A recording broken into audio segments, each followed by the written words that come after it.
We're live. Hello, everybody.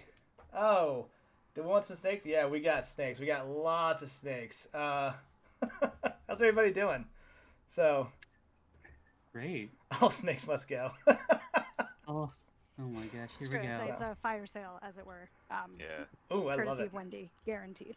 Yes, 100%. Something will be on fire before the end of this finale. I guarantee it. Probably me, actually. I mean, look. Sometimes you gotta spend fire to make fire. Is that right? You have to fight fire with Ignition. fire. Fight fire with fire. That's what you do. So you just get a bigger fire than the bad guy's fire, and you'll be good to Make go. fire. Right? Yeah. Yeah, that sounds like science. Yeah. What's that bad science gift? Oh. That's, we're right off to a good start. Cool. There we go. Yeah. Good test gift too. Yeah, just had fucking fun. rip it, All right. rip it, baby. Oh no. Slop that down, dude. Shit, yeah, dude. Crack one for the big boy.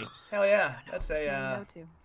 Oh, we got a donation from the Pulp group in general. So, as we continue to go into our finale of Two-Headed Serpent, the wacky, crazy pulp adventure we've been running for the greater part of a year at this point.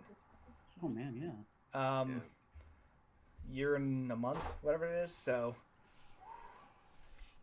I get nothing if you buy this book, but it's cool and I love the art, so I want to show it off. So if Chaos wants to sponsor us, that'd be great. But Kit Kat also. yes. But let's take a quick moment and reflect on kind of where we started and where we are now, right? Yeah.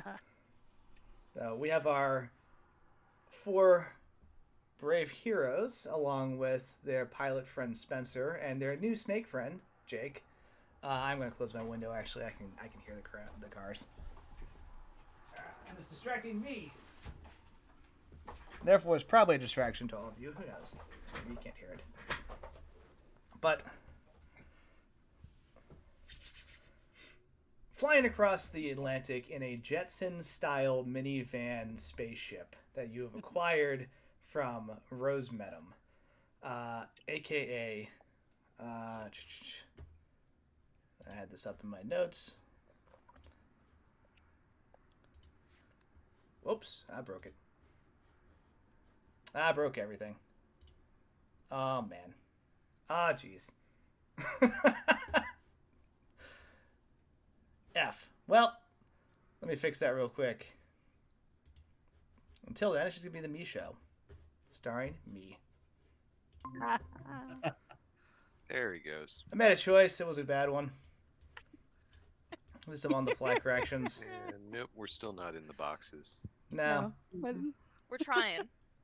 Look, I said Get that out of earlier. the way early. Yeah, look, this is the stream where nothing technical or narrative has ever gone wrong. No. And I stand by that 100%. Right? This Adds an air of mystery. Yeah. It's actually, we're close. It actually reminds me of, God, I think I was helping with the Crucible play at some point, and somebody was like, this is a much better version of the Crucible. I'm like, oh, what happened? Like, well, I was a tech guy, and I was doing, like, I was working on the Crucible, it was, like, opening night, and then, like, we lost power, and some doofus actor on stage just went, methinks the stuff be witchcraft. And it Love just ruined. Everybody laughed, but it In the Crucible is unfortunately not the that makes sense. Exactly. All right. No, we're still good. Please continue your story. Oh, that's it. Some jackass. That was the story. Methinks. Oh God! Imagine being a professional with like skills. All right. I mean, I we're can back. imagine it, but like also like my profession doesn't get treated that way. So I by the same token, yeah. You know, the worst part is I went. That sucks. The worst part is I went to pull up my notes, and I remembered the thing that I didn't even need my note for, and I closed the Google window, and that's why we're here. So, God, yeah, it sounds hard indeed trying to be a professional. Snake coins. Yeah, Oh! Are we doing crypto? Snake coin's actually a thing? Hell yeah. Invest in snake coin. Donate with snake coin. We take snake coin. Snake coin. We know we will by the end of the episode. Yeah. Know a guy who knows a guy. That'd be good stuff. God. Take two. Hey, welcome to the party. Here we go. We're live from the apocalypse. No NFT. So, no NFT. God damn it. The chat's out of control. We've lost control of everything. The next 8 hours is a wash. Great. Rose Medum is not Sulathan. That's... No, she is Shashanel. Yes. And she was perfectly happy to give you a spaceship and basically just some information and a good luck to just go kill her father, Joshua Medum, a.k.a. Sulathan, right? And you all decided to accept, and she was cool with it. So, great conversation on all parts, right? She gave you a pilot. Jake volunteered to just jump on the aircraft and fly you out. Was perfectly happy to be, quote, anywhere but that volcano, end quote. And was happy to argue with Wendy over the tech of flying this thing, right? But every button is blue. Oh yeah, that's right. Everything is blue. He may be colorblind. He may just be able to see blue. It's a problem. Here's a spaceship. Please kill my dad. Who hasn't been there? Yeah, I mean, that's a vibe. So you are flying. Oh, sorry. One other thing that is probably important to note. Rose was working on some crazy thing in Iceland, right? That, by your accounts, you estimated would probably be active in the next 24 hours or less, right? Yep. The cool thing about these spaceships is you can fly pretty quickly to different destinations. So you're able to get back to New York in about an hour or two, right? Just streaming across the Atlantic Ocean just as fast as possible, right? You're approaching the Manhattan skyline in around the mid-afternoon right? And Jake just says, "All right, so like, what? You want me to just fly right in, or like, you want me to land this place? You want me to land someplace special, or what are we doing here?" Is there like camouflage on this, Jake? I mean, yeah, I can blend it in a little bit. Sure. Presses like a lighter blue button. Right. Wendy has found like masking tape and like writes on it like lighter blue camo and just. Yeah, it's very clearly like a yellow button. But yeah, as you look out the window now, it's kind of looking like through like cellophane or something. It's a little distorted, but it's like, yeah, makes it a little harder to see. We don't use it most of the time. We just kind of fly high and fast, but around here, I guess population, right? But seriously, what do you want me to land this thing? Trying to remember if there's any particular place that might be large enough for it to actually land. That warehouse in Brooklyn actually is large enough for you. Yeah. Not the Empire State Building? Is that No. You could land there if you like. Yeah, just park it in the Central Park Lake. Just Splish. Really big duck. Hey, everyone roll spot hidden. Oh boy. It is the first roll of the night. Okay.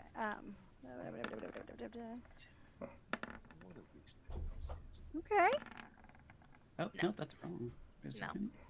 Not even a little. Nope. That is high note for me. Open actual size. Yeah, it sucks when you close your windows. That is a great success for Wendy. Okay. I somehow lost my roll 20 thing, so let me log back into that. Oh no. Yeah, you dropped out of it. Yeah. No tech issues ever. None. Dice, right? It's all just blue buttons. Yeah. Spot hidden. 69.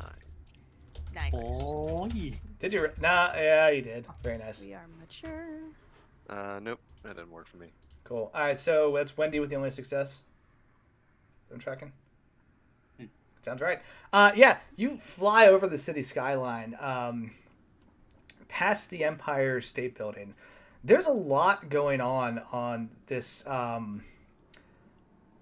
upper observation deck, right? It looks like there are people hanging banners that are... You said you got a great success? Yeah. Looks like they're celebrating the second anniversary of the building's construction. Right. So the building would have been finished in 1931. We're in 1933 now. It seems like it's going to be a pretty big event, right? And now that you look at that, you have caught some news in your downtime in New York about this, right? It just kind of faded into the background because the world was on fire. But yeah, that's still ongoing, right? As you fly around and then kind of move your way down towards Brooklyn, as Jake's able to take kind of directions to land this the spaceship kind of in the parking lot area of the warehouse. Oh yeah, that's a good idea. And then kind of open up a large garage door and like basically wheel it in. So, well done. Yeah. And it closes behind you, and you're back in that nice little warehouse you hung out with Tyrannish and everybody for a little while. There's still that box of coats. There's still some like littered bottles of empty wine from when Tyrannish just drank a little bit too much. And like little crates in the semicircle. Always good influences. You'd all set up to have your conversations, and like, yeah, just Jake powers down the ship and just as it kind of like settles. It's like, all right. Okay, Jake. Jake, we'll see you tomorrow. Go have fun. Here's some money. Kind of hoping I could hang out with you all, if you didn't mind. Sure. Like I want to check out. I want to check out the city, but like maybe it's like a group activity at some point. I know you also got a lot going on your plate, so we have to do it today. But like just kind of a. All right, we'll get you a hot dog. All right. And what's a hot dog? Exactly, Jake. Aren't we supposed to be meeting Tyrannish here? Yeah, are you sure you want to stick around for that, Jake? I mean, look, he like pulls up a little crate, sits down. All right, look, cards on the table. Yes. I'm not like... I wasn't like the other snake people growing up, all right?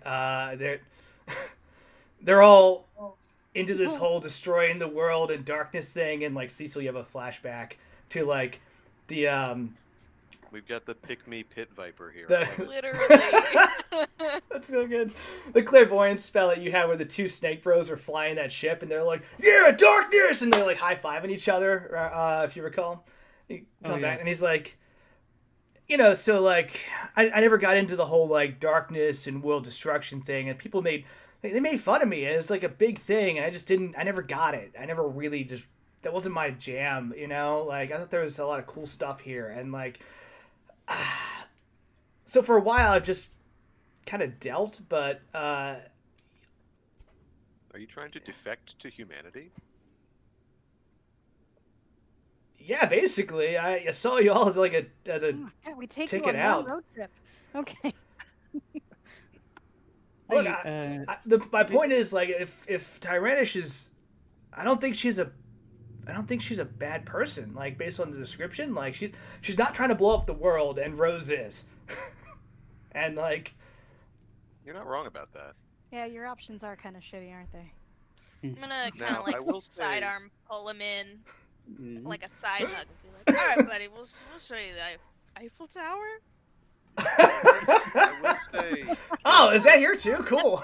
That's full on Kelly's actual words. Yeah. Show you the Eiffel Tower. Our relationship with Tyrannish started at an ebb for her, and she is, if what we've been seeing in our visions is correct, back to nearly the fullness of her power. It might be a different dynamic than we'd experienced before. I'd like to talk to her. I think she may still be on our side. We'd simply have to like choose our words wisely. I think she does like the world. However, the only problem that we truly have is that she wants to make everybody snake people. That might have its perks, but I don't think most of humanity is going to agree to simply going along with it. I mean, Jake's a snake person. He seems nice. You're part snake person now. Yes, thank you for that. I wasn't gonna ask. Jake kind of like reaches out a fist to like fist bump you, Cecil. And he puts his hand on his fist. Shakes. Odd fella. And I can't say that it's going great for me. So far? So far, so good. At least I don't have to put on human hoodies. Okay, no, never again, please. Sorry, Jake. I mean, we couldn't get coats. He like pulls a coat out of one of the like crates that you have there, and like puts that on. He's like, "This is fine, better at least anyway." He cuts down on the wind. Aye. So what is the plan going forward? The flesh hoodies are breathable? How does that work? I'd rather not know. Well, actually, if you really want to know about it. No. Cover his mouth. Okay, buddy. Yeah, Jake, let's get you that hot dog. Yeah, that sounds really good. What is that? It's like meat in a tube with. Oh, that's what we ate. Yeah. All right. Yeah. I mean, well, like you're a snake person, so you kind of are meat in a tube. Okay. We're all meat in a tube when it comes down to it. Cool. In any event, yes, let's go get some Wendy's lunch. gonna be like, so if Tyrannish is coming, maybe this way at least, he's not gonna stick his foot in his mouth because he'll have tube meat. Yeah, she did say she would meet up with you. In that last vision you had of her, she was a little beat up, a lot beat up. But she had a copper crown and scepter, so that's cool. She said she'd been looking for that for a while, so it looked like she found it. But she did say she would come meet with you, and this is the last place you all established to kind of link back up. Quentin also knows to check this place from time to time to link up with the party. Did we didn't check when we walked in, but did we perhaps trigger anything to alert somebody that we were here? Only Can if I look and see if we tripped a tripwire or something? Yeah, go ahead and roll spot hidden. So this is a pretty well hidden place, but it's good to always look around and be observant about that kind of stuff. So. Lol. Nope. Damn, 87, 38. Nope. I mean, yeah. I mean, it's pretty off the grid. I can roll it if I didn't roll. I should roll. Please. So. All right, so I'm gonna go find a payphone, I guess, and call Quentin. There's a phone in the office. Oh, that's right. There is. I can. I mean, do I want to burn luck to make that a success? Because I'm only 2 away. Do it. Yes. Do it. What are you going to save it for something? Actually, you know what? That's an important point. This is the finale. Let's burn 2 luck and get some spot hidden goodness on whether or not we notified anybody of our presence. Yes. All right, so that gives you a success, regular success. Okay. Yeah, normally this wouldn't actually ping. You don't see any tripwires or scouts observing from like across, the street through the windows or anything like that. What you feel though is just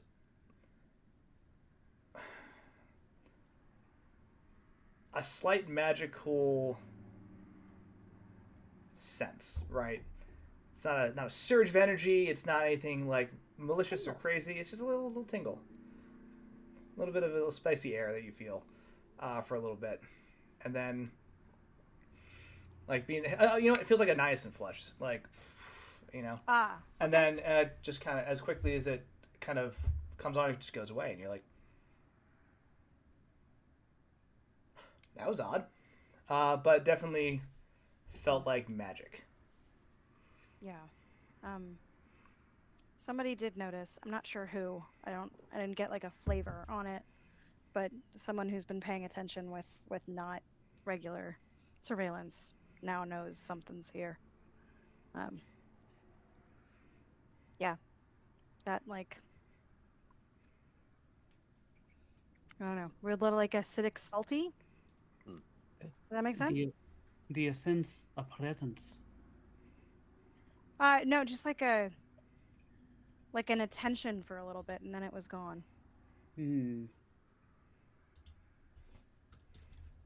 I can have a look around if you want. I mean, well, we know that someone knows we're here, so maybe we just need to make it a little bit less obvious, and not so interesting if they do come look. Yeah. I suppose it could also have been tyrannish. And it could also take time for them to respond, so.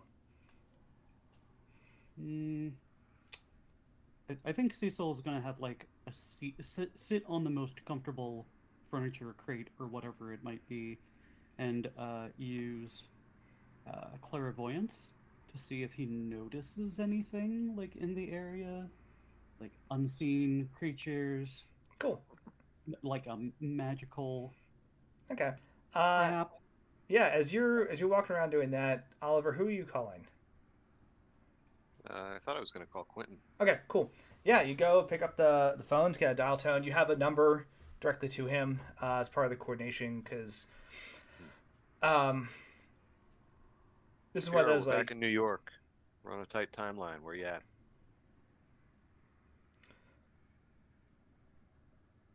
Yeah, he answers and says, "Well, first of all, it's good to hear your voice. Do you have everybody safe and sound?" Everyone present and accounted for, and we have a spaceship. Yeah. Oh. All right. So I take it Iceland went well then. Iceland's a bit on hold. We've temporarily allied with Rose, and we're going to kill Joshua. We've got about a day to go back and sort her out, though, before she does whatever she's doing with that volcano temple complex. All right. Let me put you on. Let me pause you there. I'm gonna come to you to finish this conversation. I'll see you. Right. I'll see you shortly. And like hangs up. Cecil, go ahead and roll power. Yeah.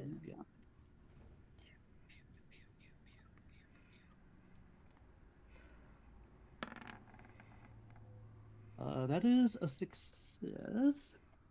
That's a success. Yes. Okay. Success? One success. Cool. While you're waiting, and Oliver, you have some time as well to kind of watch Cecil and examine this as it takes quite about 30 minutes to show up, right? Cecil, there is a call it a like invisible threshold or circle or some type of patterned off area that covers the inside of this warehouse, right?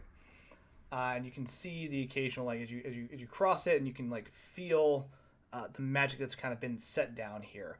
Oliver, as you two were kind of putting your heads together on this one, looks like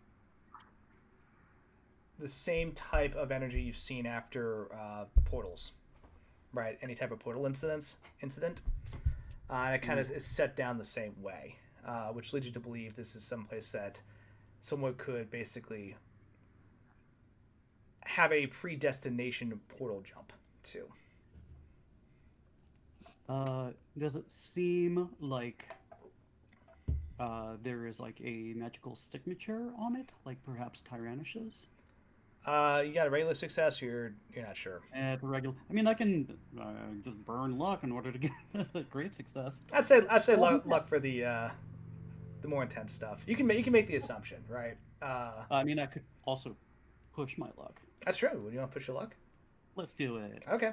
Go wrong.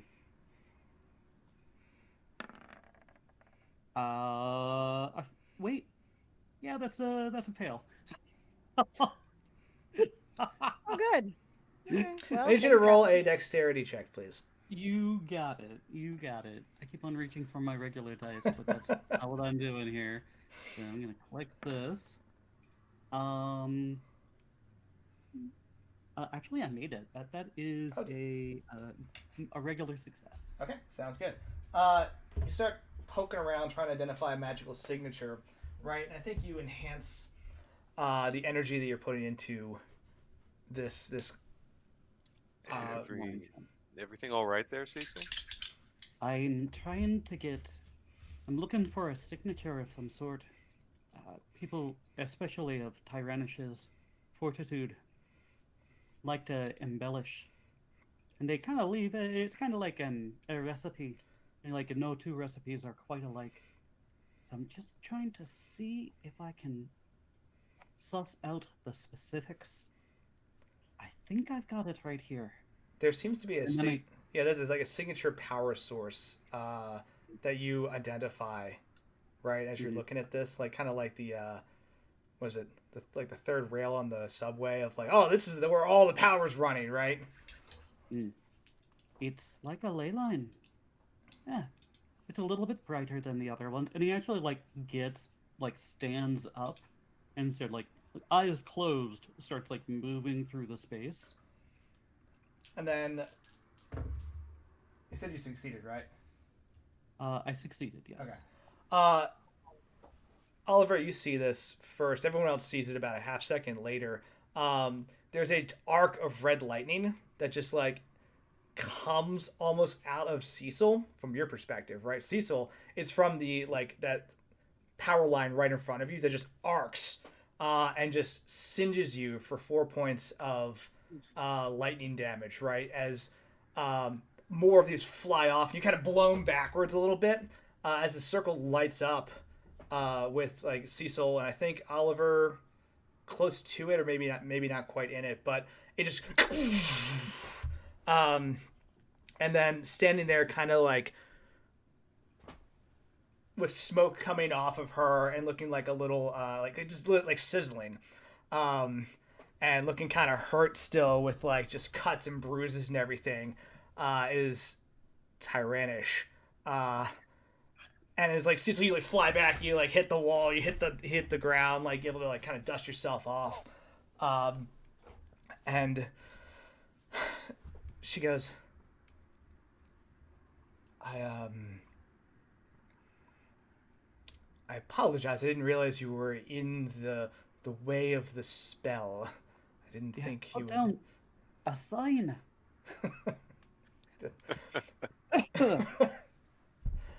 She kind of reaches over to like help you up.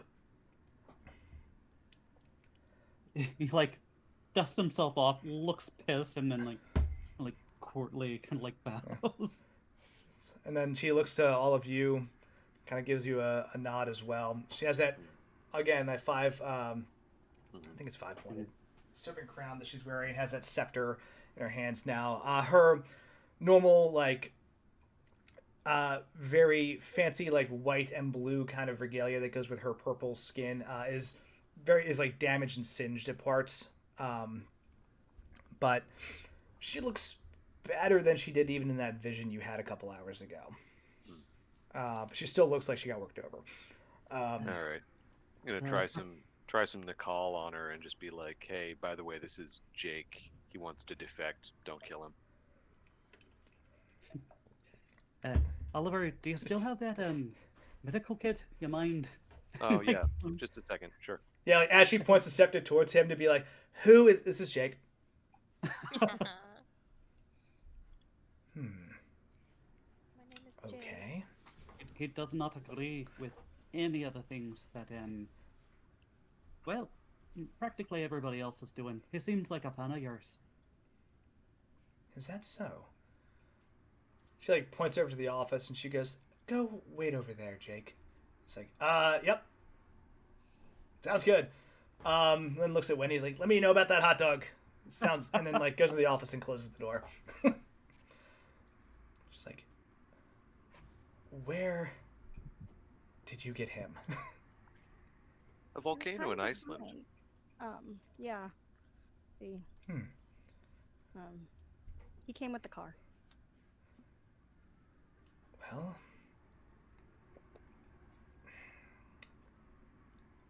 if you believe he can be trusted, then I will extend trust. If you believe that we should remove him from this earth, I can do so right now. He's not hard to kill if we need to kill him, but he's good at flying the aircraft, and he's been compliant so far. Fair enough. Jake shall stay. He's only... Are you okay, Cat? Fine. Yes. Pointy friend. It's fine. It's fine. 1d4 points of damage. Let me see if I can help you out with that. Oh no, I was talking about the cat, but yes, Yep. I wouldn't mind. Nope, sorry, his only thing is he doesn't want to go back to the volcano, but it seems like we might have to. Yes, the fine lady that we met seems to be trying to sacrifice humans in order to keep something from waking up. But if she doesn't, I've seen into her heart, into her soul. All she wants to do is make the world burn and make her father suffer. If it means all of us die, that's fine, as long as she reaches her goal. But it contrasts with the fact that she wants to keep whatever this thing is from waking up and ruining the place.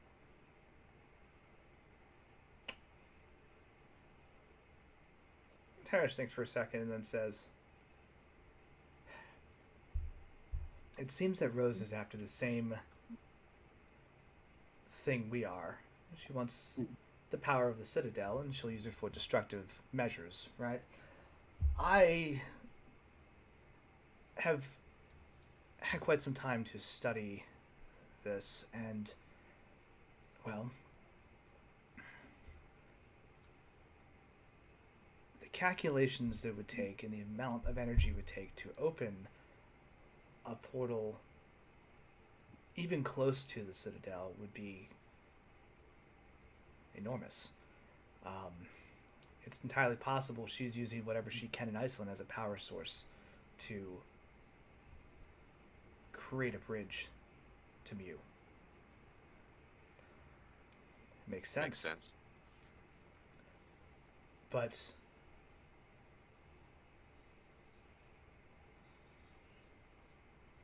maybe we can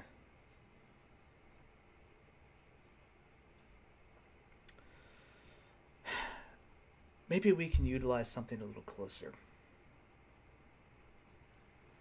What would that be? She also mildly suspects that your plans might involve the Citadel as well. It seems like everybody wants to get a hold of it.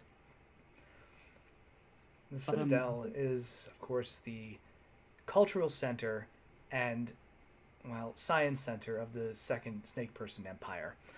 The amount of power and research that is in that place is staggering.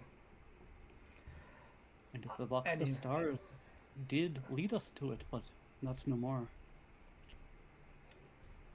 Anyone who was able to control the Citadel would be able to leverage all of the technology and magic at its disposal. Impressive. Anybody living there? Our plan, she gestures towards Cecil, is of course to end the war using the Citadel, right? So Rose clearly wants to destroy this planet. I never want to see something like that happen. I do not want that to happen either. Without really answering the question. Yeah. I'd like to do what we can, and I think everybody agrees here, to make sure that the world stays safe, and that all the humans are allowed to live their lives as they see fit. Well, at least most of them. So, there's a knock. Quentin, come in. Yeah. Quentin opens up. Yeah. He goes, "Hey, just want to make sure I was doing the secret knock correctly so I didn't disturb." Oh, Tyrannish, hello. All right, looks like we got the gang back together. He comes in, closes the door, sits down in one of the crates. All right. So I have good news, and I have bad news. But I also want to hear about Iceland. So you want me to start, or you want to start? We can just fill him in. Okay. Yeah. Iceland. We don't need to take the. Too easy. He just kind of like nods, listens to it, and goes, "That sounds like an absolute mess." But I mean, we have a defector, so that could actually help out a lot. Cool. We'll have to try and get as much information as we can from him, and hopefully we can utilize that. All right. It's my turn. Good news is, you want to take your shot at Medum, I think I know the place. And he holds up a newspaper for today and says... Empire State Building Festival thing? Second anniversary Empire State Building Festival. And in the below print, talks about, the history of the building and, like, all these big things. It's a huge thing for the, Manhattan skyline and the culture, and, like, it shows that New York is, like, the greatest city in the world, et cetera, et cetera. But the big things are that Mayor O'Brien's going to be there, along with, the head engineer and architect who designed the building, a couple key Wall Street investors, and Joshua Medum, who the article praises for being key in picking up some of the financial burden from the planning process, because when it was planned in 29, money, obviously, due to the stock market crash, a lot of the funding was lost, and he came in and picked up the slack there. So he's being honored for his contributions. So he's going to be there tonight. The goal was to do a... it's actually kind of interesting. The goal was to do a sunset-style dedication. So you've been on top of the world, watch the sun go down from the viewing platform kind of thing, make it a big black tie event, right? Oh. So, it should be a lot of fun. Here's the downside. A lot of people being roped into going to this thing. And, that includes a lot of your friends and family that have been under surveillance for quite some time by Caduceus. They've been voluntold to be in attendance. Talking to Shekels, and it's not just them. It's any person who has any relation to Caduceus at all is being just round up and highly encouraged, sometimes at gunpoint, to go to this event. So nothing good's going to come from that. On the other hand, we'll have all the backup we could ever ask for.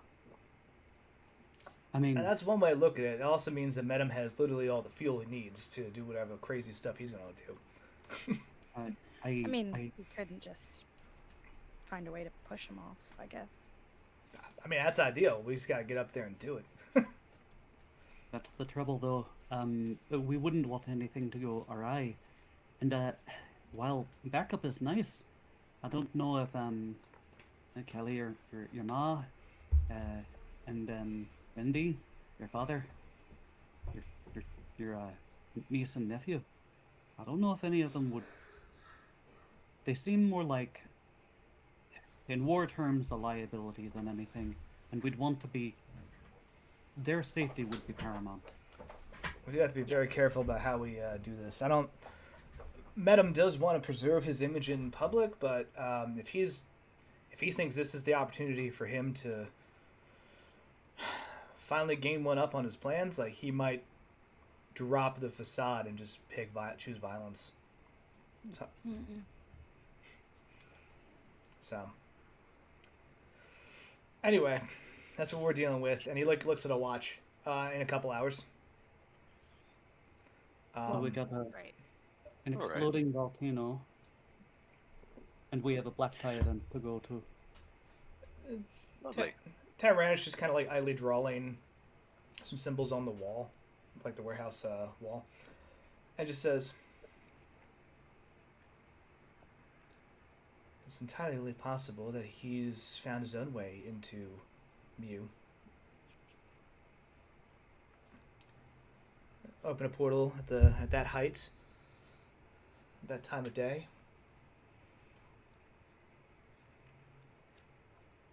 It could get him there." And I'm assuming what's going to power that is likely our friends and family and innocent civilians. Oh, almost certainly. Undoubtedly. I wonder if Spencer can get a hold of a couple hundred parachutes.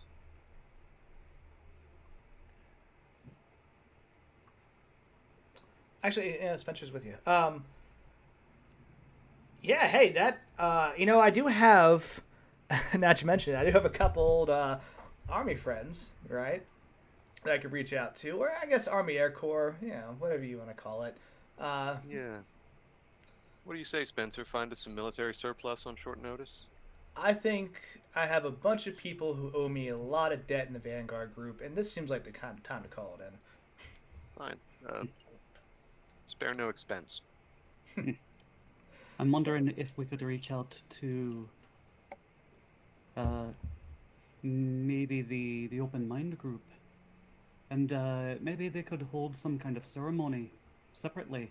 Well, if they're there.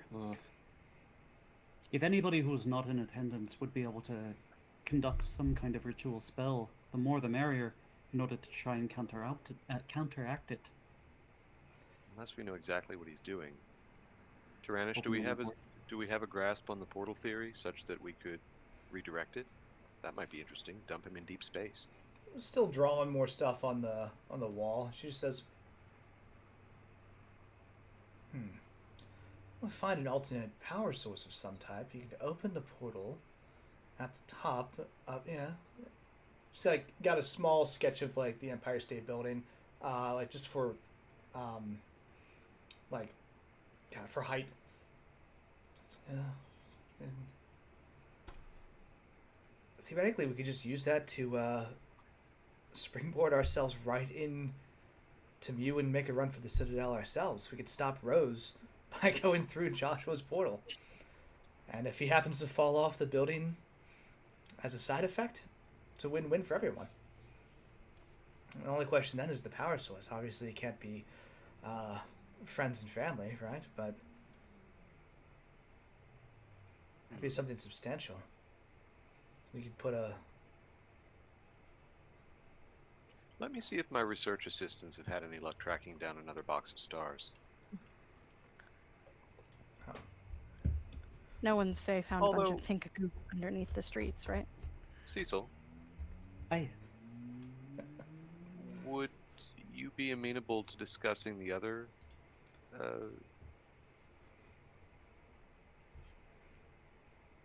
Oliver doesn't want to say it out loud. In case you don't.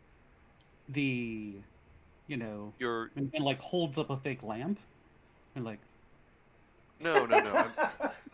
I'm talking about the gem and its like battery thing. Yes. I don't know if you want to whip that out for Tyrannish or not, since she might just be like, "Ooh, mine." Thank you so much. I lost this. So. Like real good in the tiara. Old diamond. He takes out. It's an emerald, right? Yeah, it's a giant. It's a giant emerald, like the size of a soccer ball. No, sorry, it's slightly softball. It's softball sized. Yeah. He takes it like out of a pocket or something like that. And he says, Tyrannish, we did defeat on Caldes, and he used this on us. I've been able to put a little bit of my own power into it, but it seems like it would hold a lot. I don't know if it would be simply for personal use or if this would be enough to power it. That could work. Put a lot of power into it, but it could work, yes. I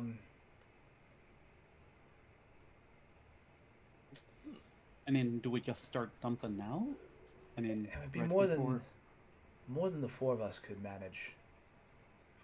5, Spencer, 6, Jake. There's actually a good number of people here.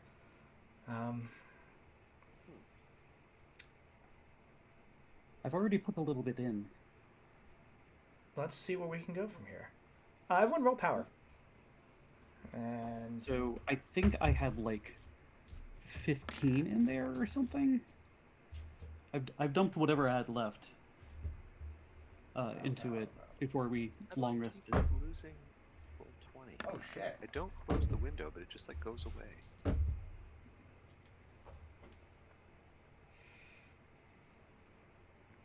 That's a no from me. That's Nobody rolled well. Oof. All right. Sorry, I'm rolling pretty good. That is okay, exactly nobody else rolled. A great success for me. Okay, I take it back.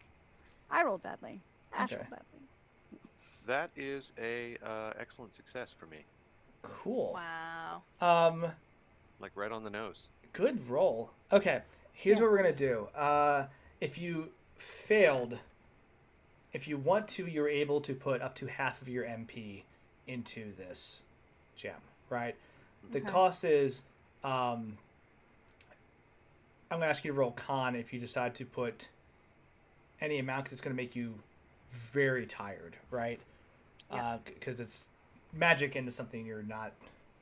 In this case, it's not controlled, right?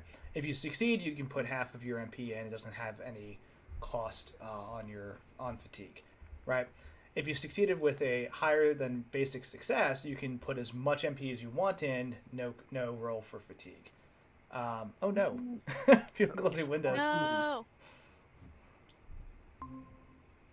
Yeah. So Oliver's gonna reach over to Cecil, take it out of his hand, How did this happen? I don't know. Okay. I've had about an hour on the flight to study the theory, and you're just going to see this thing like light up like a sun as he drops like what do I want to put, like 10 MP into it. Oh, Oliver has an interesting addition to his success as well, which is you can hack it. Right? There's a limit to how much MP is supposed to go into this thing. Mm-hmm. You can break that. Oh. Cecil, Tyrannish, come here. The limit is usually 50. So there's 15 in it already. Yeah. So okay. So I'm gonna fill Wendy out can put 7, I think, in.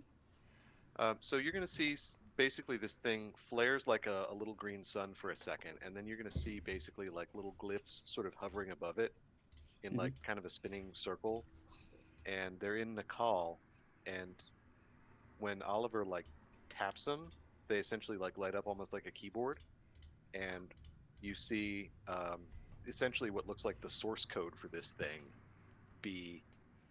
being kind of overwritten. It's like, this is interesting, look. And I'm going to strip out the safety disconnect so it's no longer limited. We could put, what do you think, Tyrannish? Probably half the volcano in here before it got before the structure started to fail. She's like watching you do this kind of, and like, again, she's not very emotive. You catch for about half a second that she is just absolutely awestruck at the fact that you just hacked this thing, and then like blinks and goes back to like that neutral face, and she's like, easily, if not more. I think we found our power source. Right. And well, a question for like recovery. If we want to get a little bit back before the battle, how much can we recover? Like with a short rest. Basically, you're going to be able to recover. Let's see, before the fight or before the event. It could not be a fight. You should be able to recover about 6 MP. 6 MP. Yeah. It's like noon now. It's 6 o'clock. Is about sunset time. You get 1 MP back an hour. So, okay. So Cecil was like, "I'm going to be conservative here," and he was like, "Already dropped a little bit into it throughout the flight, but astounding job, Oliver. You should be really proud of yourself." And he like glows like like with like a slight blue kind of periwinkle like glint. His eyes kind of light up that color, and then he kind of like drifts in like a mist, and then like kind of sucks up. So I put 6 more NP. So yeah, Oliver's already handed it back to you, and he's wandered off, and he's like drawing the theory on the wall with a piece of chalk. Like, let me see, what do I do with this? Great job.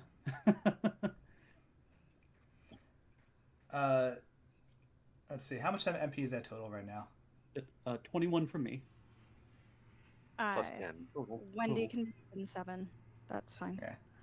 I'm assuming, Will, that you are tracking this number since you are carrying this thing around. Yeah. Okay. Is Kelly putting any in? Yeah, I'll put in half. I'll put in 6. Hell yeah. Roll con, please. Okay. So. Me too. Yeah. Did you fail when you did the thing? Yes. Yeah. Heck. All right. Okay. I'm okay with that. Yeah. Not bad. Yeah, that's right at extraordinary success for me. Okay. Kelly, you feel like you haven't slept in like a week after you do this, right? It's great. It's that fluish energy you have when like you're fine, you can function, but everything is just a little more like these stairs. Like these plates kind of deal. More thematic than mechanical, right? But if you're doing a ton of physical stuff, that might come up. Okay. It's not gonna like super hinder you. Just ask you to make a check at some point. If I can, I'll try and catch a Z somewhere. gotta work on in your the warehouse. Yeah. Yeah, absolutely. There's that you little nest. Still have that little like pile of the nest that you made for Tyrannus. I'm gonna just slowly make my way over there. Jake, come here. I need to teach you about poker. Jake like cracks the door open. Okay. Yeah, sounds good. It comes walking out. Tyrannus will walk over to the gem as well and just lay a finger on it. And it'll start to glow and one of the cobra heads in her crown, the eyes they're all different inlaid gems, darken. And she's going to put 15 MP in. Damn. So. And okay. That puts us Oliver, at 53 before Jake. Jake's like, all right, yeah, so what is poker? Is that like hot dogs? It's a card game based on a combination of luck and strategy, and one of the concepts in it is that every time you go do a round of essentially play, you put in value to stake the game. Ante is what it's called. So we need you to ante up some power into this. We're not going to play a game, but... Yeah, we kind of play a similar game. I don't know if you heard of it. It's called Snakes and Ladders. Where you kind of ante up and then you try to move up or down in positioning. But you know what? Yeah, it's probably a little different. But I get it. So I did to roll some just dice. Just a contribution of power, if you please. Oh. He holds we it. promise you'll never have to go back to that volcano ever again. Well, that's a relief. I would not like to go back there. Man, they're not going to be happy when we think we might be able to interdict that whole process, but we'll keep you apprised. Sorry for shoveling you off to the office there, but we wanted to make sure you stayed on Tyrannus's good side. And I think you're there. Welcome to the party. He shoots him just a very neutral, icy look, and he's like, ah. Yeah, thanks for vouching. He's going to put in 6 MP as well. 6? Oliver, did you I'm sorry, I got distracted. I did try earlier and just failed to roll. Oh. Yeah, no roll. So he sort of looks distracted at you. He's like, yeah, here's a bandage. Goes back to drawing. Cool. Yeah. He kind of looks around and he's like, Spencer, get over here. And he was just like, you had some field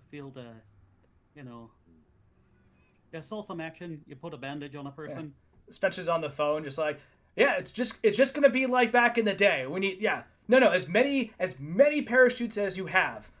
I don't care if they're first gen, they still work, right? Good, send them. No, seriously, like now, this is not a joke, this is not a prank, I mean it. How many do you have? 50, perfect. Click. Yeah, Cecil, what can I do for you? What's up, man? I hurt myself. Oh, no! I made it all. Help. It's a little awkward. I can't quite. It's right up here in the clavicle. Clavicle. Well, we wouldn't want your clavicle hurt now, would we? God damn. He just looks at you and he goes, "Oh, yeah, that happens all the time," and like kind of pops your shoulder back a little bit, and it hurts, and then you feel immediate relief as you heal for 3 HP, as he does a little first aid. Thank you. Oh, actually, it feels better. Yeah. Sorry, I'm supposed to give you a countdown, but I find like the element of surprise actually helps people stay relaxed on that one. I do the same thing. Don't worry. Thank you. Not a problem. Success. It sounds like a successful phone call. Yeah, I have a friend who has some of the first gen parachutes from the Great War, so this should still be good. They've been in storage for a while, but probably silk. Yeah, and silk still. We've got something. Some means of escape is better than none. Yes, and I'll keep at it. I got a few more phone calls to make. Splendid. Cool. So you're getting some parachutes set up. Oliver and Tyrannus are doing these equations kind of on the wall, and I think the two of you like kind of mesh and start working together. On the math behind. Shekels is still in Caduceus, right? Yes. Quentin says, yeah, he's still there. He's been trying to get us as much. Can he help us stage these, perhaps on the floor below, so that people can, if they need to, escape the event? I find it difficult that we would be able to finagle actually getting them on site without some assistance from within Caduceus. Yeah, let me see what I can do about that. It's gonna be. Yeah, maybe we send them up with the caterers or something. Ow. That's a possibility. That could be a thing, kind of like a gift bag, like a little joke. Put this on because it could get windy up there, and then laugh it off. Flash cut to the Empire State Building on fire. Sorry. Okay. Yeah. Yeah, I think I can make that work. That sounds. Yeah. Hey, Spencer, I need to borrow the phone. And they just start. He goes into the office and starts trying to coordinate that. Right. Mm-hmm. Fun fact: the Empire State Building at this point is like 80% empty.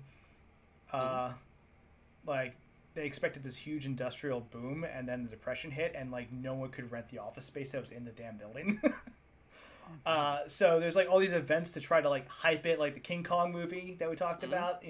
Like all these things to try to hype the building of this thing because everyone owed a ton of money on the like expenditure portion of this, and like it wasn't making any. And then, like now I'm picturing just Canning hanging off of the steeple, like flying at our little Jetsons plane. How dare you spoil the finale? Aw. But yeah, apparently it wasn't profitable until like the 1950s, or like wasn't out of the red until then because of craziness. So point is, lots of empty spaces to store stuff. So okay. Fantastic. I think Cecil is going to be like, so Wendy and Kelly, do you want to take some time to make calls to our family and just kind of let them know what's going on? Yes. Kelly, if you want to go first, I'll go get hot dogs for our mathematicians and whatever Jake is doing. And yeah. I'll go last. Oh yeah, hurry if you don't mind. Getting a little hungry. Get a hot dog list. Yeah, go back and everything on it. Extra onions. Yeah, I'll go ahead and give my mom a call. Just bring the whole cart. Yeah, no. Wendy's legitimately just gonna be like, everything you have, please. Cecil just reaches into like his pocket and then like unfold like a very beautiful like a silver billfold, and just takes out like he gives you like $100. These should cover it, I believe. How much could a gallon of milk be? Oh, a gallon of... No, we want, hot dog, the entire... I love it. Yeah, you just literally buy a hot dog cart from a vendor who's just like, all right, yeah. It just gives you the whole cart, leaves. So. Keep the change. Yeah, once Spencer and Quentin are done on the phone, Quentin says, all right, I gotta roll out. I gotta get out of here. I will see you at the building, right? All right. Let's see if I can get in there and lay low, right? Shackle's now going to set up this stuff with the caterers beforehand, so that'll be set up. Yes, and if there's any way to get any newfangled devices, magical or otherwise, that might be helpful. You mind, If nothing else, we could top up the battery. Just kind of nicking them for us. I guess one way or another, Shekel's going to be unemployed tomorrow, right? So, yeah, I'll ask him. Thank you. And he heads out. Shortly thereafter, Spencer heads out as well, saying, all right, well, I have parachutes. I'm also going to see if I can get a few firearms up in there. I know. Bring some. Oh, but it's for friends and family, right? Oh, yes, good idea. If it does come down to it, in all honesty, I would rather have them on site so that we can arm the people we need to arm. And I have a friend who owes me a favor anyway. He's a collector, so I'll make sure those are ready. And gives you all a little salute and heads out.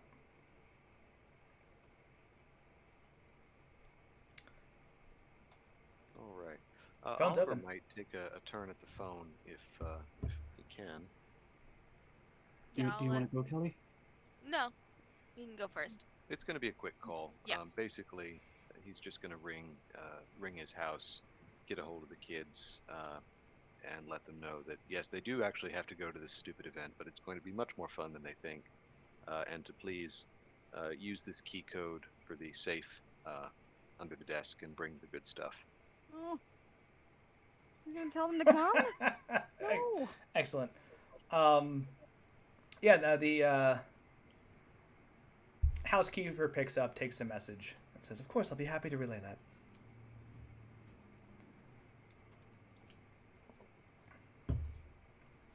Stuff under the cabinet. Good stuff.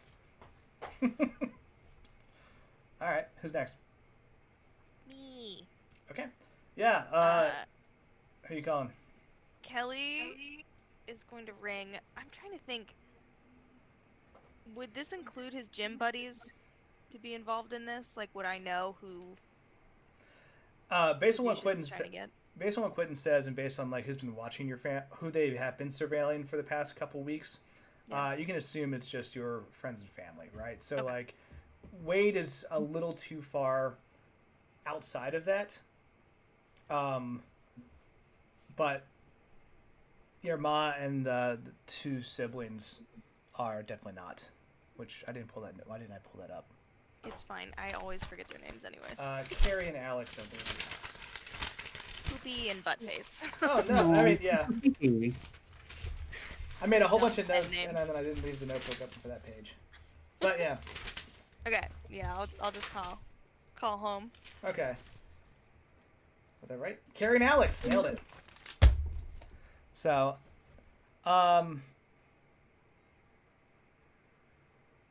yeah, phone rings a couple times. Your mom picks up and she's like, "Hey, quiet down! I'm on the phone. Hello? Hey, Ma. Hey, what's going on? You staying warm?" Yes, we are back from our trip, so nice and warm and cozy. But listen, you've been invited to this event, right?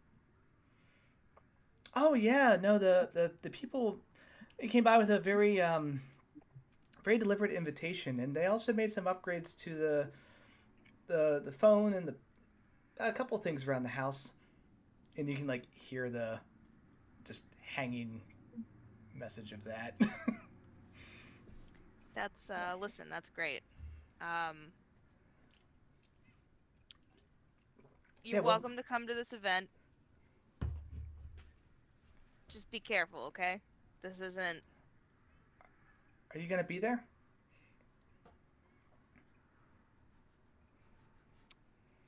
I'm gonna do my best to be there, yeah.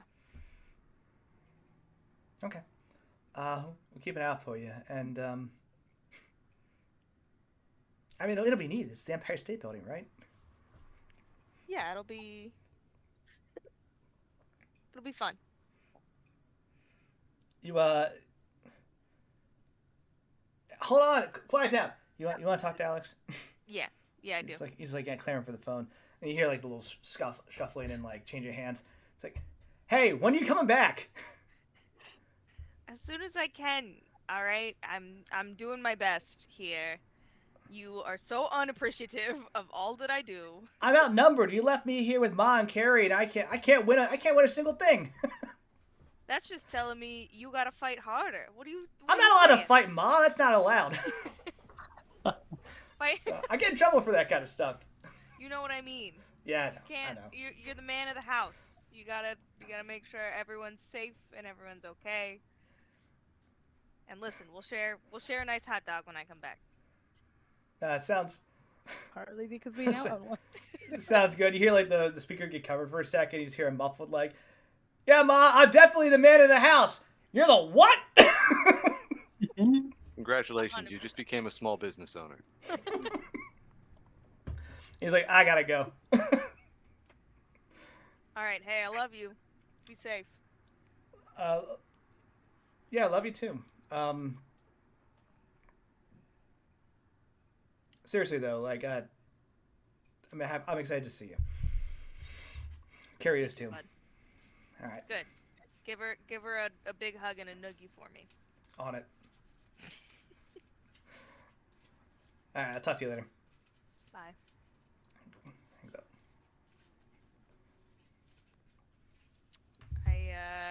I'll kind of announce to the group. I'm pretty sure their phones are tapped. I don't know if I just blew our cover or not, but I think it's safe to assume that they would expect resistance for something like this. Yeah. Either from Rose or us. So. Tyranish speaks up and just says, what I know about Medum, he's very practical. And so going through this much effort to pull in, well, friends and family, it seems very personal. Yeah. He could literally pull in anybody, so the fact that I think he's very aware that he wants, yes. Hey. And Wendy last. That is also my fault, so I am sorry. You did help me in a time when you could have easily left me, and well, you're now in his crosshairs, so for that I am sorry. Go ahead, Cecil. Oh, look, we Your Majesty, we did find you, we did save you, and then you did us a good turn as well. So, no, I mean, you got us out of there. You let us know what Medum was up to. So, we're in this together. No matter what the outcome is, I would count you as a friend, and I would hope that you would count us as a friend as well. Thank you. That means a lot, Cecil. Quite welcome. Professor? Drawing on walls intensifies. Jake's like, yeah, we're all friends here, in it together. Friendship on 3. I'll do it. Yeah! All right! And Oliver... You see that you very much just killed the mood with Oliver, that he's just like... Thought you were going to say something. Wendy, last, do you want to take the phone next? I'll go last. Wendy is, like, at this moment going to be rolling her... You can't hear me, can you? I can hear you. No, we can hear you. Okay. Sorry. Gonna be like rolling the hot dog cart that we have just, purchased and commandeered back into the warehouse. Like, I'll have it back up in a minute, and we'll be playing with the little gas valve underneath it and lighting the, go ahead. Okay. Piling stuff and on. goes over to the phone and kind of basically my little portable camp stove now. Don't eat it raw. How's that hot dog treating you, Jake? Oh, so I was gonna good. say at this point, Jake is actively gonna try and steal hot dogs. Wendy is going to be I'm gonna burn you. This is so good. We're not having this. Burning people. What? I am so sweet and young and would never even consider the thought. Certainly not the sarcastic, colorblind pilot. Nope. Love it. Cecil makes his way to the phone and kind of wipes it down a little bit, and then calls up Saoirse.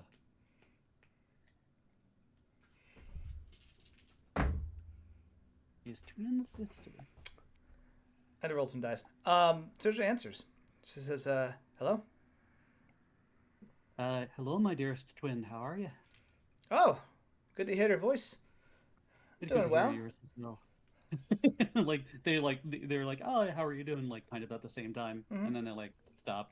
I'm doing well, and he fills her in. He's like, Spencer's likely on his way over to you, knowing him. Good pick there. But that's basically everything that's happened. So quite a bit. But I was wondering, I'm sure you've been invited as well. Nobody's come in to change the phone or anything like that on you, have they? No, it's just me and the housekeeper. No issues here. Have rather rude neighbors who've been aggressively watching everything, but no one in the house. Great. Well, we probably know who those neighbors are, likely. But so you've been invited to this event. Yes. I imagine you're going to look dapper. I might try to find a way to get some of my cufflinks and goes through a number of things that he kind of needs for the affair. Aside from that, that's the plan, parachutes and all. But I was wondering, I don't know how many of the Open Mind group are being invited, and I know you've been coordinating all of them. I suspect you might be ahead of them at some point. But I was wondering if it is even possible for any of them to put together an anti-ritual or something like that, or something at least to expose or hinder Medum. I can try and ask. I know that Rudy and Tamara were both invited, and so it's been a big to-do for everyone else to try to get an invitation as well. But doesn't mean you can't do something while they're there. Might actually be better. Maybe there are a lot of empty rooms. I mean, you know the whole rigmarole over that. So they might be able to find a very big room and unoccupied. What? A big room somewhere in the empty state building? Ha! Hilarious. They've worked so hard, But I miss you. I love you. I've been keeping out of harm's way. I think this might be it, though. This might be the last of it. How's that's good. How's the other thing? And he's just he should not be mentioned. Yeah. Or okay, yes. He's likely been in contact. He has been in contact. I've been trying to keep him a distance. Have not sleepwalked once, so that's good. But I'm doing my best to keep the barrier up. What did he want? Should something happen, obviously do something. If he's in contact and he's leaving you alone, right? So you haven't sleepwalked, you haven't felt outside yourself, but he did come to speak with you. What does he want? Oh, his theory is he's the best way forward, and as he's Like he usually says, he's the most human out of all of the otherworldly forces that are going on. So he's more interested, obviously, in keeping the world intact. But I feel like, well, Tyrannish, well, she has like tells the plan about like snake people. Like, it seems she wants to do what? I know, it's crazy. That's absolutely crazy. It's absolutely crazy. You can't let her do that. I don't think I'm trying to get on her good side and be like, maybe we don't do that. Or, I mean, if it really comes to it, we wrest control of the Citadel and just use something in order to keep the planet safe. I don't know, but in the background, you just hear Oliver yell, "Bingo!" Use him. He's doing math on the wall. So in public. Oh, Oliver. Yeah. But I don't. Neither choice is great. So even Rose's plan is the worst. All in all, I think that the lad is likely biding his time. He's going to use an opportune moment. But if that should come up, I mean, I'll tell the rest of the crew. But I would appreciate you or Spencer specifically, kind of trying to hold me down or something like that. Alright, yeah. You've done it before. And you've trapped him before, so without any help from me, so... Cecil, I just want to... Of course I'm going to do everything I can to help. I just want to be clear. Last time, right? I got lucky. I've got a lot of skill and I've got a lot of knowledge, but I got lucky at that one. So you did have some help, but yes, you did get lucky. We've got good friends around now, so it should be better. But we've got this. Aye. We've got this. Everything unspoken is heard. I miss you. I love you. Same. Love you too. All right. See you. I'll see you tonight. Click. So. Cool. Wendy. So, Wendy, in like setting up our little, hot dog station, has been like, laying out our like opening the buns, like putting like the relish and the ketchup or the whatever. But and as like Jake keeps like trying to steal like parts of, or like I'm imagining like he basically like took a hot dog and started like ripping it into pieces and like dipping a bit of it into like the relish and the mustard and the ketchup all at the same time, like and then being like, it's just like, okay, but I'm like, that's not how you eat. Okay, please chew it first. And he's like, that's not how my jaw works. It's just not like. Like, no, like I can do this, right?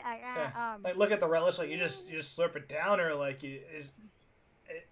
I think like she's gonna like give up and give him basically a spoon and the big jar of relish and just be like, yeah, it's a chaser. That's dessert. I like it. Yeah. And then we'll make our way over to the phone after like portioning out regular hot dogs to other people, and like we've like handled the, all right, everybody gets a little bit. Kelly like gets one next to the pile, so like as the when you wake up from the nap, like it's right there, like you don't have to like so she like dials the phone and gets the laundry and gets her aunt, she, or like auntie, not really aunt but auntie, and she's gonna be like, I have to talk to you about what might happen and what I think might be helpful, but like, could you get Baba on the phone first? Yeah, sure, I can do that. Hey, is this about the? We got an invitation to like a black tie thing tonight at the Empire. Yes. Is that what this is all? I would like you to remember how inauspicious this date is, and that it is not a good time to be going out and celebrating outside of the family right now. And like like Wendy will like launch into Mandarin and be like, you know, it would be a very unlucky time to go outside of, you know, the home and the family, and it would I don't know how you know, how pushy they've been about the invitation, and I'm sure that they feel like they are including us in their celebration, but I just, you know, I want to remember that like none of the numbers line up right now, and that would be a bad idea. She says back in Mandarin, they didn't really make it sound like we had a choice in this. The invitation was incredibly aggressive, and I think they were armed. Like, is this about drugs? Is this where we're... Those men definitely run drugs, Auntie. The bad ones, the ones that come in like the little pills, those, yeah.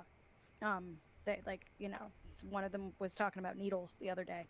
One rule when you went out. Not me, Aunt. That's why I'm telling you, you shouldn't come. Like I'm trying not to go. You shouldn't either. And if they are being pushy about it, all the more reason. We don't like rude. Mm-hmm.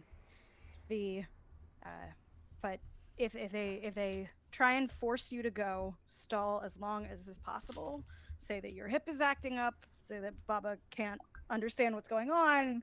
No one speaks English at all. Ask them if they're placing an order for laundry, however you want it, but they should not be coming. Okay, I hear you. Okay. All right. Could I talk to Baba, please? Yeah, hold on. Wait about a minute, and then your father picks up. Hello? Baba. I'm back from the work trip. Everything went okay. I even tried that weird the fish that they do is not as good as the fish that you do. Do you remember when you used to take us to the little the stalls and we'd get like the grilled fish by the beaches in the Victoria Beach? Do you remember that? It's like a very long pause. No, it's like a surprise. A very long pause, and he just says, "I'm sorry. Who is this?"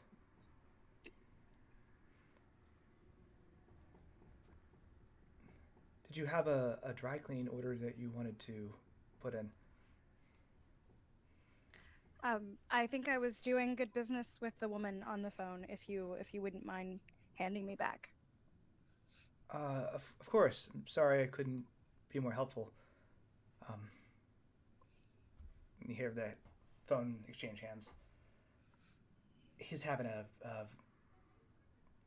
it's not a good day for him. I'm sorry. I should have said something before. You didn't. You had to try. Thank you. You know, I've been paying for things, Auntie, and there's also, and she's gonna like describe where she's like basically stashed like little caches of cash from being paid like around the business and in the apartment and in the different like, you know, buildings that their assorted extended family and community have been like, you know, so there's a little bit of something for everybody if they need help or if they need to, and you should have enough to buy that, you know, the building by now. Okay. And have whatever he needs set up. Maybe back on the ground floor might be a little bit easier.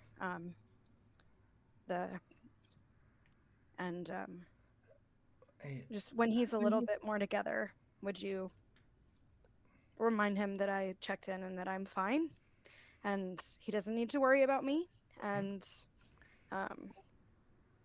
that I had to do what I thought was going to make things better for everybody, and if that doesn't work out, that I'm,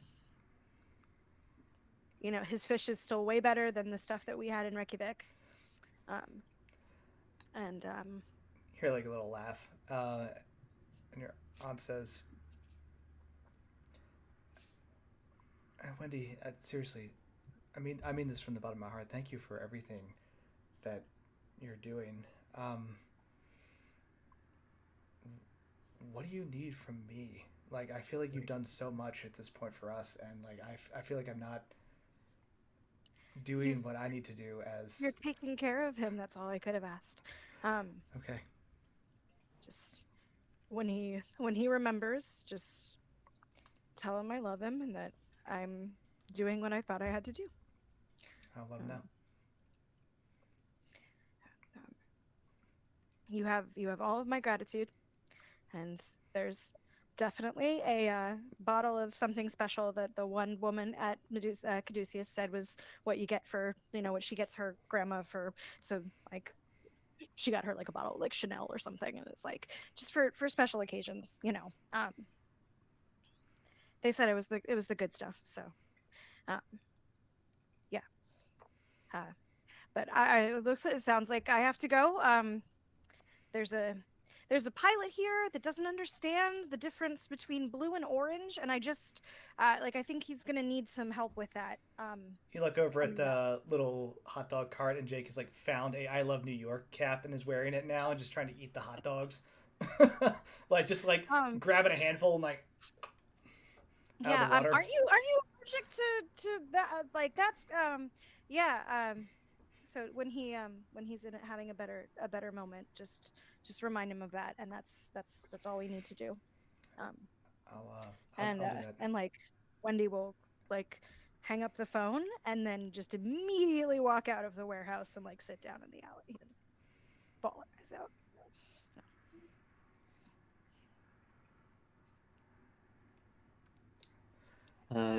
I think. Wendy, are you injured? I didn't see anything hurt her. Yeah, I swallowed a little bit of the mustard, down the wrong pipe, and it's real bad. It stings. You guys do mustard real strange. You got to just unhinge the jaw, and that makes it a lot easier to just swallow everything, Absolutely remember that time. Cecil kind of looks at Kelly and is like, should we?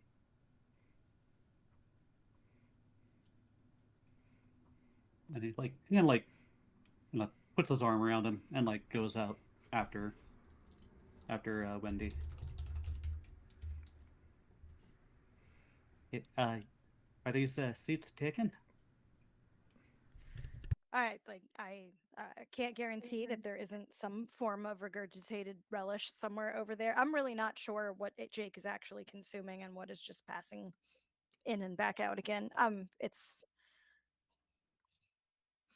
yeah, like they like hot dogs in Iceland. Like I feel like that's actually like he should be familiar by now. Look back over at the cart and like the stack of little hot dog cardboard trays is just gone. I didn't even get a hot dog. I put one by your nest. You have a hot dog. Okay, great. Unless he stole it, in which case feel free to kick the snake person in the shin. I'll sit down next to and just kind of like put my arm around you and everything okay? God, Kelly Gunner wasn't kidding. Like, whoa, how much does this weigh? I'll take my arm. Pat on the shoulder. I was gonna say, talk about like snake persons, those pythons, my goodness. Amazing. Amazing. Like, she's just gonna like, be like wiping her face every couple of seconds. That mustard. Yeah, everything's set. If we, if things go haywire, we have plans. I'm sure you have plans for Saoirse and for your ma and for the, I just didn't think that was going to be quite how goodbye was going to go. And it's not goodbye if you win. You're not here. You're not here unless you came out. Unless you we heard his voice. Yeah. That's the first thing you lead with. No. Yeah, I think it kind of was goodbye, even if we do win. And how was that? I don't know what's wrong with him, Mr. Davenport. Like it happened so quickly, and I don't know how Caduceus would have been involved or what they would have done to, but but he's okay. He's eating, and my family will make sure that he has a place to be. But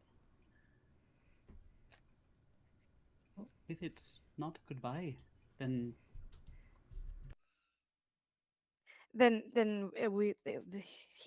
we will take the best possible care of him, and I will get him a very nice garden with fish and maybe a tortoise or something.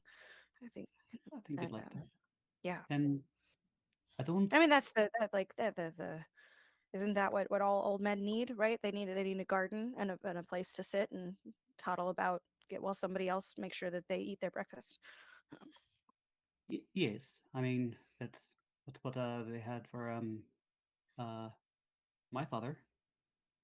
As has he like we are a very long-lived family, but I mean in the end he didn't have much of himself left, but he enjoyed the simple things that he remembered.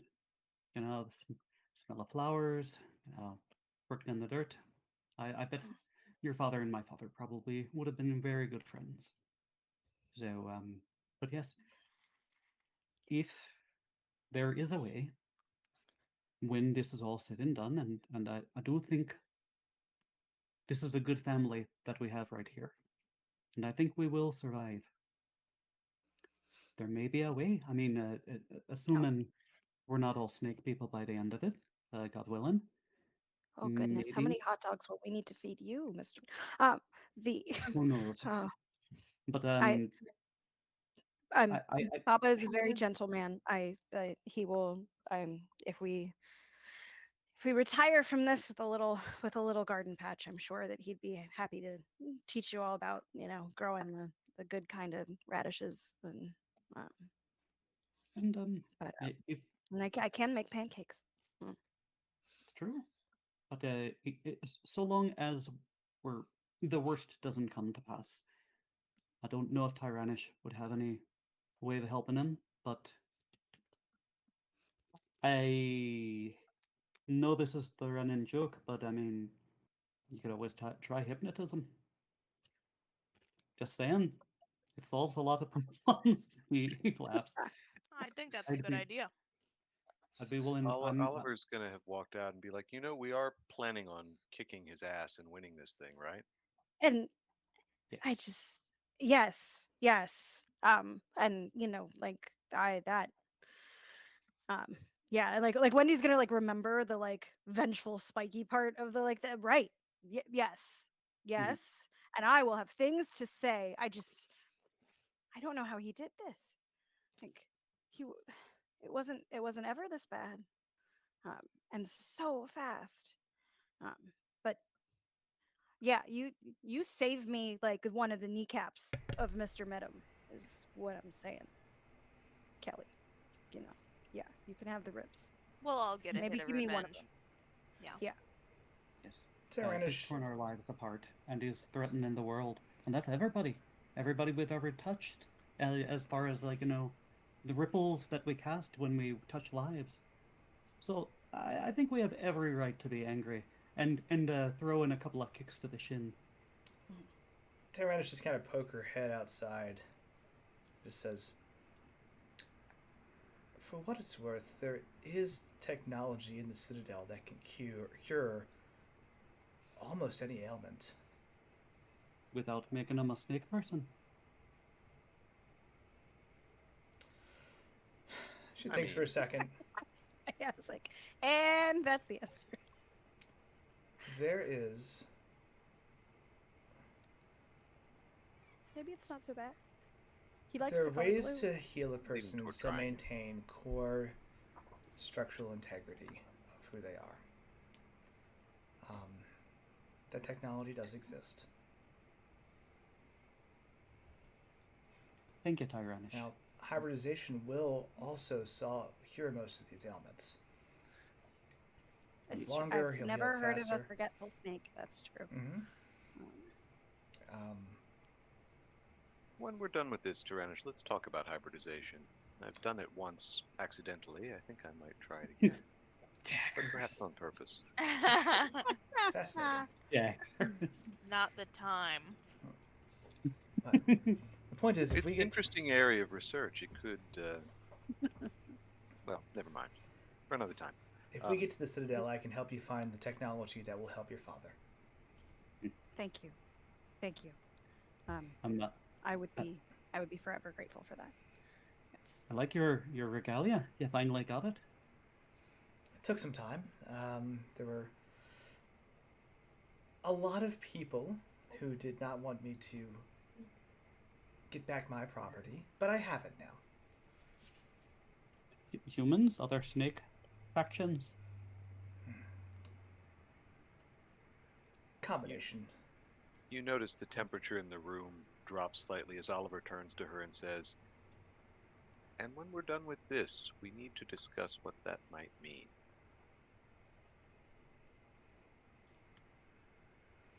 Just a prolonged eye contact moment. Hint of a smile. Of course. Cecil looks at Wendy and Kelly and be like, "Are you guys seeing this?" Oh my god. You all seem to think that she's our best buddy right now. I remember that she's an avatar of a volcano god who blew up people's living room. I do not trust her as far as I can throw her. We I got like her her. drunk. Yeah. There's a helpful chart in the Discord that says Tyrannish equal avatar of volcano god equal bad. So Cecil She's stands been up and he's like, chill, but it's a very much don't start none, won't be none type of moment. Look, Tyrannish is as chill as an active volcano. Yeah. interesting. Cold-blooded. Cold-blooded. Volcano chill. Hot-headed. Cecil stands upright and dusts everything off that he can, and he says, "Well, we had we've got to look our best. I'm happy to take us to maybe a department store and maybe get everybody cleaned up a little bit. I know that I need to. There's a couple of things that I need from my home." And he's like, "But I'm happy to give everybody a couple of like pointers on what to wear." Yes, our families did. I'm certain that yours also got the invitations. This black tie that's okay. Military feel like uniform that's is the also best acceptable. Don't have my military uniform. I think that's back at the castle. Yeah. It was a terrible war anyway. Tyrannish, what would be appropriate formal wear for you? Something regal, I assume. Let's have you resplendent. She looks at Wendy, looks around real quick. Oliver's like completely sincere about this. Like the ice from before is gone, and he's just like, "We've got that problem to deal with in the future, but right now we're bros, so let's have fun with this." You see that same type of magic she used before, only a lot more higher budget, a lot better budget at this point.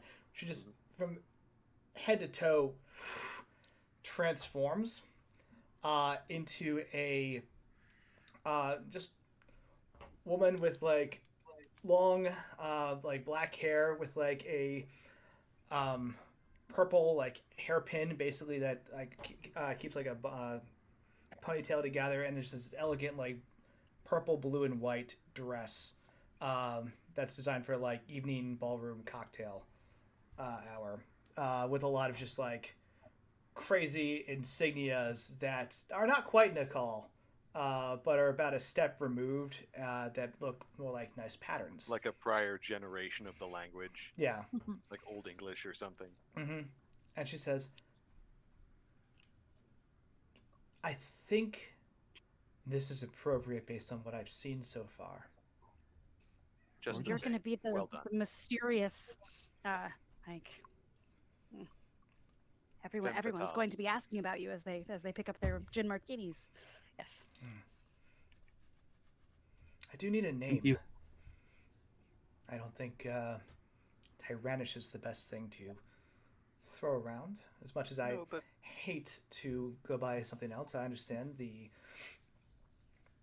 Tyra would be appropriate, I think. Tyra would be appropriate. Tyra. Actually, Irish, I mean, it's spelled the same, Tari, but yeah. It would work. All right. She smiles. It's Tyra. That will do fine. What I want to do... Snake person glow up. Glow up. Walks down the stairs, Snake takes off her snake glasses, releases her snake ponytail. Ah! Snakes everywhere. Just Medusa snakes. Glow. Everyone runs screaming. Why? This isn't the glove I thought it was. Every 90s movie ever. Okay, what I would like to do is Cecil has proposed everyone kind of get go shopping and everything to flash cut to the start of the event, right? So what I'm going to do is pieces are in place, right? Anything you need to do last minute has already been kind of covered, right, logistically. So I'd like to take a break for about, let's say take a quick 5-minute break, right? And then we'll get into everyone entering the party and you get a chance to describe your sweet outfit and glow up. Yeah. As we go down the red carpet bash to this finale. Sound good? I guess the red carpet was invented around now, wasn't it? I mean, in terms of it would have the been receiving line with the paparazzis. And color was first to post, maybe not quite yet because, it still wouldn't have necessarily showed up well on pictures. So it would have just looked gray, right? So it would have to have been post not World War II, Wizard of Oz kind of a level. Yeah, right. Because that's not even recorded right? Yeah. And the reason they chose ruby slippers is because the silver traditional ones in the story just weren't going to pick up the Technicolor. Yep. They didn't pop. Not popping, right? But let's do that. We'll take 5 here. We'll come back and we'll get right into this gray carpet affair. Oh, interesting. According to this, it dates to 1821 with President Monroe. Okay, red carpet it is. All right then. Yeah. That's the first. Now next you're going to tell me that it's related to the French Revolution and we have to hate it even more. Okay. Now in Technicolor. Don't go away. Stick around. Also, during the Surf Rider, you all rock. We'll be back in 5. Alrighty, we are back and ready to rock. Y'all got a preview of every single overlay that I have as I went to our break, so I'm glad you get to enjoy all of that. There's more down at the bottom. I didn't panic click on, so that's fun. Speaking of fun, we're continuing this wacky pulp adventure in support of Surf Riders. So if you like what you see here, or if you're entertained, or if you want to, I don't know, donate just to spite us, I'm good with that too, I guess. We can have a rivalry in donation numbers. I don't know. But bottom line is, Surf Riders are great cause, and advertising for other games. True. Surf Riders are a great cause, and if you are able to, please donate. That is the entire reason why we're running this stream. We're all about charity stuff, and every little bit helps. So bring those donations, keep them coming. Also, they give players advantage and keep them from dying in the finale, which could be fun. Can donations and drugs also do that? Drugs can do that, not as well, but drugs can do that. So please use your bartender, your finest drugs, please. Your give guidance channel emote is the one that will help out the players in a pinch, save them a little bit of luck, and let them do some crazy pulp nonsense. But we're at $13.95. We can hit 1,500 by the end of the stream. We can do that in 6 hours. I think we can. We can do that. So, believe in everyone. So drug donation is like super advantage. Yeah, absolutely. Super advantage is just, hyper advantage. I love it. Hyper advantage. Hyper advantage. Reaching levels of advantage not yet seen. Mm-hmm. Primal advantage. They've gone to plaid vantage. No. Advantage. Oh, that's a callback. Right. Yeah. Good stuff. I'm gonna donate right now. Yeah. As we're getting into, I'm gonna do it through the weird thing though. I don't know. I've just been sending Andy Venmo money. I assume it gets there. Oh, yeah. I became a Surf Rider member, so they just take money from me every month. I've been spending money on something. Yeah. It's probably donations.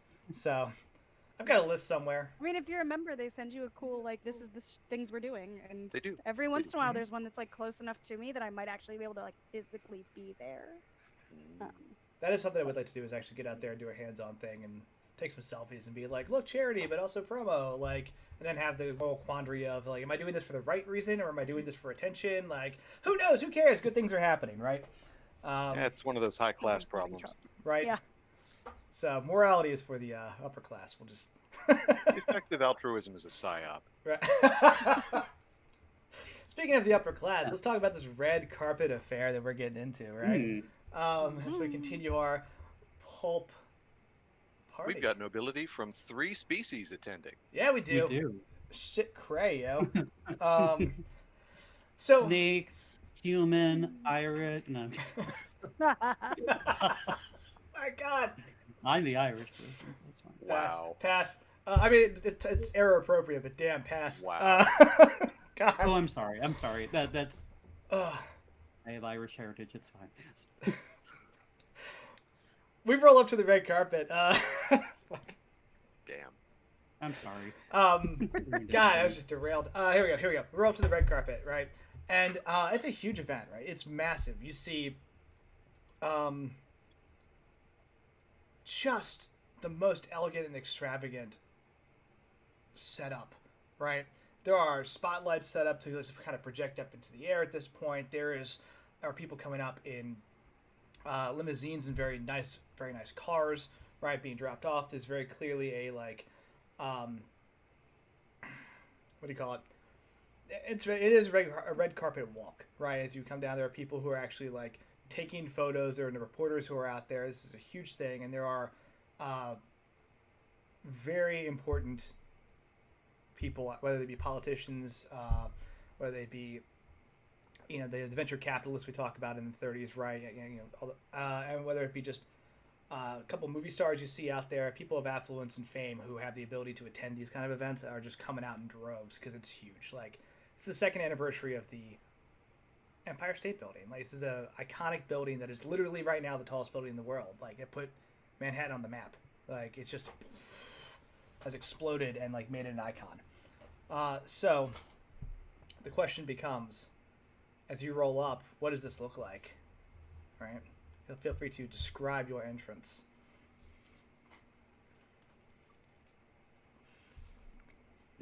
Is Jake with us? Oh God. Yeah, I guess. Well, maybe. I think yes. I think if you want him to be, he'll make the bar. He'll ask to stay.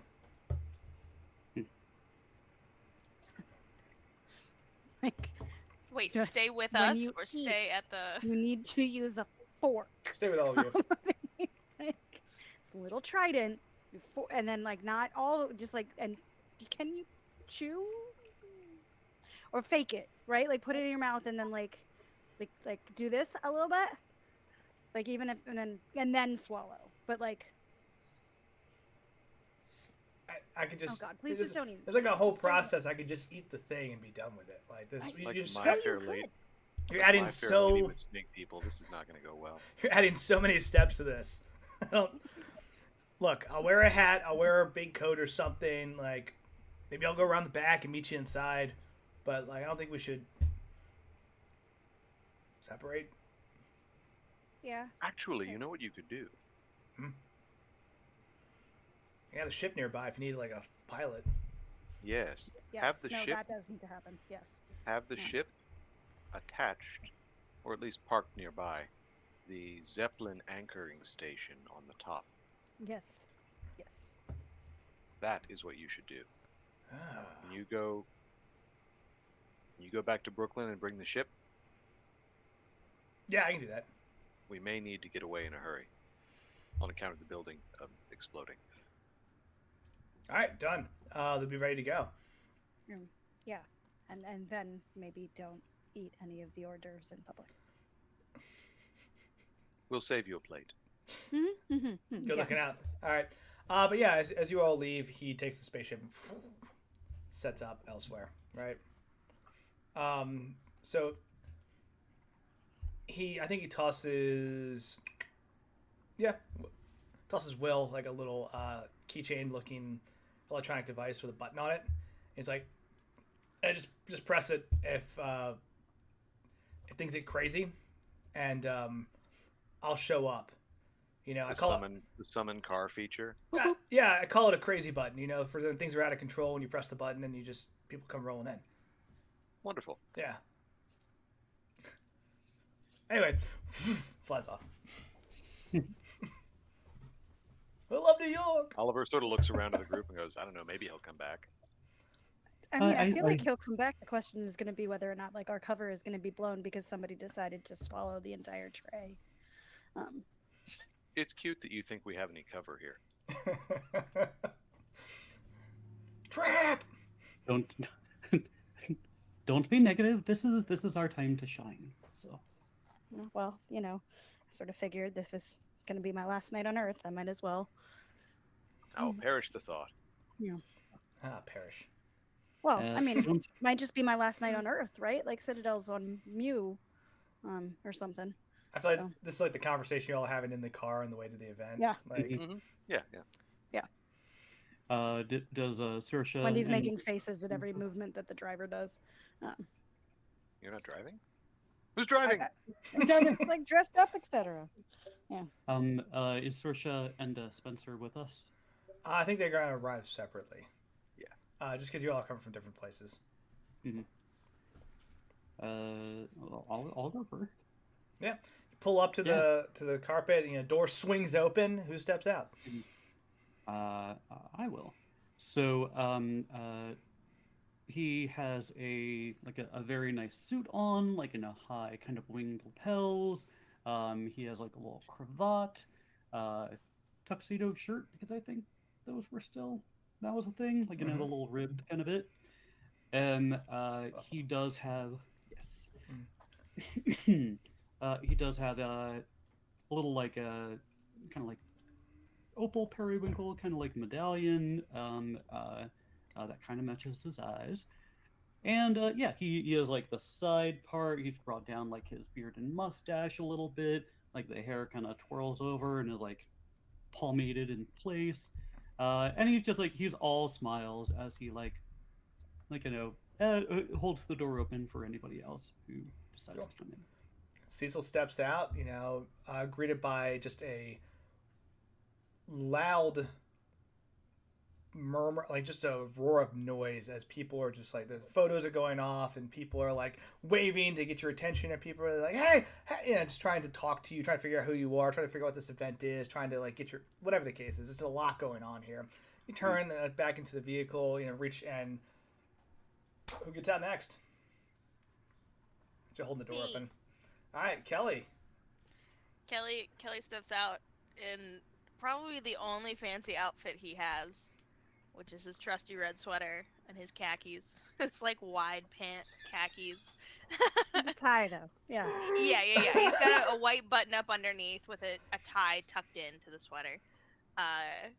Rolled up, sleeves rolled up to the elbows. Of course. Hair looking nice, that bright red hair. Steps out. He's probably beat up. I'm like trying to think of what his physical appearance looks like. And also, I apologize. It's been going from cloudy to sunny, so I've been trying to adjust my brightness. But if I glow like a supernova, I'm sorry, it's not my fault. No worries.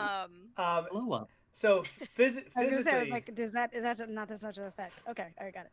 Yeah.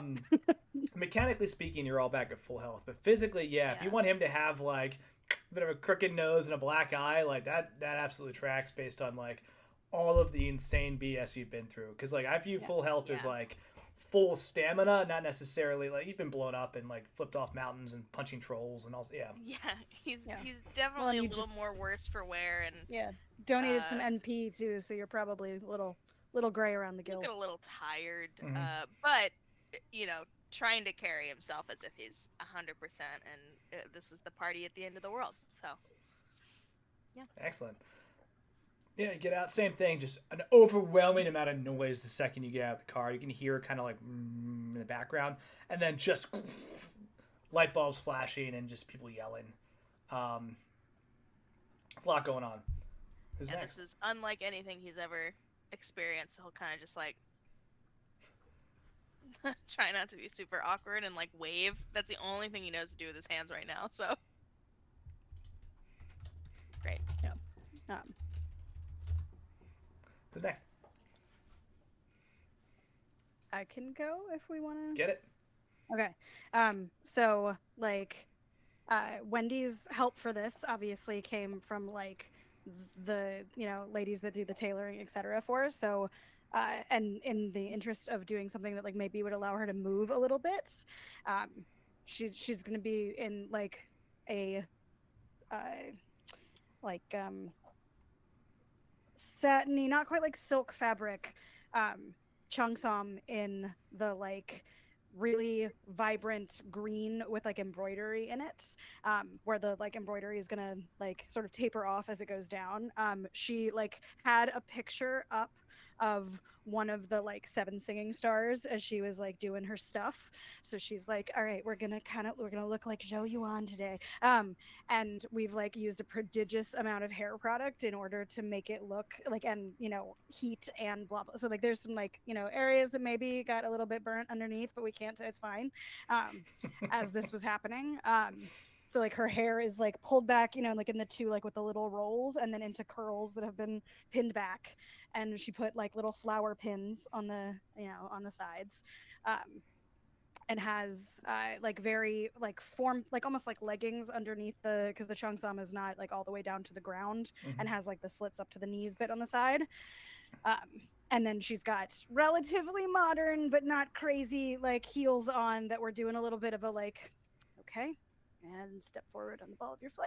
Nice. With and like she did like powdered her face, so she's kind of like paler than usual, and like added a little bit of the eyebrow makeup and like bright red lipstick, and like I've got like little like pearl bracelet and like a little like but I've got my shield necklace on like tucked into the collar of the cheongsam, and the snake bracelet on the one side, because like this is sleeveless, or mostly sleeveless, I guess it's like cap sleeved, is just no one's gonna question it, whatever, I'm from Hong Kong, it's fine. Yeah, and like as we like exit the car, I'm gonna like lean over to like one of the other people that's like waiting to make their exit onto the carpet and be like, isn't that Kelly Murphy? Like, didn't you watch that fight like 2 months ago with like the guy that he laid out, just like and then start making the way on the Murphy, Mr. Murphy, over here. No. So cool. Yeah, you exit also to the roar of noise, leaving both Oliver and Tyranish still in the car. Yeah. And she just kind of gives you a look and goes, after you. So yeah, Oliver will step out, and he's in sort of your standard, for the time, formal wear. So, high starched collar with wingtips, white tie.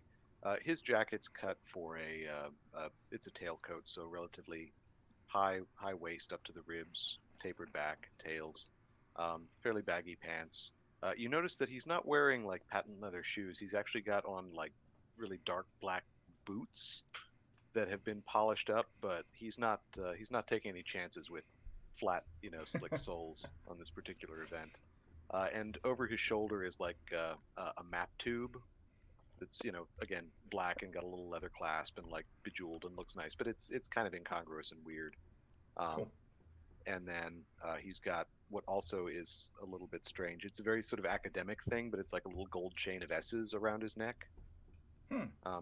That, as far as you can tell, isn't magical in any way. It's just like academic regalia. Like, oh, right, you're the assistant dean or department chair or whatever at this university. It's a formal thing. Okay, this is how you do formal. Fine.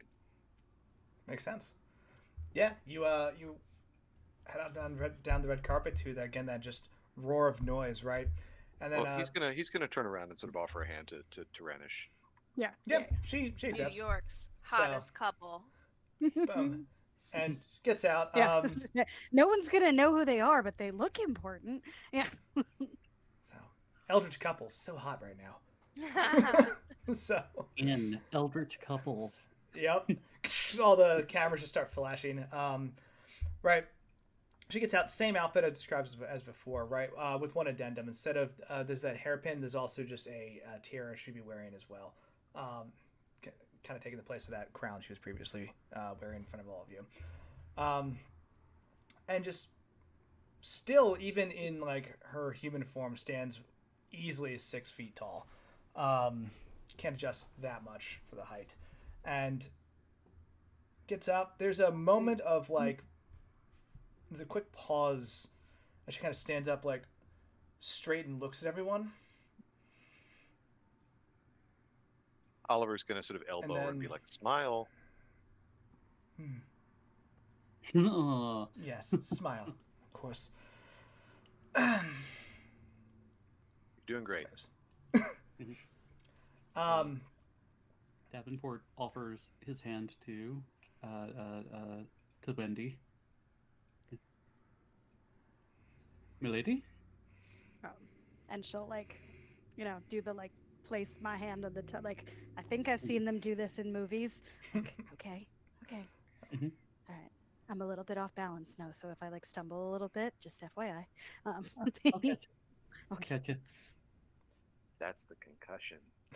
Yeah. It's not the heels. It's the volcanic you're doing great. Yeah. Well, let's go in. You all head inside, right?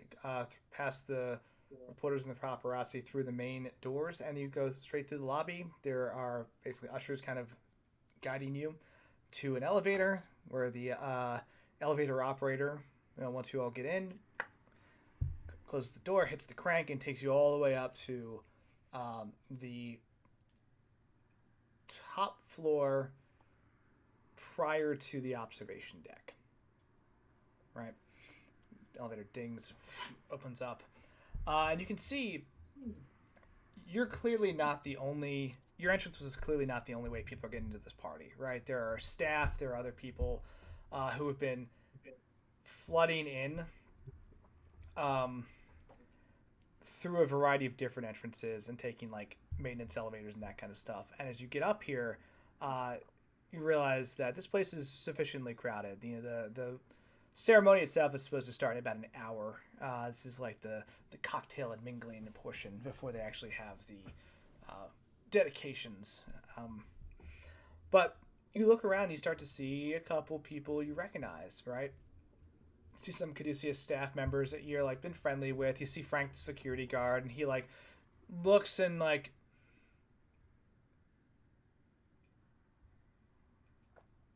pulls out a clipboard and starts writing some stuff down as he goes. Like, oh no, you're not surprised by this, right?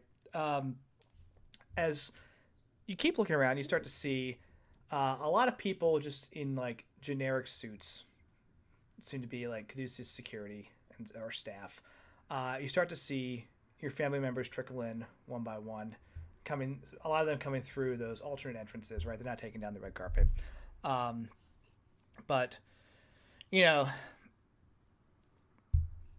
see Kelly, you see your ma, Carrie, and Alex there looking as formal as they can, right? They've definitely spruced up for the occasion, but you notice they could probably use a pair of new shoes. Actually, no, I take that back. They had a little bit of money, so they actually would have dressed up nice. They would have actually looked very good for the occasion. Carrie looking like a fine cut of a young man who's actually like grown in a suit that doesn't look crazy baggy on him. Sorry, did I say Carrie? I meant Alex. Carrie looking like just she's actually starting to come into her own self at this point, right? Looking a little more mature than the last time you saw both of them. And of course your ma looking just quite frankly uncomfortable, but just dressed in her Sunday best, basically, right? This is a party that is way bigger than she's ever been to, but she has gone through the process to make herself look very, very formal and very presentable, and is handling it with that patented Murphy grace, right? But as soon as they all see you, they like rush over and give you all a hug. You can see they're being shadowed by 2 Caduceus security people. It looks like they've been kind of like ushering them along the way. Same thing for, there you see Saoirse and Spencer, right? Cecil. And Saoirse is, of course, dressed in a very nice formal green ball gown that fits the occasion very well. And has added just a bunch of nice accessories. And Spencer has cleaned up. He's actually shaved a little bit and is wearing, like, I think he'd wear his old military uniform for this. So looking very dapper from his Great War captain's uniform. Or, sorry, sergeant's uniform. And she smiles and walks over to you and, like, hands you a set of cufflinks. Thank you so much. Says, a little naked without them. I didn't want you to not have the full outfit, Much appreciated, sister. You're looking lovely, as always. Spencer, impressive. It still fits. That's a win in my book. Hey. Is everything prepared? He says, like, kind of like as he, like, shakes his hand and, like, gives his sister it's like, oh, yeah. Hug. Yeah, this party's ready to jump off whenever. He legit laughs. That's exactly what I wanted to hear. So, and he, like, nods his head slightly towards the two, the Caduceus guards have been following, and he's like, yeah. Any trouble though? Nothing big, but keep an eye on it. And Saoirse's like, they've been following us for the entire day.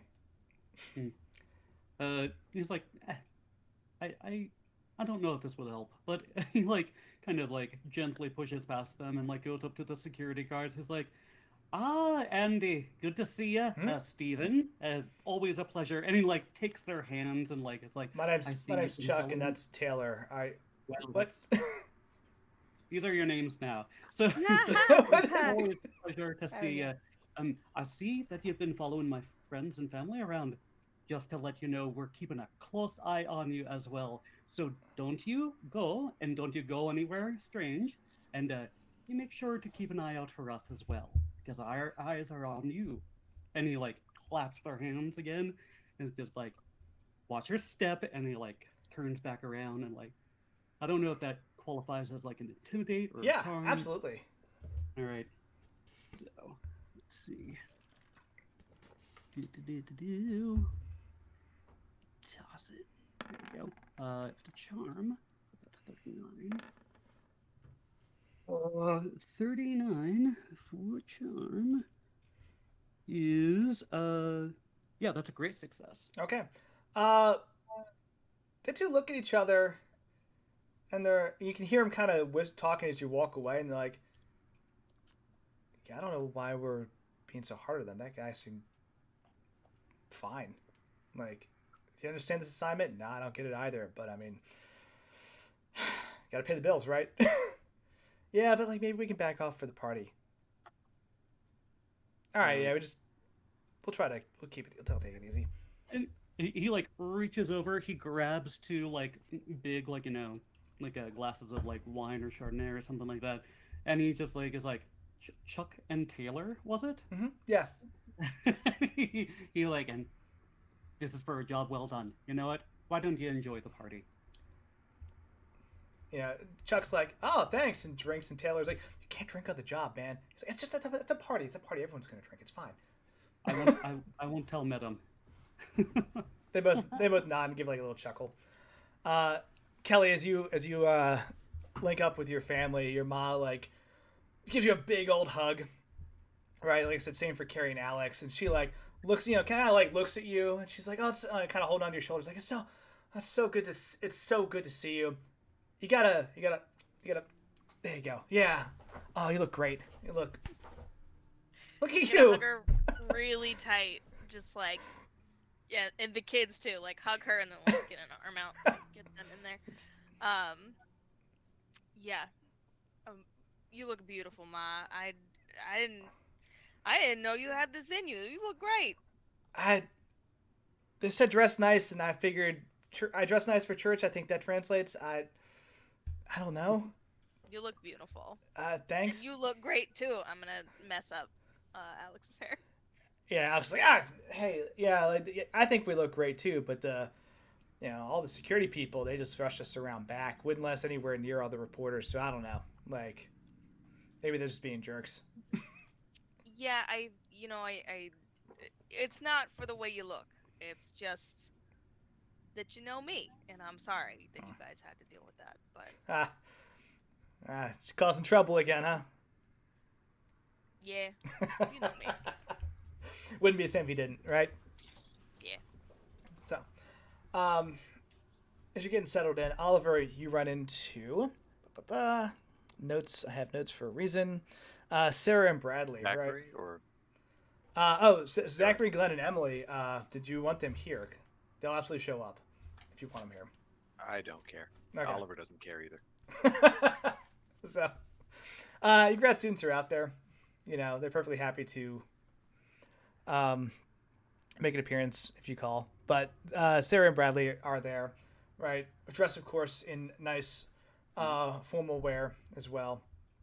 Okay, so yeah, Oliver will rush over, give them both a hug.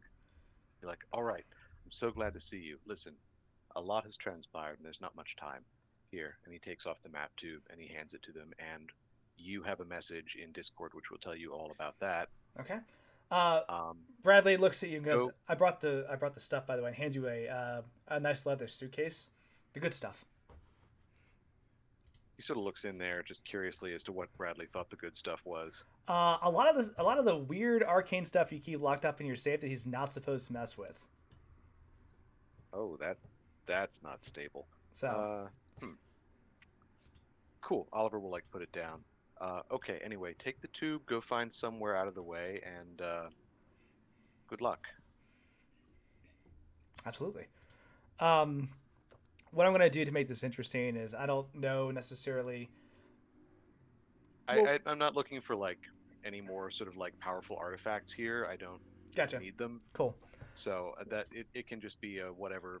It was a distraction really, just to have them bring something so they could go away with something and have it not look weird. Fair enough. Mechanically, if you want it, you can call that a briefcase MacGuffin at some point and be like, "Oh look, this thing's here." A grenade. Yeah. Oh look, a grenade! Like, oh shit. Because they did bring a couple things from the house. Yeah, maybe one's useful, right? Okay. So let me actually roll power just to see if the thing I did worked. And if you want to fill in the folks watching from home. I'm reading this right now.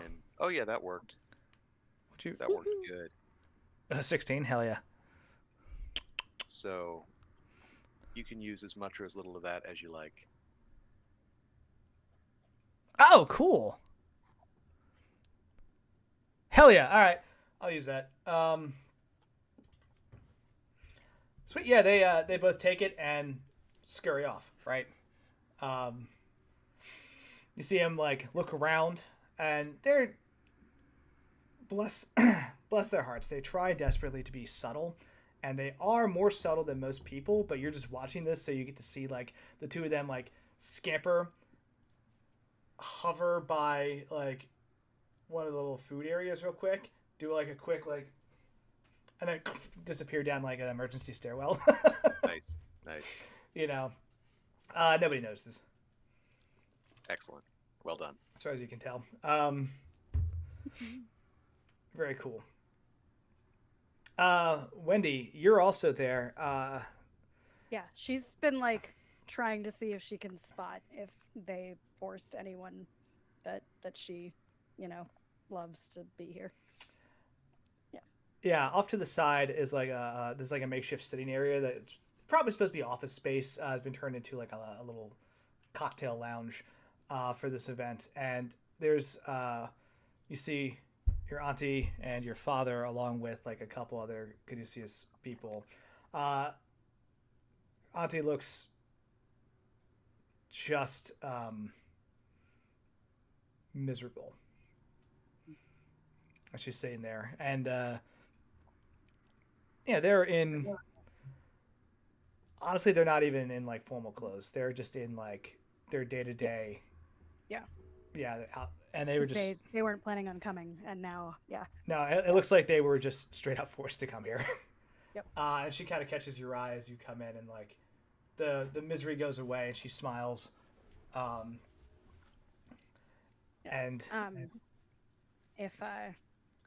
if Cecil is not like, you know, actually, because we're not talking to Saoirse anymore, we're talking to Chuck and Taylor, and the she's gonna like kind of be like, it was so nice to meet you, gentlemen, but I must introduce Lord Davenport to the venerable, you know, Miss Jo, and like we're gonna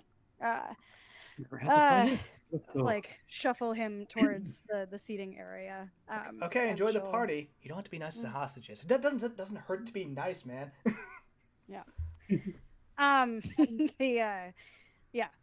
We'll resist the urge to kick them with a heel as we walk away. It's fine. And then like as we get close to the like seating area, she'll like, you know, come forward and hug her aunt, and if like her father looks like he even vaguely recognizes who she is, like, you know, embrace him and do the like, you know, kiss on the cheek. He does. He stands up when he sees you and is like, Wendy, I'm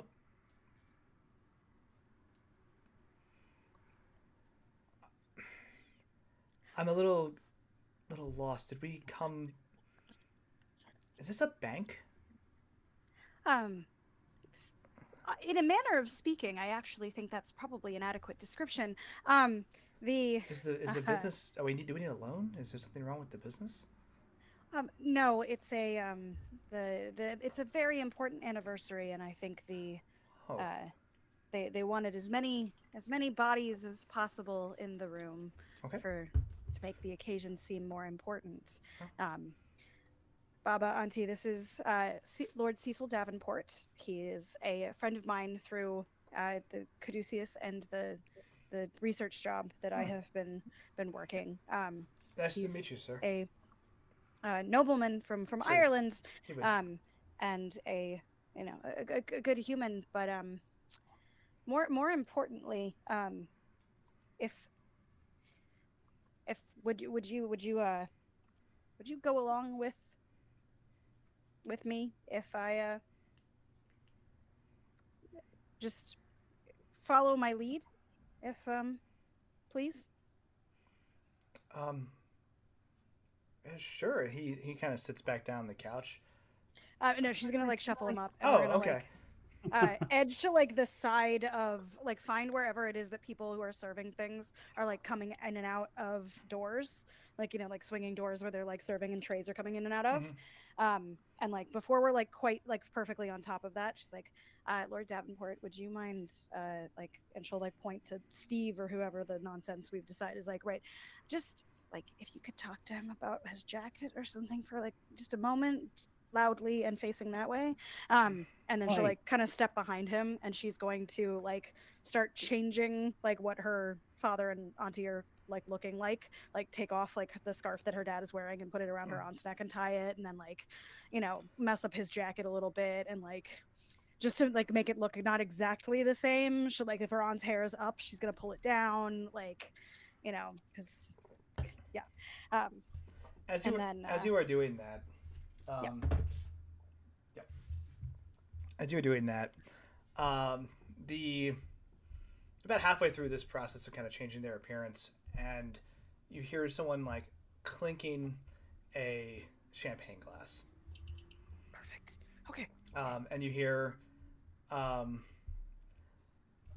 don't necessarily, you probably saw this person like, or probably recognize him from like some radio broadcasts or like the occasional TV announcement. It's the mayor of New York, Mayor O'Brien, right? And he says, ladies and gentlemen, I wanted to thank you all for attending tonight, and I wanted to begin moving this dedication piece upstairs to the observation platform. We're supposed to have a beautiful sunset in about 15 minutes, and, well, I wouldn't want any of you to miss it for the world. So, if we can start heading up there. Of course, please take your drinks. There's more champagne up there as well, and caterers will come down for whatever you need. And once the dedication or once the ceremony is finished, we will, of course, retreat back down here for, well, more drinks and entertainment, right? And people, again, to give you a perspective, there are about 150 people, like, in this large area, right? Because this is a huge floor. I can't stress this enough, right? It's been kind of remodded to just host everybody here. And, like, they start moving up the elevator, start moving up the stairs, right? And very much so with the Caduceus personnel, they start nudging people, right? Unpleasantly. Right? Oh, also, I'd like everyone that's not Wendy at the moment to make a spot hidden, please. As you're kind of all being nudged. And Wendy, as you're, like, kind of doing this, one of the guys in, like, a jacket and tie is like, hey, party's moving upstairs. That's nice.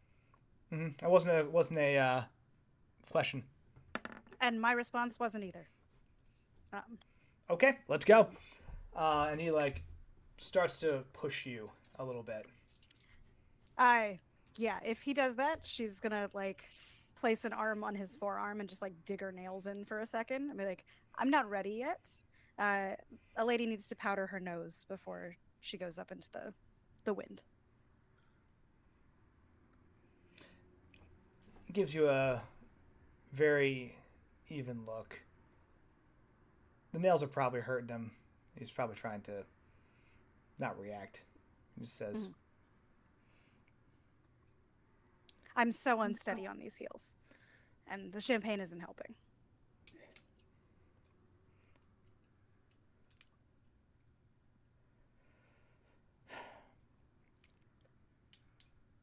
Miss Wendy, if you could please, at the request of Mr. Medham, move upstairs before this evening's formalities are thrown off. That would be in the best interest of everybody. Well, why didn't you say? We have 15 minutes until sunset. Could you give a girl 5? He takes a step back and, like, just stares at you. Of course. Much obliged. So, everyone else is, like, being ushered upstairs. What do you do? The next, like, empty tray of whatever drinks or whatever that's coming back, she's gonna, like, nudge her aunt and her father to, like, follow that person and be like, the bathroom is that way.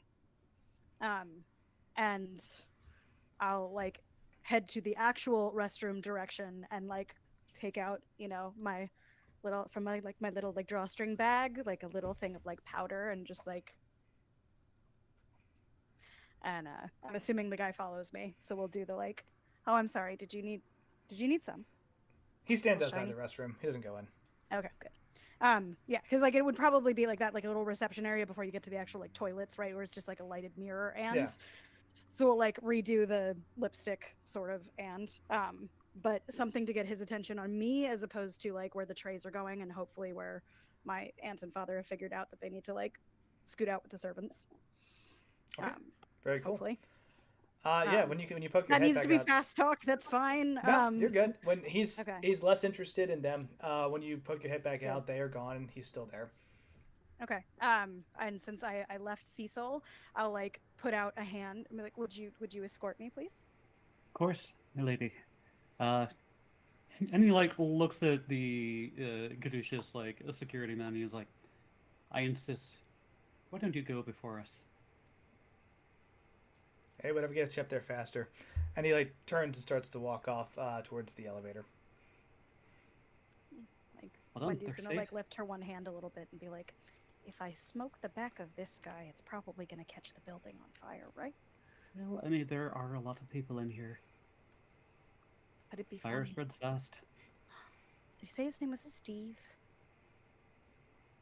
And Chuck Taylor This one could easily be a Steve. It looks like one. It's Chuck Taylor and Steve and Martin, right? So. Oh, yeah. All right. I am the best at naming people. Well done. Clearly. Yeah. Like, I just want to. NPCs for days.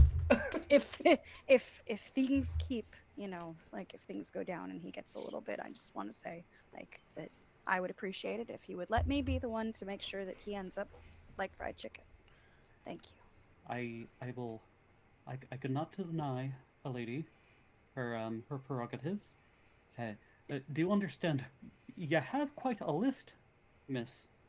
And, I mean, you might the want two to important ones right prioritize now. But yes, like Wendy's probably now at this point edging close to 17. That feels normal. Yeah, yeah. Well, I have like, sure. I write about it in my diary, and the list hasn't gotten a whole lot shorter, and there's only so many times you can spit in their tea. A hell of a body count for a 17-year-old. Oh, he like makes a face. He's like, don't spit in people's tea. It's simply Not unsanitary. yours. Exactly. So that's you two with Oliver and Kelly.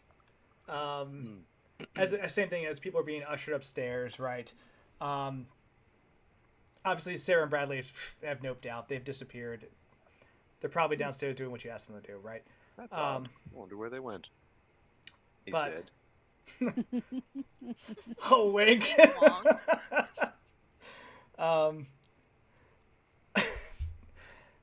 What do you do when the announcement comes? They're like, "Hey, elevator, we're heading upstairs to the observation platform. It's time." Yeah, I'm gonna look around and see if I can catch the eye of either Shekels or Quentin to find out where our plan C ended up. So, Shekels is bouncing around the party, and eventually he and Quentin come up, and they as you're kind of all merging together and waiting for the elevator, he's like, "Well, first of all, great to see you, Oliver. You look great. I don't know if you have a tan or what you did, but it's working for you. Secondly, yeah, we got everything situated. Those party favors that you asked for, they're on floor 78. You guys on the 80th floor right now. So they're on floor 78, and the stuff that's going to really jump this party off is on the same floor, just east and west side, depending on where you want to go. So make sure it's all there, and they're live party favors. So they're going to make a big All right. Oliver's going to hand Shekels his bag of tricks and be like, do me a favor and pull the most powerful thing you can out of here and make good use of it when the time comes. Reaches inside. Careful. Just look. Don't reach blindly. Like glowing light coming out of the bag. Yeah, he's like, how do you have all of this? Are you a wizard? Is this? This is from my own collection, separate from the efforts of Caduceus. This will be put to good use. He sort of gives him a little clap on the shoulder, like, yes, bravo. Yeah, like one collector of absurd eldritch objects to the other, like, I'm trusting you here, but isn't it cool? We just become best friends. Yeah. He's very, very excited about the stuff you have in that bag. Okay.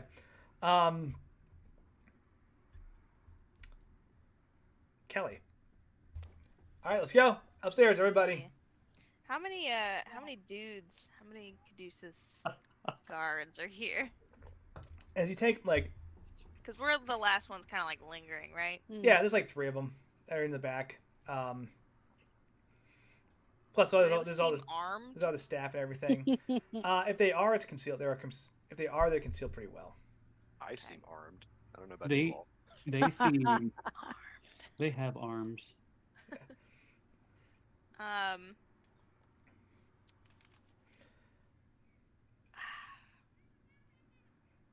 Where do we have the parachutes? Is that plan C? Well, that was we just got told those were party favors, right? That's what I thought. 2 floors below us or whatever. Yeah. I didn't know if that was guns or not. I'm not saying any of this out loud. This is I mean, Yeah. it No, might guns- also be guns, but I thought it was at least parachutes. kind of parachutes. Yeah. It's parachutes and guns. The party favors are alive. I don't know. What does that mean? Right. Yeah, if you read between the lines enough, like, Thank you. yeah, there are parachutes on one side, basically, and guns on the other. You can run down and try to grab whatever is going to help. They have set up. And that's below us. Yeah, We're on two floors down. Yeah. And like I apologize. I did fail to set this one kind of mental image. It's an office building, right? So usually you'd have just like these large cubicle farms. They literally just removed all of that for this floor, and it is like a massive like there are multiple bars that have been like put up here. It's like a makeshift cocktail area / like pub, not pub, but yeah, it's a massive like makeshift party area with a lot of comfortable couches and seats. Are they ushering us to stairs or an elevator? Both. There's a group that's going both ways. A lot of the times you see like women in like nice dresses and heels going towards the elevator, and then they're taking the stairs. Like, but it's a mixed batch too. Okay. Yeah. Everyone else has kind of been ushered, right? Like y'all have made your way to the stairs / elevator, or are we all Or just been shepherded that way as it Yeah. Okay. Yeah. Yeah, I think we're there, but I don't know if we've close, actually not, ascended. Yeah, okay. Yeah, I'll be like, oh, okay, yeah. We got a party to go to. And I'll kind of usher my mom and the kids towards that way. And we'll go towards the stairs. And I'm going to try and be slick. Kelly's not a stealth character, but we're gonna try this. Almost like, not trip my mom, but like almost as if she's stumbling. Yeah. Okay. And I'm catching her. Yeah. And so I might maybe like put my arm around her and just say, go with this, and like sweep her leg. Sweep the leg. And, absolutely. She's like, go with what? I catch her. I mean, I'm holding her the whole time. Yeah. I guess I'm not really catching her. As like a dramatic event to maybe see if she hurt her foot or something. Mm-hmm. I don't know. I'm making this up. So, what do you want me to roll for that? I'm good with it. This is just great. Let's do it. This isn't really high. Like you're basically just trying to like dance lessons that you had to take through Sunday school when you were like 11. Yeah. Like, yeah. The one thing we learned. Honestly, the worst thing about this entire scenario is like seeing your mom just look like uncertain about this entire thing. Yeah. And she's like, okay, I'm gonna go with it. What? Like, yeah. What do you do though? She's like, I'll catch her and be like, Ma, are you okay? And I'll be like, you know, like grabbing her ankle and maybe squeezing it a little hard so she kind of goes like, ow. Yeah. Like, what's going on? Why do you... Oh no, you must have hurt your ankle. I knew you shouldn't have wore those heels. Do you guys have like a first aid? And I'm gonna clock where the guards are around us. Still Okay. 3. Yeah. Okay. If you can imagine like the elevators in front of you, you've got a guard left, right, and behind, and then you're kind of in the center. Yeah. Yeah. I'm calling out to them. You guys have a first aid? Is ice? Anything? I don't know. Chuck's like, yeah, I can't not let. Yeah, I got a first aid kit. Yeah. Hold on. Oh no, like, go grab the like you were going for another martini. Go grab some ice for the poor woman. Who raised you? My. But yeah, he runs off to go grab a first aid kit. Mrs. Murphy, and like, you know, we'll like rush forward and like try it, like grab her other side to help her into a chair. Like, yeah, did she take a fall? And like, Lord Davenport just like lets his guard just continue walking up and just turns and starts walking back down. I think she hurt her ankle. These heels, they're so cute, but they're so high, Ma. Something more sensible. You knew we'd be in the Empire State Building. Alex, go find another chair so your mother can elevate her leg. They were saying that 3-inch heels are in season right now. That's what I went with. I don't know. Like I've never walked in these things before. Like, don't wear this to church. Be like, kind of like get close to her. Like, the higher the heels, the closer to God, Mrs. Murphy. It's fine. That's what my pastor said. Yeah. Jesus Christ. I will basically whisper her and say, we got to go down 2 flights of stairs. We can't go up to the top yet. And just give her that much information. Okay. Great. Yeah, I'll send the kids. I don't know. No one put me in charge of this stuff. Cecil looks to you. Didn't I hear the mayor talking to Dr. Johnson earlier? And I mean, he just came back down, probably looking for the restroom or something. Boys, I bet you could find him if you maybe walk down the flight of stairs. We'll send your ma after you. Yeah, I'll just Smith and Brat. I'll pull Champ. Alex in and like, just say 78 and whatever wing is the safe one, the one without the guns. Okay. Hell yeah. Timothy, Sam. Are you calling for our security? It's and Martin. Okay. Sure. Steve. One of the security guards, with the help of Carrie and Alex, helps up your ma, and it's like, "Hey, look, we're gonna go take her down and get her settled, okay?" I just saw Dr. Johnson go that way. You should. He's a brilliant orthopedist. We'll take care of this. The rest of you head up to the ceremony, okay? Let's go. And you see one security guard with Alex and Carrie go down. Start taking your ma to one of the other elevators to go down to that area. Okay. And you know, Martin, you really should go with them. You're pretty sure that not support both of her students. Like Mrs. Kelly is not a small woman, but like really, like obviously, she, if like where do you think Kelly got his height somewhere, and it's her side of the family.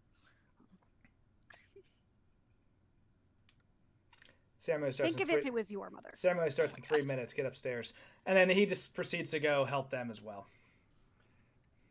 Are there any more guards on the floor? There's one guard kind of hanging in the back because one ran off to get ice, came back, went downstairs. Second guard went downstairs. There's one more kind of hanging out, and so it's just you guys and this one guard. And he's like, "Look, I'm not." He's like, "Look, guys. If you don't want to go to the ceremony, you don't have to go to the ceremony. You can just leave." Oh, that's fantastic. No, I'm just kidding. Like, you gotta stay here. Okay. He's looking real murderous at this guy right now. Like, there's only one of you, and there's a bunch of us, and I can just hit you over there. No. Mr. Madden was very clear. He wants you at that ceremony, and like, you can make this a complicated process, but it's kicking off in 3 minutes, and if you're not up there, well, that's a lot of your problem and not really mine. No trouble. Do I have something in my eye exactly as much of your problem as we make it, sir. Let Cecil get his thing off. Please. He's like, do I have something in my eye right here? And I'm going to use hypnotism on him. So. Yay! It was either that or fists. So. I'm gonna blow. I know. I was like, Wendy's ready to kick this guy, but that's fine. I not for nothing. Hypnofists. Hypnofizz, you got onto something there. Oh man, there's something there. All right, so I'm going to. I want to roll... give Cecil a little like fist weapon that's like a third eye and like. Oh, that's really good. That's a good roll. That is definitely yes. That is a critical success. So Cecil just like his eyes kind of glint in this weird kind of periwinkle scintillation, and he says. We're all already up there. And you want to go up there right now.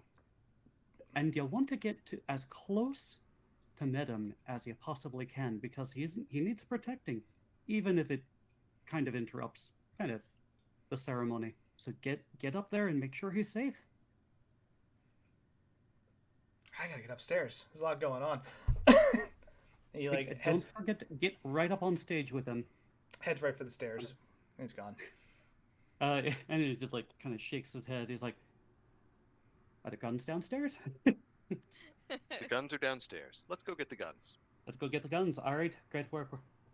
Let's go. You start to hear what sounds like a PA system, like turning on upstairs as you're like starting to head down. You can hear it sounds like Mayor O'Brien again talking. It's muffled, right? Hmm. Yeah, you start heading downstairs to get the guns. Yes, let's be as quick as we can. Okay. And I guess put the parachutes on as well. Yes. I feel like this is poorly planned. Don't laugh. Oh, Hope, thank you for the host and raid. You rock. We actually had a whole lot of plan. Welcome to our finale, which is an absolute shit show. It's so good.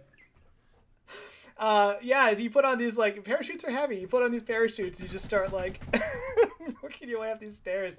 You've got guns. Hey, thank you for the follow. So, Thank you. you've got these guns. You've got this fighting spirit. You've got the idea or semblance of a plan. You've got a lot of plates in the air. Kelly, you go downstairs. You find that 2 of the guards have just been KO'd. Looks like a combination of Alex is like rubbing his fist, and you can see it's like kind of split on one side, and then on the ground is one of the serving trays, right? That was used for like champagne glasses and everything. Next to your ma, who apparently just like cracked this dude across the head with it and knocked him out. Oh, very proud. I thought it was Alex. That's even better. And Now I'm gonna come in and just hug them both and like, you did it, yes. These are parachutes. What do we do? Why are there parachutes? Listen, we have a rough plan. I need you to be prepared for anything. As you say, I didn't want you guys to come, but as you say, be prepared for anything. The ambient light that's been kind of coming through these different windows throughout the Empire State Building, right? It's been kind of fading into dusk and twilight as the sun is setting. It just shifts dramatically to a much darker tone. Not dark, like not lightless, but suppressed almost. And definitely not like we just hit the angle where it dropped below. Like this is Nope. great. There's like a good solid 10 minutes until sunset, but like there's just a shift in something that causes the light to just fade out. In the same way as I'll use Ash as an example, your room has been kind of shifting light. It's like that, just dark. No, like, son of a pork roll. We Okay. need to go upstairs. yep, putting the parachutes on. Yeah, I was gonna say Wendy's gonna start putting them on the kids. Like, just stop. Just let me do it. Stop. Like, yeah. I'm gonna send them down the stairs. I don't want them up at all. Yeah. Just as long as they have. I'm gonna real quick show them how to use it. Not literally, but like this one, pull hard. Jump away. I'd like Oliver and Cecil, actually anybody who wants to roll power. While that is happening, like Murphy, you're gonna kind of get them set up, and then you go to the elevator first, right? Why the elevator? Absolutely not. No, okay. Stairs. So stairs. In the case of a fire, yeah. Regular success. Same. Not a success at all. Okay. Hold on. I have too many windows open. Yeah, no, never mind. Nope, that was bad. Cecil and Oliver, you both look at each other at the same time, and you feel it. You feel something shift in the building when that light changes, right? Something just went wrong. And you identify that something very quickly as Kelly is like, okay, family, let's go. You're strapped. You got pistols. You got parachute. Let's get out of here. You throw up the door to the stairway. It is a wall. Let's get up there. There is no stairway. And you're like, oh shit. Simultaneously, you can hear a as the elevator powers down. Now, Oh, no. How thick is this wall? Just kidding. No. Let me- I'll think Yes. allow me Yes. now allow me to rephrase slightly. The way down is solidified. still go Oh, up. not the way up. Mm-hmm. How solid? Bitches. Yeah. It looks like a solid concrete floor. God damn it. I've broken through concrete before. Let's get up No, there. it's fine. Yep. Yes. And stay out of harm's way? Is that still like, you know, everybody? But let's get up and just be safe, everybody. See. And collect with a rifle. Carrie's looking at like a 1911, like, wow, this is like the war pistols. Jesus Christ. Puts it on safe. Right. Oliver heads up the stairs. Cool. Yeah. Put on the parachute backpack, that's for sure. Okay. Wendy's gonna take off the heels that she wore, and like toss one of them down into the now covered stairway. But I'm keeping the other one on me because that's a nice, we have a bludgeoning instrument until I use the rifle. Yeah. You are a wizard. Yes. And we might have to use the teleportation stuff for like when we are flying off of this building with parachutes. So for now, yeah. Sometimes simple is better. Also, it's really satisfying to hit Steve over the head with one of my heels. Steve specifically. Martin is also not on my good side. We keep that maybe at the top of the list. As you burst out to the top of the landing area, you can see that the light outside seems fine. Whatever that shift was something either magical or structural that messed with the lighting inside the building. The sun is still about to drop behind the New York skyline, right? And it is a beautiful sight, right? You can kind of take a second to process the fact that you are standing on top of the literal tallest building in the world at this point in time, right?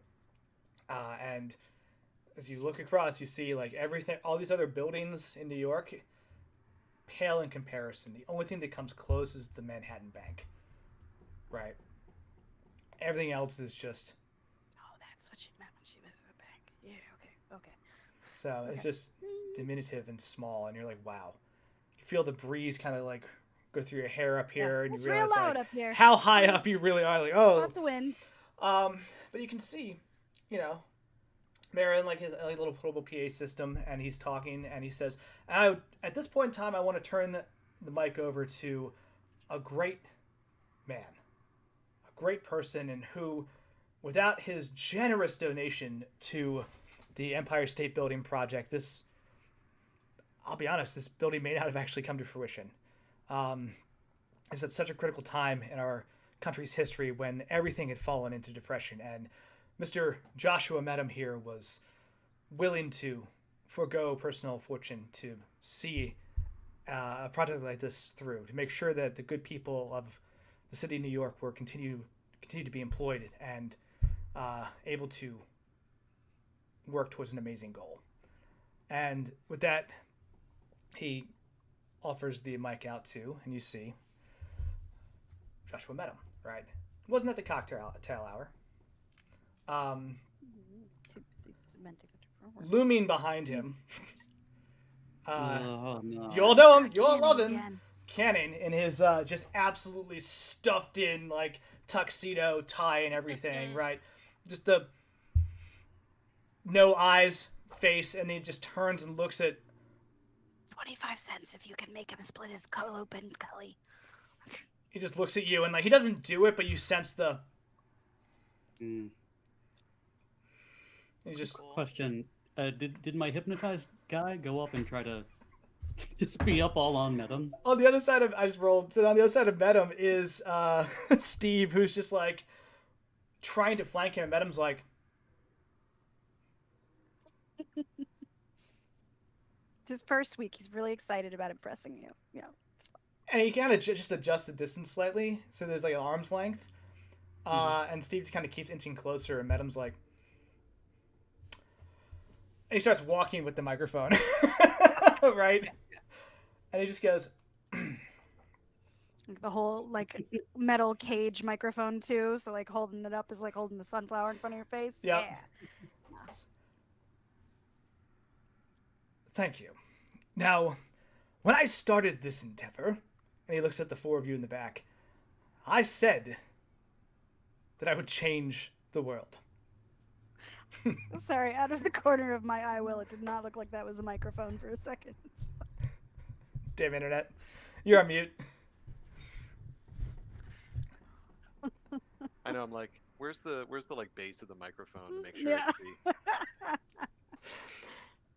When I started this endeavor, when I started Caduceus, I said that I would change the world. I would make it a better place. And tonight, how great a job you've done. I will live up to those very words that I live by.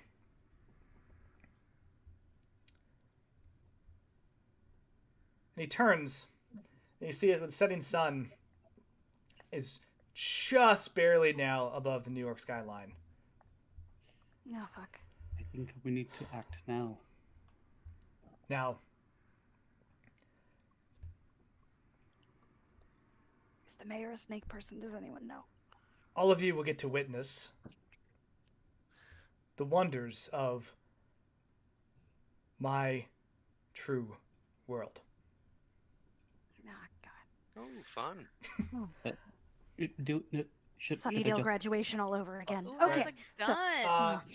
And on the platform, it starts to light up with a bunch of. I'll give you a chance to act in a second, but like, the platform starts to light up, right, and the fading sunlight just hits it, and creates what looks like a ritual circle. And he says, "We're going to change this world, and we're going to make some improvements." And with that, you start to hear the crackling of magic in the air, and just see surges of like very similar. It's not quite red lightning like Tyrannish had, but it's just that crackle of arcing energy all around the top of the building, and like the mayor, a bunch of the architects, a bunch of the Caduceus staff, and people start to panic off to the side, right? Yeah. And like we definitely don't have like he was looking right at us. We don't have stealth or no. There is no. Okay. So there's no point in being being subtle. For you. Okay. Yeah. So. Goodness, Mr. Medham, it's already the tallest building on the planet. You really didn't need to, where the goal could possibly be next.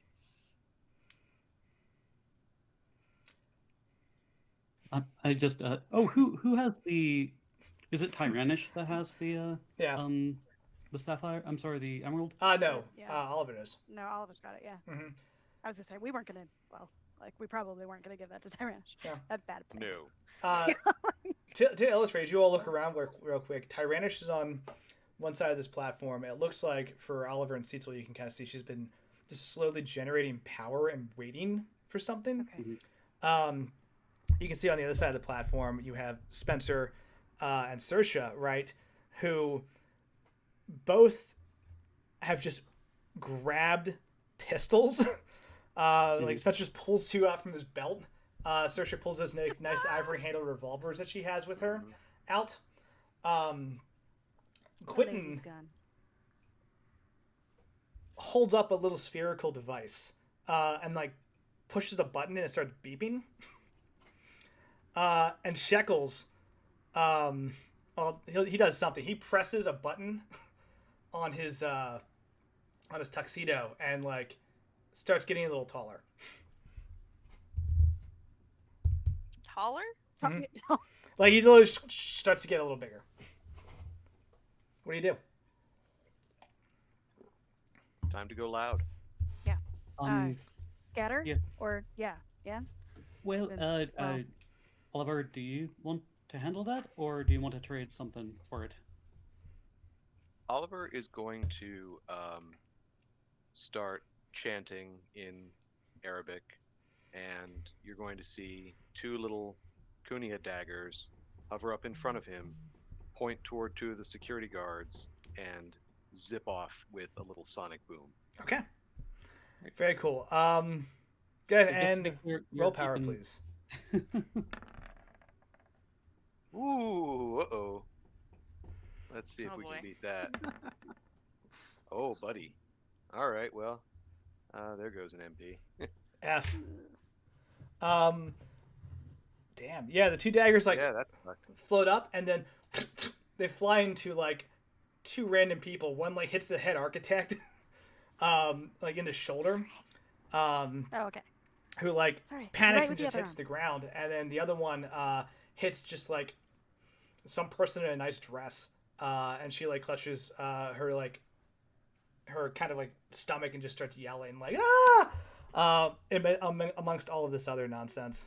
Yeah, that's gonna get everybody's attention. Let me see, where's my sanity? Holy. That didn't work. No. Sorry, Oliver. little interference. Let me try that again. Oliver. And you see Oliver. I was gonna say, I was like, did you roll a 99 twice, or is Oliver. it just that my thing is still catching up? Okay. Oliver, are you using the device or am I? What? Oh, it's not time for that yet. Are you using it or am I? I don't know. Oliver's like really flustered and just like trying to recover from what should have been an easy cast, but now he's like suddenly buffeted by like all the forces going around and like, wait a minute, oh right, I've actually got to steady myself and think about this. I was getting a little cocky there. Don't be cocky. Spencer, if you need me to, I'll do whatever. Just to let you know. Together in a moment. Got it. Spencer turns around and there's a makeshift bar that's been set up. There's like 2 little makeshift bars on the other side of this like landing area. He turns around, just rips the covers off, and you see there are stacks of parachutes there. Yay! And he goes, time to go! Time to go! Let's get everyone in these things now! So a couple of problems you have. Obviously, Medem is doing something that is causing an insane arcane reaction. As you kind of feel yourself being caught up in this, you're realizing it is taking life force from people, right? And will start to seriously have impacts, right? So there's obviously that. And there's the fact that you have a bunch of civilians up here, and there's the fact that the way down currently is partially barred, right? Oliver, you know, if you can get people a little further down, there's a good chance that Sarah and Bradley can help them out. But they have to get off this floor. Right. We'll go in initiative order, I think, is the move here.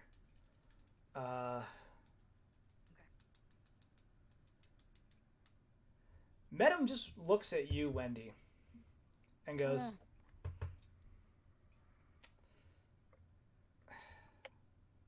there's no more reason for formalities. You're going to die, and you're going to die badly. And it will amuse me when it happens.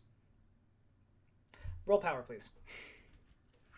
As just an arc of this arcane energy flies at you.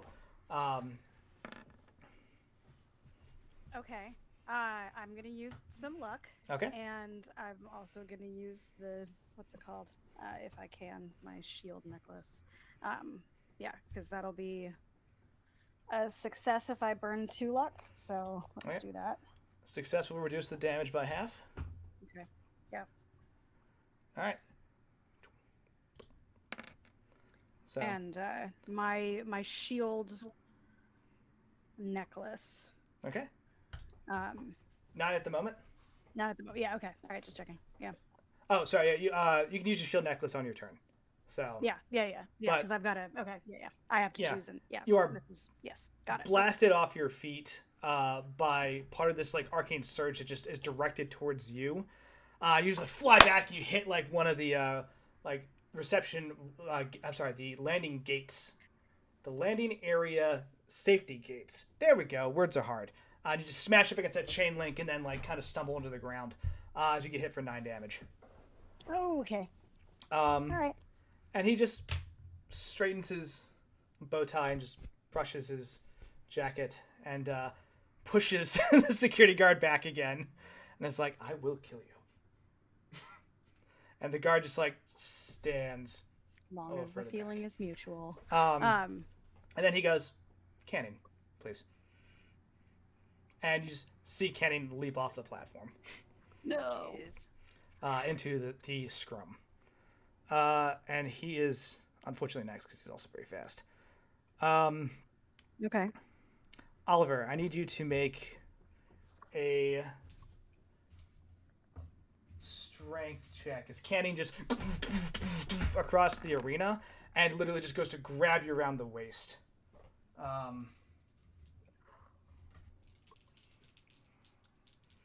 should roll this. I am having all sorts of fun. I'm going to roll this one live, dude. It's important. Live. That ain't great.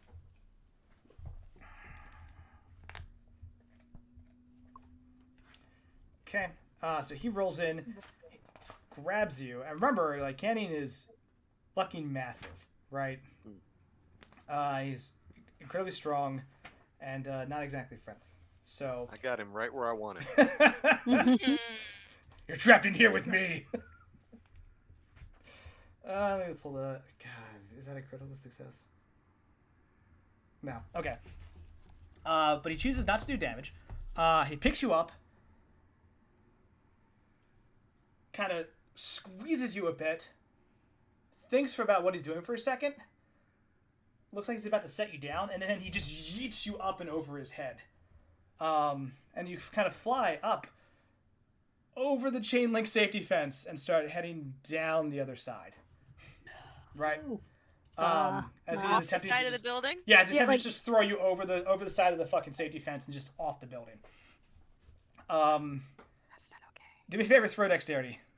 To try to grab onto something. You also have a parachute on, so you won't die immediately.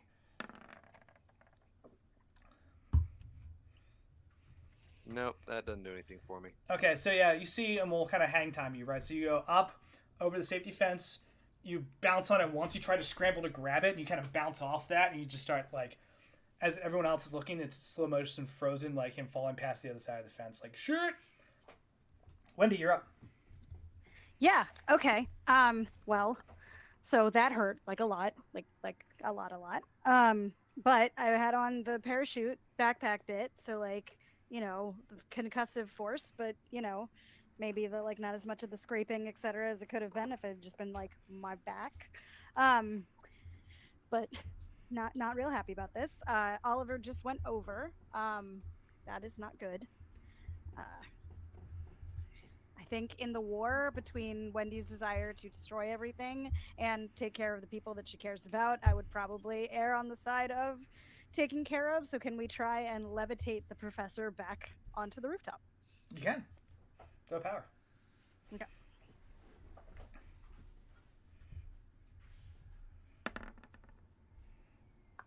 Nice. Okay, that's a success. Okay. You got to burn. Let's see. Distance to weight. Let's see. What's the formula for how far it goes again? If you have That's 1 MP for 30 feet, I think, if it's not resisting. Yep. Okay, 1 MP. Good. And then... And it's a strength check.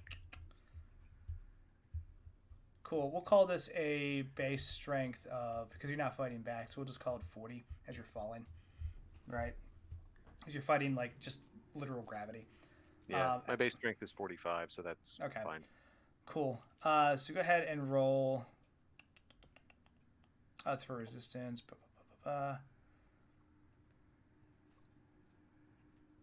What's your dex? Mine or his? Yours, Wendy.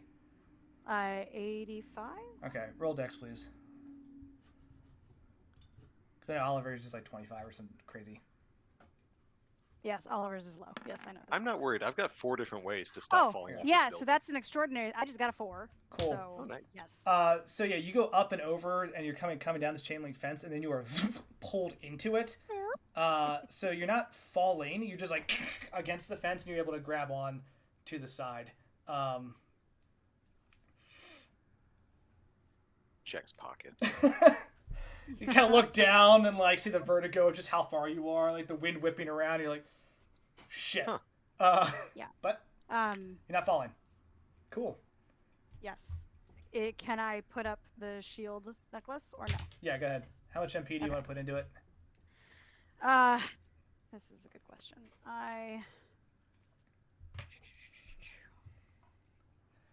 I'm gonna go with. Let's put this on Kelly. And let's do 3 and see where that gets us. So 3d6, yeah? Yes. Yes. Okay. And it costs you a d4 sanity to use. I know. Nice. 9. Okay. Okay. Of course.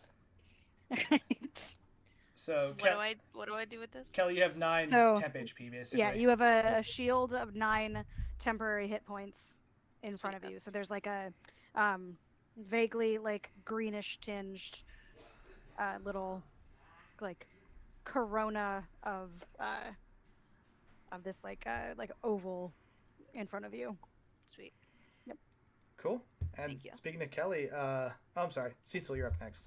Damn it. Cecil, what's your dex? Get me excited. My dex is 80. Yeah, you're faster than Kelly. Okay. Yeah, like obviously when Wendy puts that on Kelly, she's gonna be like, just punch through him, just right through, all the way through. Okay. Yeah, Cecil, you're up. Right. Cecil like witnesses what happened to Oliver, and he's like, Oliver, give me the gem so I can open the portal. And then he looks at Canning and takes out of his pocket, you know it, you love it, it's a troll collar, and like starts going forward to like snap it around his neck. Canning actually reacts very poorly to this. Does he have trauma with the troll collar? And you like clank this a couple times and move towards him, and he's just like, he looks so enraged right now at the idea that you would present this you're thing. Worse than we thought. Yeah, go for it. You want to try and put a collar on him? Sure. Yeah. Cool. I will. Kelly is also here to help with this, but if you got it, you got it. He looks at Kelly. He's just like, he like tosses him one side of it. Like, do you want to do it together? Oh, cool. I can't do it until my next turn, but since it's next, can we just do that? Yeah, you are next. I hold my action until Kelly is ready. Cool. And we'll double team him. Yeah. All right. Real quick.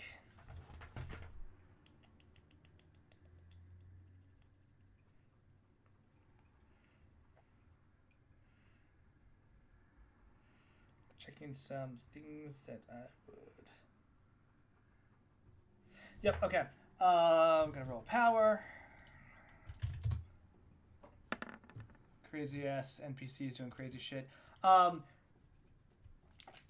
Tyrannish unleashes a bunch of the power that she was holding, and which drops her illusion, right? So she now full 8 foot tall purple snake person, right? Just like cobra crown crackling with power, and proceeds to attempt to counter the power that's coming out of the circle, to ensure that it's not just ripping life force away from everybody, right? And immediately she starts like unleashing energy into it. She starts using her staff as a way to kind of ground the two different energy sources, and is trying to direct it. This is not going well, and will not, like, it's clearly not sustainable, right? But for a second, that like you can fully take a breath again. And you don't feel this oppressive power ripping out your life force as the rituals continue. And she's like, I can buy you some time. Be prompt. Kelly, you're up. We gonna put a collar on this man. Hell yeah! I'm gonna say, what is your current strength? Since the two of you were helping each other, right? I mean, I have 79. 79? Okay. I have 75. Oh shit! Okay, yeah. In that case, go ahead and both roll. Roll strength against Cannon. We'll see if we can get this collar on. Do it. Oh my god. That's pretty good. It is. Right. I wish it was better, but it's good. Okay, you're gonna roll. Cool. Do you have the advantage on strength? Me? Yeah. Do I? I don't think so. I don't know why I would get advantage, would I? Is that like my thing? Did I forget? Do you have a thing? I don't. Hope not. No, I don't think so. That is a. That's a great success. Yes. What level of success was that for you guys? Mine's a regular. Regular. I'm going to burn luck to get a critical success. Oh shit! Okay. Because I rolled a 19, so. Hell yes! Roll luck. Sorry, you burn luck. You burn luck. Burn luck. Okay. Here's how this plays out. You roll in to try to put this collar on. Kelly, can you do me a favor, please, and roll to dodge? Yeah. Cat number 2 makes an appearance. Okay. That is... Where is it? Okay. Dodge is half dex. Yes, that is a great success. Okay. Cool. Yes. Yeah, I'm going to do it. I'm going to burn luck. We're in the finale. I'm going to burn some of Cannon's luck to make that an extreme success. Right?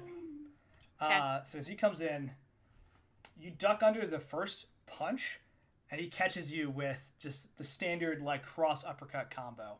Right? Which is usually something you're prepared for, but not when the person's 9.5 feet tall and has tree trunk arms. Right? Oh.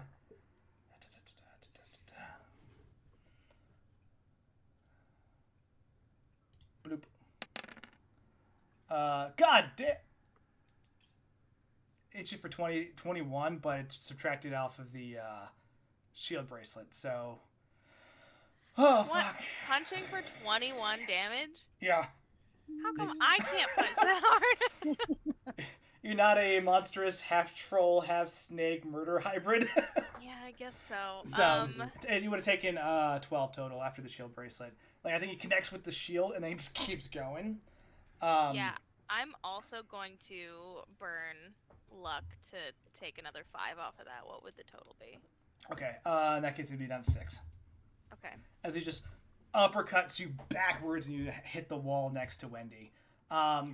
And as he does that and like takes a menacing steps towards you, you hear a click as this collar is closed around him because Cecil managed to get around while it's happening and just get both parts in there.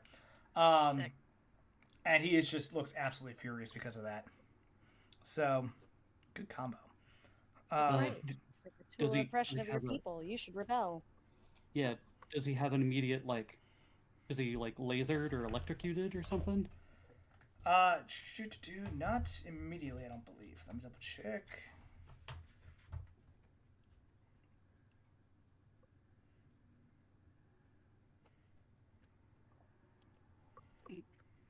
Not immediately. You'd have to issue commands, and you'd have to not follow them. Alrighty. So- Oh, Can I in the last of my turn yell sit? Do it. So, hell yeah. Great. All right. He's gonna make so many rolls. Who knew? All right. He's gonna roll con.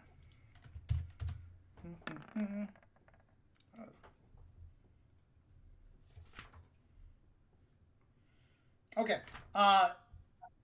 He stands there, and the collar just starts shocking the crap out of him. You can see it's clearly like arcing and like causing these like veins in his neck to just pop out. He doesn't make a noise. He just takes it as he starts getting hurt by this thing. He does not have unlimited hit points. This will eventually put him down. Maybe. But it's clearly hurting him a lot. Who's next? Oliver. So Oliver's been watching this. He's kind of caught his breath, hanging onto this fence. He sees what's going on with Canning, and he sort of like nods approvingly, and he reaches sort of back where it's tucked into his belt, and pulls out this long, like 4-meter leather whip, and you can see that as he goes and like cracks it out, that there's like just this nasty barb on the end, and he's gonna go hanging onto the fence and just flick that right toward Canning, and try and wrap him around an arm with it. Hell yeah. So I guess that would be a brawl, I think. I believe. God, we talked about this. Because there's like, we didn't do like knife fighting or like staff fighting or any of that other stupid like individual weapons stuff. It was just sort of guns or not guns, right? Yeah, it's roll not guns. Yeah, exactly. What is it? Hard con. Okay. Oh, he's going to. So that works. All right, he's going to want to fight. He already fought back once. He can do it twice. Okay, he's going to fight back. That's a great success, but not excellent for brawl for me. Okay. Great as well, actually.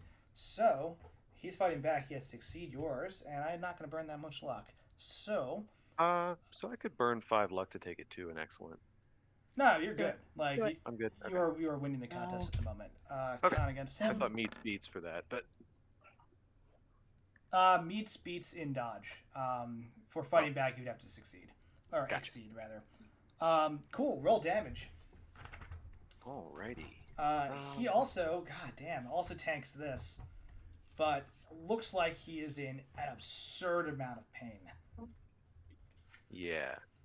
So it's 1d3 plus the damage bonus. I forget what the damage bonus is. It would be based on like your size and everything like that. So if you don't have one, it'd be on your character sheet in the bottom right hand corner. Yeah. Plus 1d4. Okay. Oh really? Damn! Really? Yeah. Okay. So. I didn't realize the professor was small. Shocked. Yeah. Yeah, I have 1d4. What the heck? Yeah, that's wild. I'm into 4, and then is there a 3 in here? I don't see a d3. Okay, I'll roll it. I just had the page. Where did I? It's okay. I'll roll a d6 and cut it in half. 2. Sounds good. So that's 6 total. Okay, pass the save. And Oliver's just gonna be like, he is definitely taking damage though. Yeah, and Oliver's just gonna be like, it is rude to throw people off of buildings. Like hanging off the chain link, like whipping at him, like ah! I love it. Manners maketh man. That's a very good reference. So Cannon's being electrocuted by this fucking collar. He's being like agonized by this stupid whip. He is having a terrible, terrible time.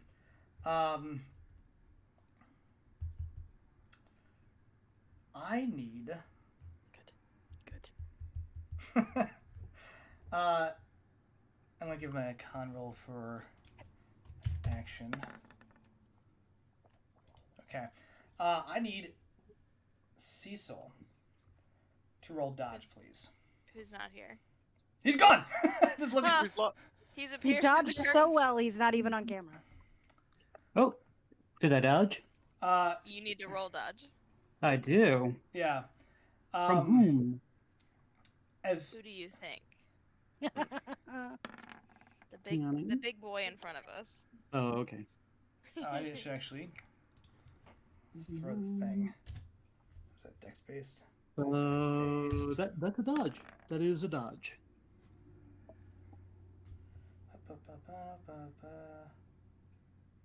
I choose to burn luck. That's better.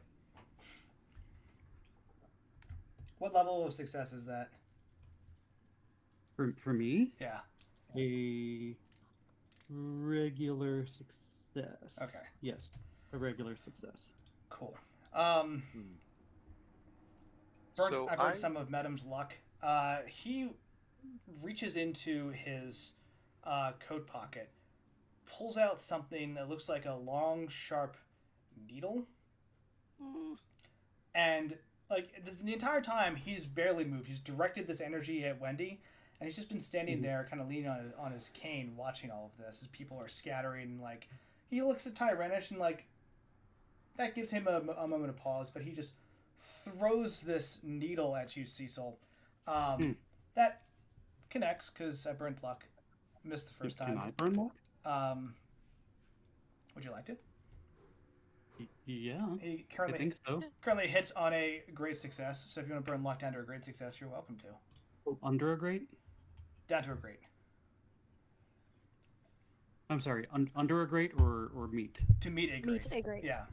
Meet a great. Yeah, I can meet a great. So I rolled a 39, And I need a 28. No part of throws a needle that he pulled out of his pocket at Cecil makes me happy.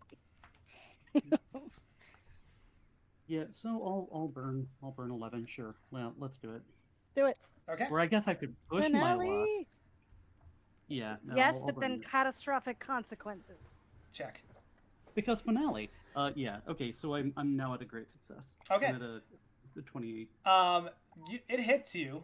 Still, what do you have in your like pockets that stops this thing? Oh. Yeah, that's right. Because it's like very much the Three Musketeers moment of like, oh god, it got me. Oh wait, now I'm good. Like, Pocket watch. He's like, huh, and it like it's just like kind of standing there, and he's like, A little and then, a pocket unbuttons mirror, it, and he's clearly. like, the Davenport family quest. nice. Slams into that, right? As soon as it hits, the needle warps, and it becomes like a weird, tiny little like into snake-like creature that attempts to start burrowing into you, and you're able to like throw it away, like and he just kind of like, difficult. Quentin, Saoirse. Oh man, Saoirse and Spencer turn around, and start grabbing people and slamming parachutes on them. Right? Mm-hmm. Let's go. You're like, let's go, come on, get on, hurry up, and like Spencer knows how to very quickly get people into parachutes. He turns around and looks at Shekels, who, like I said, has grown a little bit because his suit kind of rips through, and he's standing a little taller as he's wearing like a very clanky like Gen 1 exoskeleton thing. Nice. That he just turns and just burns through the chain link as he has his like little crackle laser hands for like short distance like attacks, basically. Just burns a section of the chain link out so people can just jump. Quentin chucks the beeping metal ball he had towards Medum.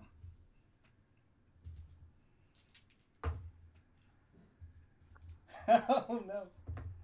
Okay, I gotta roll this one on.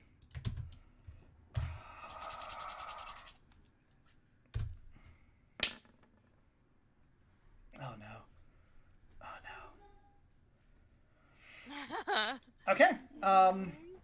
He throws his ball at Medum.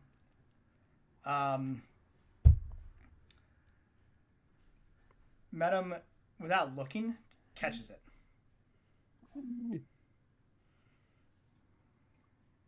And throws it back.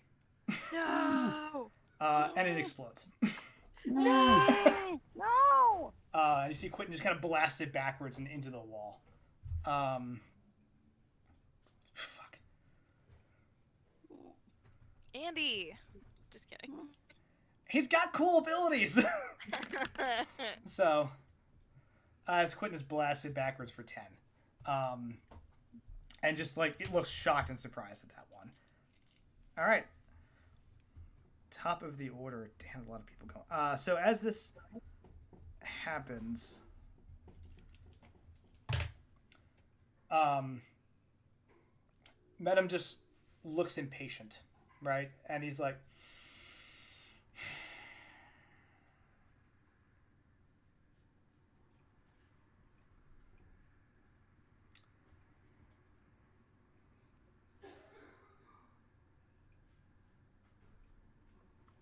sorry, this is me thinking.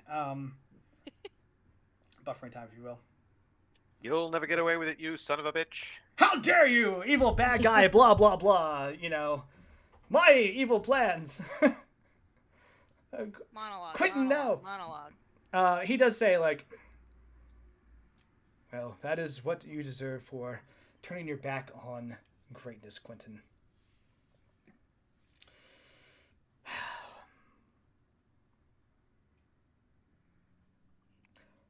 Let's accelerate this process. No. Turns and raises a hand. It connects. Raises his jeweled walking stick and slams it into the ground and just burns a shitload of MP to accelerate this. Is mechanically what happens. Like the negation that Tyrannish was doing is just like ripped away. You can see the serpent scepter that she has like almost flare up and explode. She holds onto it, but it just overcharges. She has to let the connection go as like you can feel that immediate oppressive life force drain accelerate. Everyone unfortunately is going to take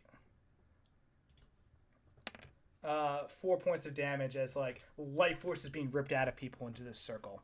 You can clearly see that like Canning is also taking this damage, and so is Medum. They are not exempt from this. Okay. Right, because it's just the entire platform is just being ravaged by magic. Canning is mad. As Medum's move, Canning's move. Yep.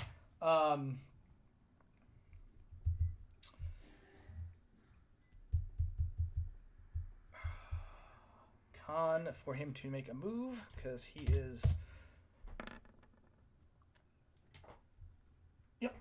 So he like has gone down to like a knee and like has this whip around his arm, and he's like being shocked and like he just wraps the whip and starts dragging you, Oliver, towards him as you're holding on. I'm not on the other side of the fence anymore. Yeah, kind of like up and over the side, and it's just like. So yeah, I'm like walking up the fence, like yes, excellent. So, thanks, buddy. Make another strength, please. Oh man. But he's not resisting. That is a regular success for him. Okay. You don't want to get flung through. Yes. Okay, that's true. No reverse whip situation. That's what's coming. Allowed. Okay, I'm gonna burn 2 luck to make that an excellent success. Very cool. Yeah, that's exactly what you described as happening. He starts like pulling you a little closer, and then just takes the whip and just snaps it and tries desperately to fling you off the side. You go up, you hold on, kind of hit the chain link. You're now at like the top curved part with like a bit of an oof. But, like, you're still on, and more importantly, you're still in control of the whip, too. That is still hurting him. So, go ahead and roll damage for that, and he is still disobeying a direct command, so Cecil, go ahead and roll a d6 for damage. Oh, for me? For him. He's being hurt by the collar, too. Oh, I'm rolling for damage for... Sorry. You're rolling for damage on Canning because he's not following the orders being given. From the collar. Oh, okay. What do I roll? D6, please. D6, yes. Yeah. I think that's a 2. Okay. Wait, no, not a 2. I rolled a 5. There we go. Okay. Yeah. So that's a 4 total. It was a D6 in half, so 1 plus 3, so 4 total for Canning. Damn. All right, it's doing work. He looks. Doesn't look the greatest. You know he's strong. You know he has armor from the last fight, but just eating away at his health. Cool. Very good. Wendy. Good. Okay. Well, Medum I don't enjoy right now. And yeah. So let's get closer to this platform, and I'm going to. Like it's draining his life force, but it's attacking everybody else. So let's try and destroy this platform.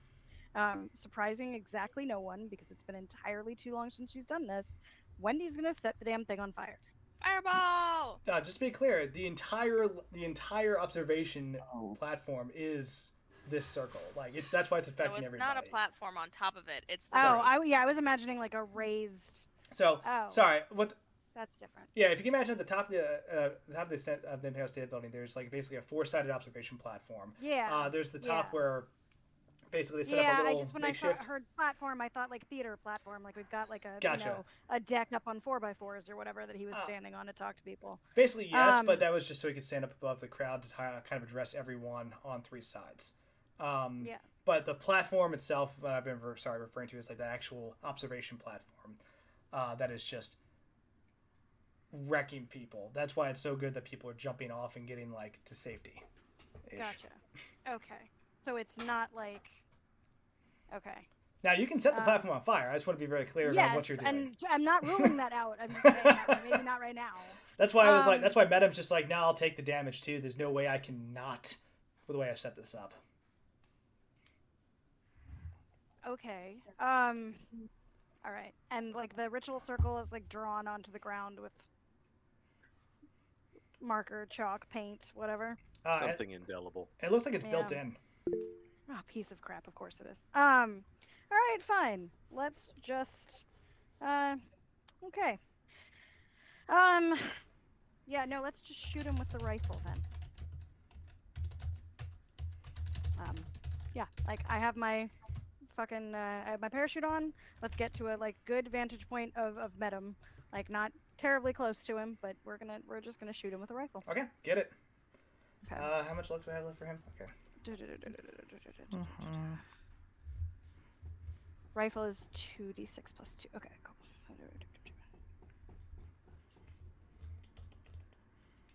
Where is my thing?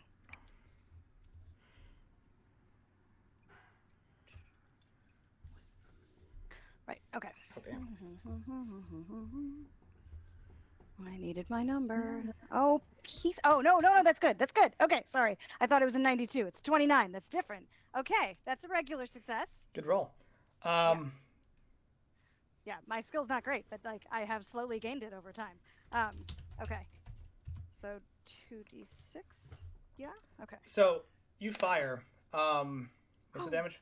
Damn, good roll. 14. Yeah. Yo. That. I'm gonna burn luck. So you fire. I'm gonna use a Pulp talent. He again looks up, sees you shoot, and quite literally, reflexively catches, and just throws the bullet off to the side. Heh. All right. He can only do that so many times, but he has a Pulp talent. Lets him do it. What an annoying asshole. Yep. God damn it. Okay. So. I'm gonna get a shotgun and try that. Dodge them all, fucker. Yeah, Dodge this! Yeah, she's holding a rifle. So, it's the only thing that I successfully have gained any skill in is the problem. I'm so sad about that. I'm sorry. But yeah, he sees you shooting. It's just like, no. May I still use shield necklace then? Because the one that we had on Kelly is gone now. Yeah, you can establish another one. Okay. All right. Great. I'm gonna use 3 MP and put one on me this time because he is going to hurt me. Like that feels relatively inevitable. You humans keep relying on your simple technology. You think that, what, some gunpowder and metal makes you superior? No, you don't know anything about how the world actually works. Sorry, hold on. My bad. You'll learn. Will we? Okay, so that's a total of 10. That's better. Oh, okay. All right. We're all pretty great. stubborn. So now I've got my like green in front of me, like crap. Okay. Cool. No, I am in fact very bad at learning. This is why I keep burning things to the ground. But yeah, you fire that shot. His attention is now on you, Cecil. Yeah, he's already glaring at me. That's fine. Right. You have a very angry, and now you're starting to see like his eyes are like starting to pop, just bulge out of his skull, canning. Like he's got veins going back across his head as he's just like staggered continuously from the damages being caused by these different passive effects. What do you do?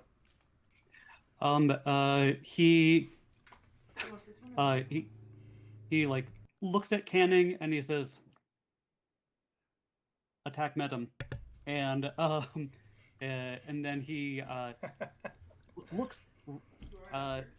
runs over to Oliver, and he says, "Give me the emerald." And then he like tries to reach through and grab it through your bag. You say attack Medam. Yes. Go ahead and roll a d8, please. As the more electricity just arcs off that collar, and Canning just goes, you know. Okay, 7 damage. Cool. God, that thing is fucking him up. Very cool. Good work, Kelly. Thank you. Good move. Thank you for that. So, yeah, he is fighting those commands, and he is paying for it every step of the way. Good. Very cool. Yeah, Oliver will produce the emerald. And Cecil will be like, all right, let's do it. And he rushes over to Tyrannish, and he says like, just walk me through it, and we'll make this happen. And he starts like concentrating on the emerald in order to, I guess we're opening. We're doing what the spell is, but we're not using life force. We're redirecting the call. Correct. Yeah, there we go. We're redirecting the call. All right, so Oliver, you toss the emerald to Cecil. Is that correct? Sure. Okay. Well, I'd rather not toss. Well, I'm right. But yeah, you give it to him. Hand gingerly. Yeah. Okay. Yeet. Fly ball. Just goes off the edge. Oh shit. All right. Well, plan B. Are emeralds fragile? I wonder. I mean, 80 stories is a pretty good amount of distance. I don't know. There's an explosion. We can find out. You want to chuck it? I'll do some math if you do. Maybe we do math in public. So Tyrannish is going to, because her turn is next, can work with you on this. Yes. Cecil, go ahead and roll power. She's also going to roll power. I'm going to roll power? What? Yeah, both of you are going to roll power. Yes. I'm going to use her pulp skill because she's helping you, and that's important. So, all right. That's a 1! Goddamn! What? Ooh, yeah. Well, Make it happen. Wow. Talk about the timely. How many times has that happened this whole campaign? I think that's it. That's the only one. Yeah, I mean, we've got hundreds before, but I'm having trouble remembering one. Yes, that's true. The critical success, the best thing that could possibly happen in this moment, in narrative can happen. So, this means that you can just hijack. Woo! Hell yeah! Thank you for the bits. Just hijack this ritual and take all that damage that's being done to people, and just turn that off and basically run it yourself to open the portal. Right? I will say this: there's so much energy up here that. You're able to redirect, you're not able to fully shut this thing off, right? Okay. If that makes sense. But you can flawlessly ensure everyone up here will survive when you redirect, which is great. You don't have, there's no collateral. So yeah, go ahead and describe what you do as the emerald just starts glowing like a green sun. And Tyrannish just like steps away. She says, this is all you. Well, initially, before she says that, he's like, so I'm going to need you to walk me through. And he just like lights up, like this kind of like a light blue kind of light starts coursing through his eyes. And I imagine it just like kind of comes out of his mouth as well, as like it's like kind of the emerald itself starts turning that color as well. And he just raises a hand, and like all of the arcane energy in the circle kind of glows the same color, and then he like pulls it back down and then directs it outward. Okay. As he is like trying to basically finish the spell himself while releasing everybody from like the trauma of spell damage. You look around the rooftop, right? You see Kelly starting to get back on his feet, ready for round 2. Quentin just like laying on the ground, like still moving around, but like just trying to catch his bearings from that explosion, right? You see Saoirse and Spencer have wibbly wobbly on time, right? Have managed to get most of the guests off the roof, or at least a good majority of people off the roof or strapped up, and they're just pushing them literally like an airplane, just go, right? They're inventing parachuting at this point, in that way.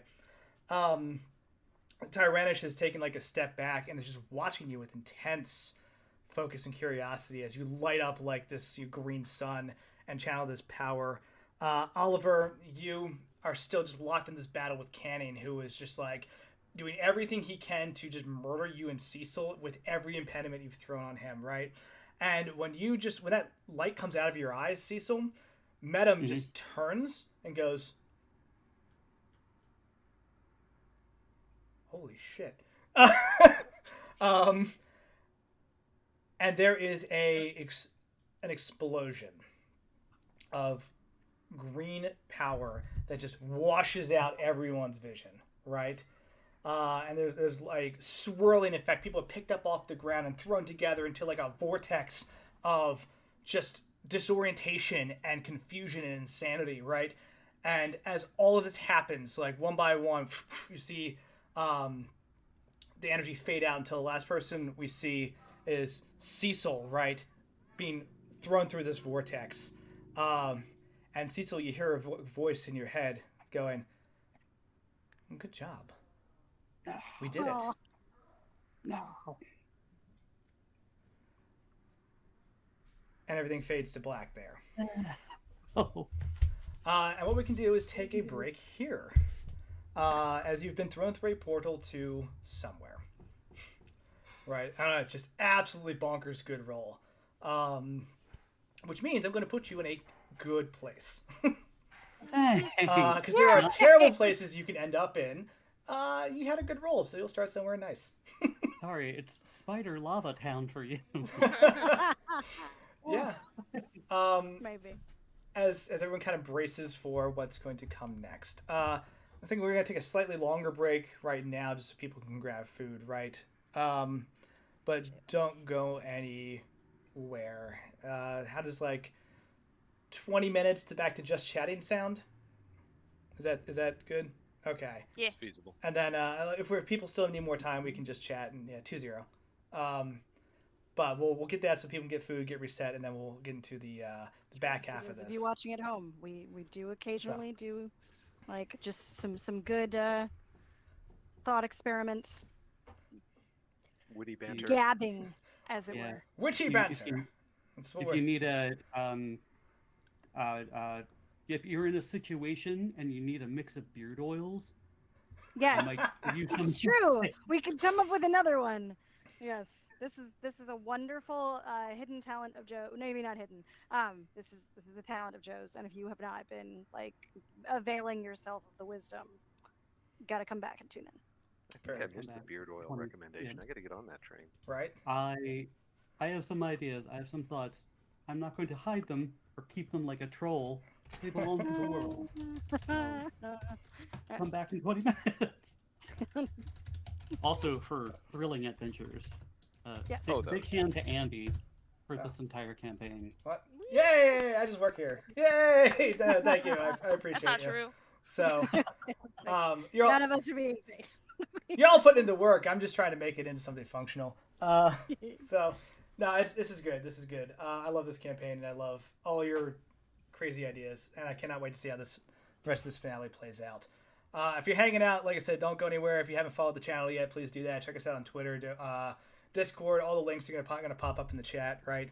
And then if you're new, it's not just this game. There's 6 or 7 games that are running at any one time. I know. We're like a whole thing it's now. a whole bunch of them. There's more new. There's new ones coming. There's some that are also going to finale as well. So it's crazy, but all of it's for charity. We're fundraising for surf riders. So if you're able to, please donate, especially as part of our hype finale. It helps out the players, gives them cool little abilities as they go, and makes them more successful. Although I don't know if they can get any more successful than they've been so far. A critical success to stop the big bad spell was not scripted. Yeah, that was good shit. No, that's why completely. Yeah, that's why I love me some dice rollers, man. You can just get that moment, and you're like, nope, legit did it. No BS, it's done. No doubt in anyone's mind. So we're gonna take 20. We'll be back, and we'll continue our finale episode. So don't go anywhere. In our chat. We're back. Kind of just. Oh wow, everyone's here. Joe, I didn't even see you slip in. That was great timing. Holy cow. I said yes. Wow. Oh no! I am still eating. That's all good. Well, now I'm I want noodles. I was like, Joe's not back yet. Let's go live and just converse with people and kind of have fun and talk about Canada or something. And then I look up and Joe's just back on screen. I'm like, that's twice tonight you've done that to me now. I was like, let me consult a book real quick. I look down. Joe, if you could. Nope, he's gone. That's on me, just IRL failing spot checks. Damn. I'm very happy to have you back. Welcome. Pleasantly surprised by that turn of events. So, that's weird. Oh. Oh no. I was looking at the stream on my phone, and I was like, "That's strange. It says we have 10 minutes left still, and that we're we're not live. That's not good. Have we not been live this whole time? Ooh. Nope. Turns out, technology once again, self-inflicted. Right. Cool. While you all are getting settled back in, I want to kind of paint you a word picture, right? For everyone who's kind of hanging out in the chat, thank you for your patience, right? We've been going since... Oh, let me close my window again. Going since 2. So, sometimes you gotta stop and refuel, get the body and mind right. Oh, hell yeah, new follower. So thank you for the follow. But we're going to continue our Pulp finale, because that's where we are, right? And I just had a chance for everyone to stop and, get some snacky snacks. So, we kind of described what happened before the break, right? Everyone's being pulled into this, emerald vortex, thanks to Cecil's awesome spell work. It's one of those, you're like, hey, Tyranish, help me out. And Tyranish is like, okay, I'll hold your bike up. And then, you just bike off. And she's like, you got this! And, you just killed it. 100% just, broke everything that Madam was planning and hijacked this spell. Very cool moment. And a great time to roll a crit success. Holy cow. Yay. If you think crit successes are cool, you should donate to Surfrider. That's also cool. But... Smooth. Research, Very beach right? cleanups. That's what I do. That's what I do. 3-pointers all day. And I missed. But... what we have, though, are a couple things that I want to illustrate from other perspectives before we jump in, right? So, you're having this fight, you're pulled through this vortex of emerald energy. We'll rewind about a couple minutes, right? And we see down in the Empire State Building itself, you see people being evacuated, right? You see Wendy's auntie and father who've been taken downstairs along with Sarah and Bradley, who the entire time they've been down there have just been drawing complex circles on the ground, right? And when give a child a piece of sidewalk chalk. And... heck yeah, I mean you got to draw, right? The children need to be trained. I'm not going to be around forever, and they need to understand how to defend themselves in this world. Yeah, you see, they speak better Nicole than me at this point. Probably. But you see, that's true. Their one nanny was super helpful that way, but the supply of rats, so expensive. You see, your auntie, your dad. You see a bunch of other Caduceus employees. You see again those movie stars, those celebrities, those just local politicians who have all been part of this event, all just running down the stairs trying to escape from the chaos that is now taking place on the landing platform, right? For the people who could get out before the fight kicked off. And realizing that, boom, the stairs are gone now. They've been sealed over. The elevator's been shut down. Some people, of course, also grab parachutes and they just go out the side. But Sarah and Bradley start ushering people to this circle that, they're like, hey, over here, over here. And on either side of this circle, they, moving in unison, just do a couple ritualistic signs and then activate the circle so it glows red. And pops on. And one by one, they start ushering people who look a little concerned, and they're like, what is that? What's going on? Is that safe? And they're like, shut up, get in the circle. We don't have time. Go. And they're moving people as fast as possible. It's the building shakes a couple times as things explode upstairs. And someone just comes up and goes, okay, what do I do? What do I do? And they're like, just stand still. Okay. And then person just vanishes. And everyone pauses and they're like, they're okay. Who's next? And then meant to do that. More and more people start going through, right? And we see on the other side, back in a warehouse in Brooklyn, flashes of red light as they keep hitting that pre-made teleportation circle that Tyranish made that Oliver had managed to hack into. And basically rerouted this circle. Feverishly writing that. This is true. Yep. Nicely done. That his his kids at this point basically are saving all these people, and the two of them look at each other as the last one's there. They're like, okay, and they step in. It's a smaller circle, right? It's only about 3-4 feet in diameter, right? They both step in. They're like, Okay, that's everybody, right? Except for upstairs. Yeah, but Oliver said he had to hand it up there, so we got to go. We got to close it behind us, right? Yeah. All right. And they both like look up and they're like, "Good luck, you guys got this." And they bamf out, right? From the perspective of the city streets below, you just see people in mass gathering as they're watching these insane lights appear in the sky above the Empire State Building, right? There's like a host of spotlights and like the fact that it's all lit up against the Manhattan skyline, but like, the purple energy, the red electricity, the green portal that appeared there, everyone's just like, "Oh my god, what is going on here?" And people just yelling, like screaming back and forth, right? And just trying to figure out what happens as there's watching this whole thing. And off to the side, you see, parked on top of the Manhattan Bank in a little spaceship is Jake, who's just like, radio. All right, cool.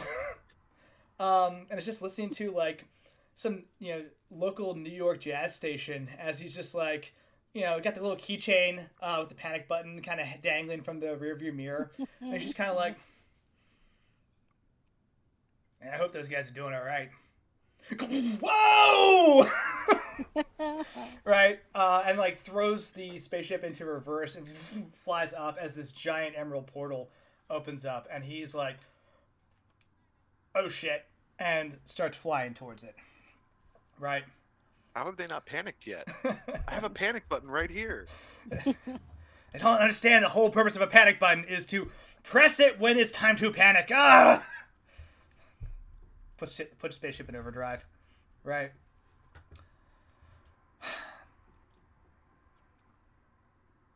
As you pass through the portal, right? I have a question for you, Cecil. Right? You have control of this spell, which means,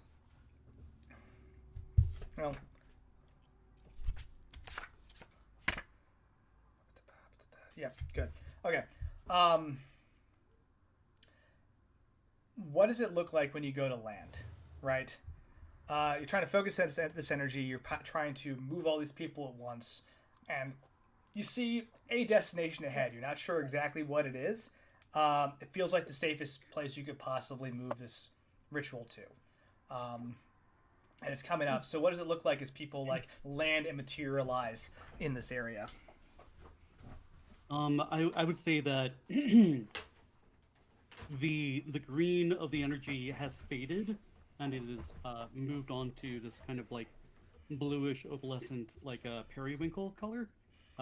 So like that is predominantly kind of taken over the color scheme there. So we're kind of like floating in the air, or are we dematerialized at this point? You're gonna land on a solid surface. So okay. However you want to describe like the movement through, you basically are controlling this.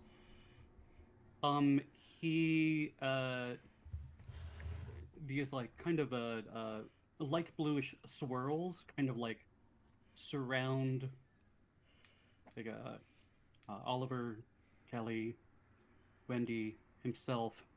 If Saoirse and all of those people are like still involved, then like them as well. Does not care about Nedham or Canning for that matter. Of course. So, or any of the Caduceus staff if they are still kind of like in the thing and coming with us.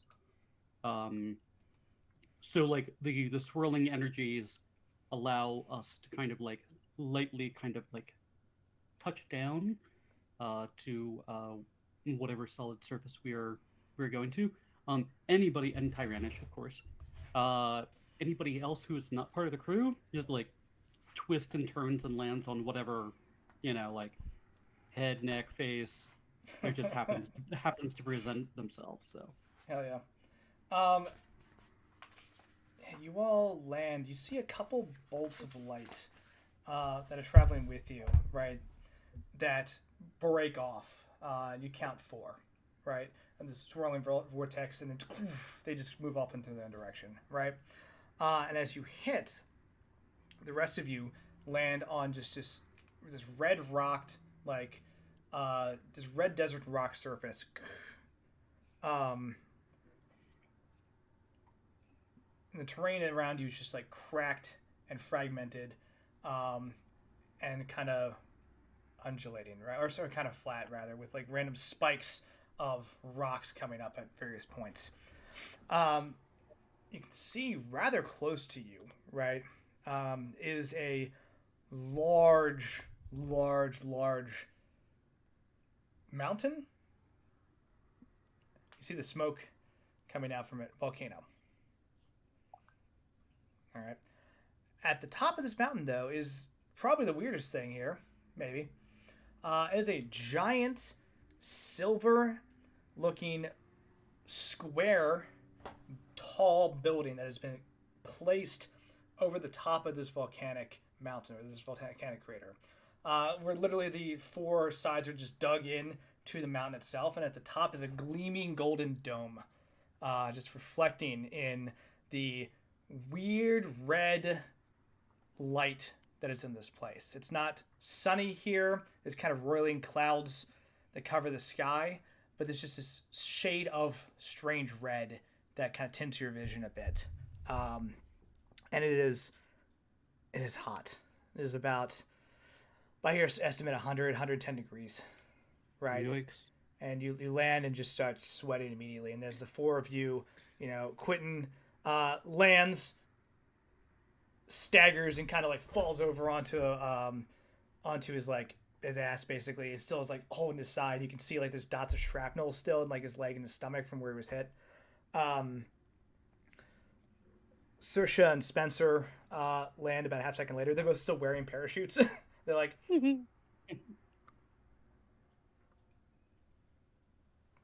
okay, let them drop, and just pull out their pistols. And then Shekels also lands nearby, and kind of like presses another button, and that suit kind of shrinks down into a little backpack that was underneath of his clothes. And it's like, okay.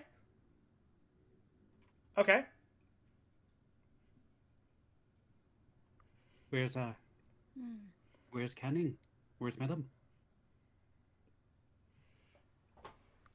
I don't. Hopefully in itsy bitsy pieces.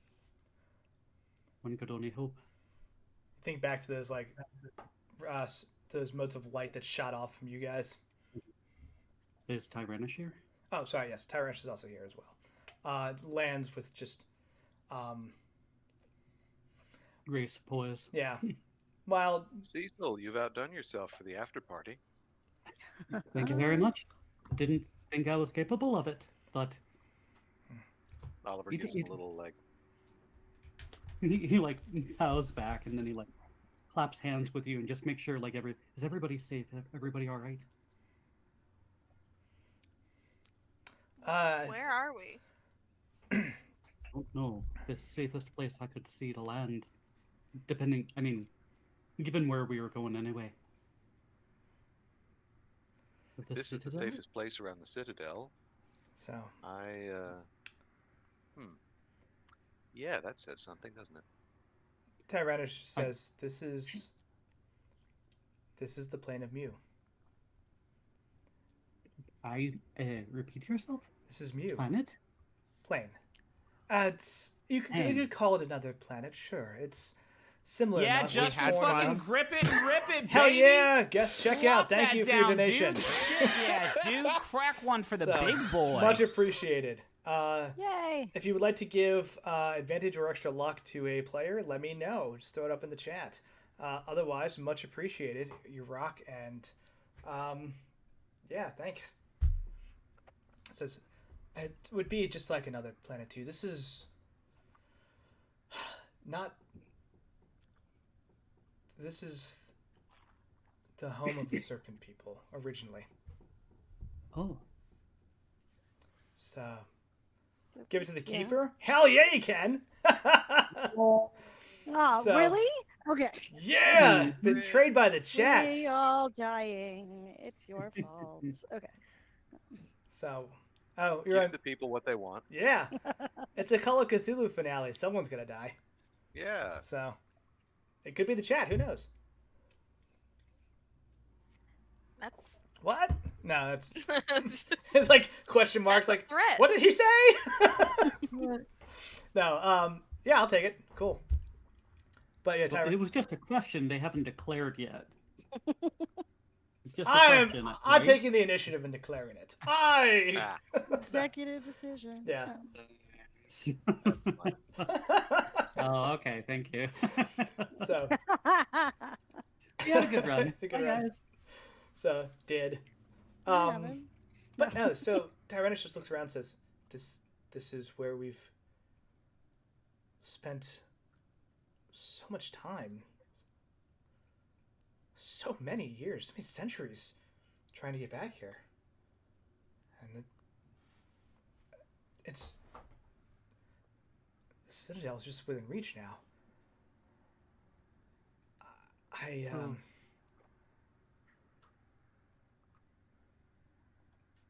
We need to go before anyone else." And then you see on the far side of this mountain, like a black vortex just opens up, and just a bolt of dark energy, followed by a second and a third and a fourth, and then you see about a dozen rain down, and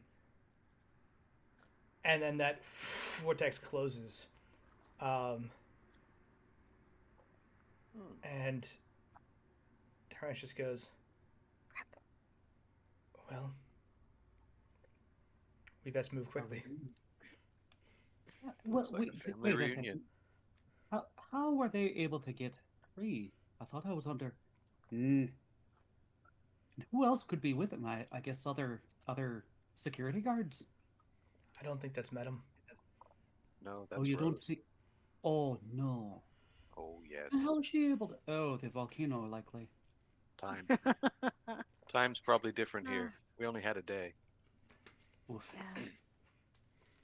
Hope everybody is okay. Sorry, Iceland. Oh. We're only 4 people. Well, several people. We can't be everywhere at once. Nope. No. Best not to think about it. Best to think about how we can change the situation we're in. So what we teleport again, and he checks the now, if you allow me, like the now like bright sky blue gem at this point. Cool. He like shakes it around to feel if there's anything left in there. Jeez, you know what? Good question. With a crit success, I don't know if I was energy efficient or not. That's also what I'm rolling for. Yeah, there's like 9 MP left in there still. Okay. Alrighty. It's not nothing. What was the carbon footprint of this journey? Yeah. I don't know. Almost a full person's worth of MP. That's kind of cool. How about that? How bad does everybody look right now? That's a good question. No, I'm down 5. I am down about half of my health. Okay. Yeah. Oliver seems slightly scuffed. Quentin's Throw me off a Quentin's building. also down a good amount. How's our beefcake? Pretty good. Beefy. Pretty good. Yeah, I'm actually still 1 up, so we're good. That's the important part. Damn. All right. I think Cecil is going to. I don't know if it's a 1-for-1, but he's going to try to redo the healing spell that he did before to see if he can he's like everybody packing close. Maybe touch my shoulders. Don't. Your injured shoulders. Not my injured shoulder. And then I'm gonna try and reuse that. I don't know how much I should spend, but I want to see if I can heal the group. Remind me which healing spell this was again. I don't know. It was last session, but that was like 3 weeks ago, I think. I don't know how that worked, but I was like, just tried to do a thing in order to heal us and do like a little AoE. I do remember that. Did I not make a note of that? How dare you make me look at my notes? I was gonna say I made a note that it happened, but I don't think I have anything else for you. Jeez. Hold on, I have it in here somewhere. If you find it first, let me know. I rolled a 1d10, I guess, for everybody, but whatever. So. I'm trying to remember if that was snake based or lad based. I rolled a power. That's all I know. Yes. Okay, I got my notes. Okay, cool. Yeah, roll power. Great.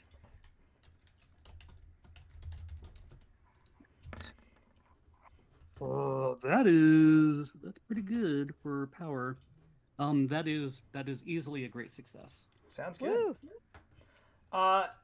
Yeah, you can roll a d10 to just give a little bit of AoE healing, right?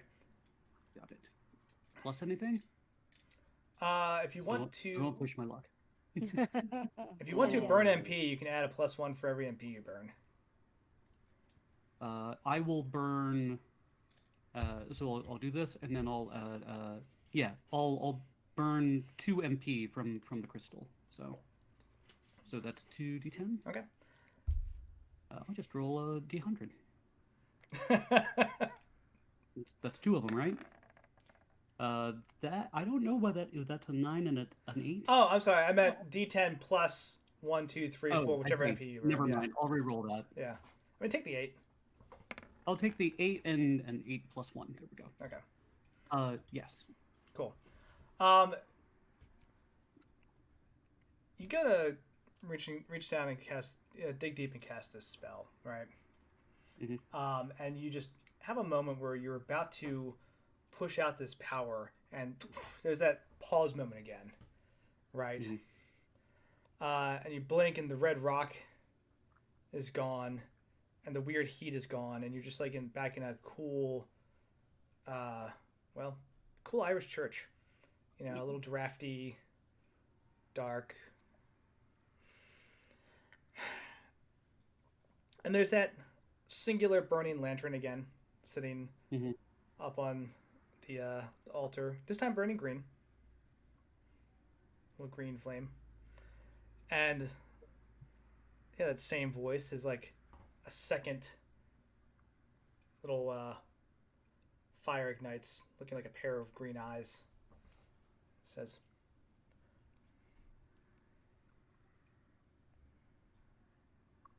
You you really do care about them, don't you, Cecil? I do. Look, I it's very nice to see you again as always, but I must be going. The fate of the world waits for us. I understand. But you care about that. I understand. There's a lot going on. We have a little time. Channel that much energy and move through that many different realms. I could borrow a few seconds off of that. Besides, I always have time for you. You have 1 minute. That's the least I can do to spare you from everything you visited upon us. I'm only trying to help. I care about you. You care about your friends. I'd like to enable you to help them. Without wanting to, he says, "Well, I'm listening," and kind of grimaces. He's like, "Sorry, habit." Oh, no worries. Enjoy the aid. The aid? Another D10. Sorry. Oh my gosh! Great. Well, can I refuse? Yeah. I don't.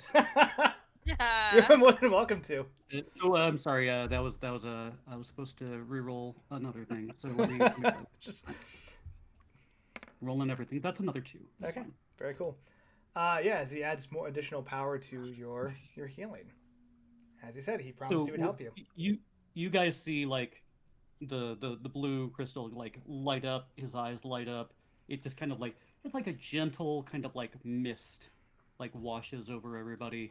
And then you see like his eyes widen and says, "Oh no," and then it just kind of intensifies, and then it kind of leaves. He shakes his head. for another burst of healing. Okay, that actually helps a lot.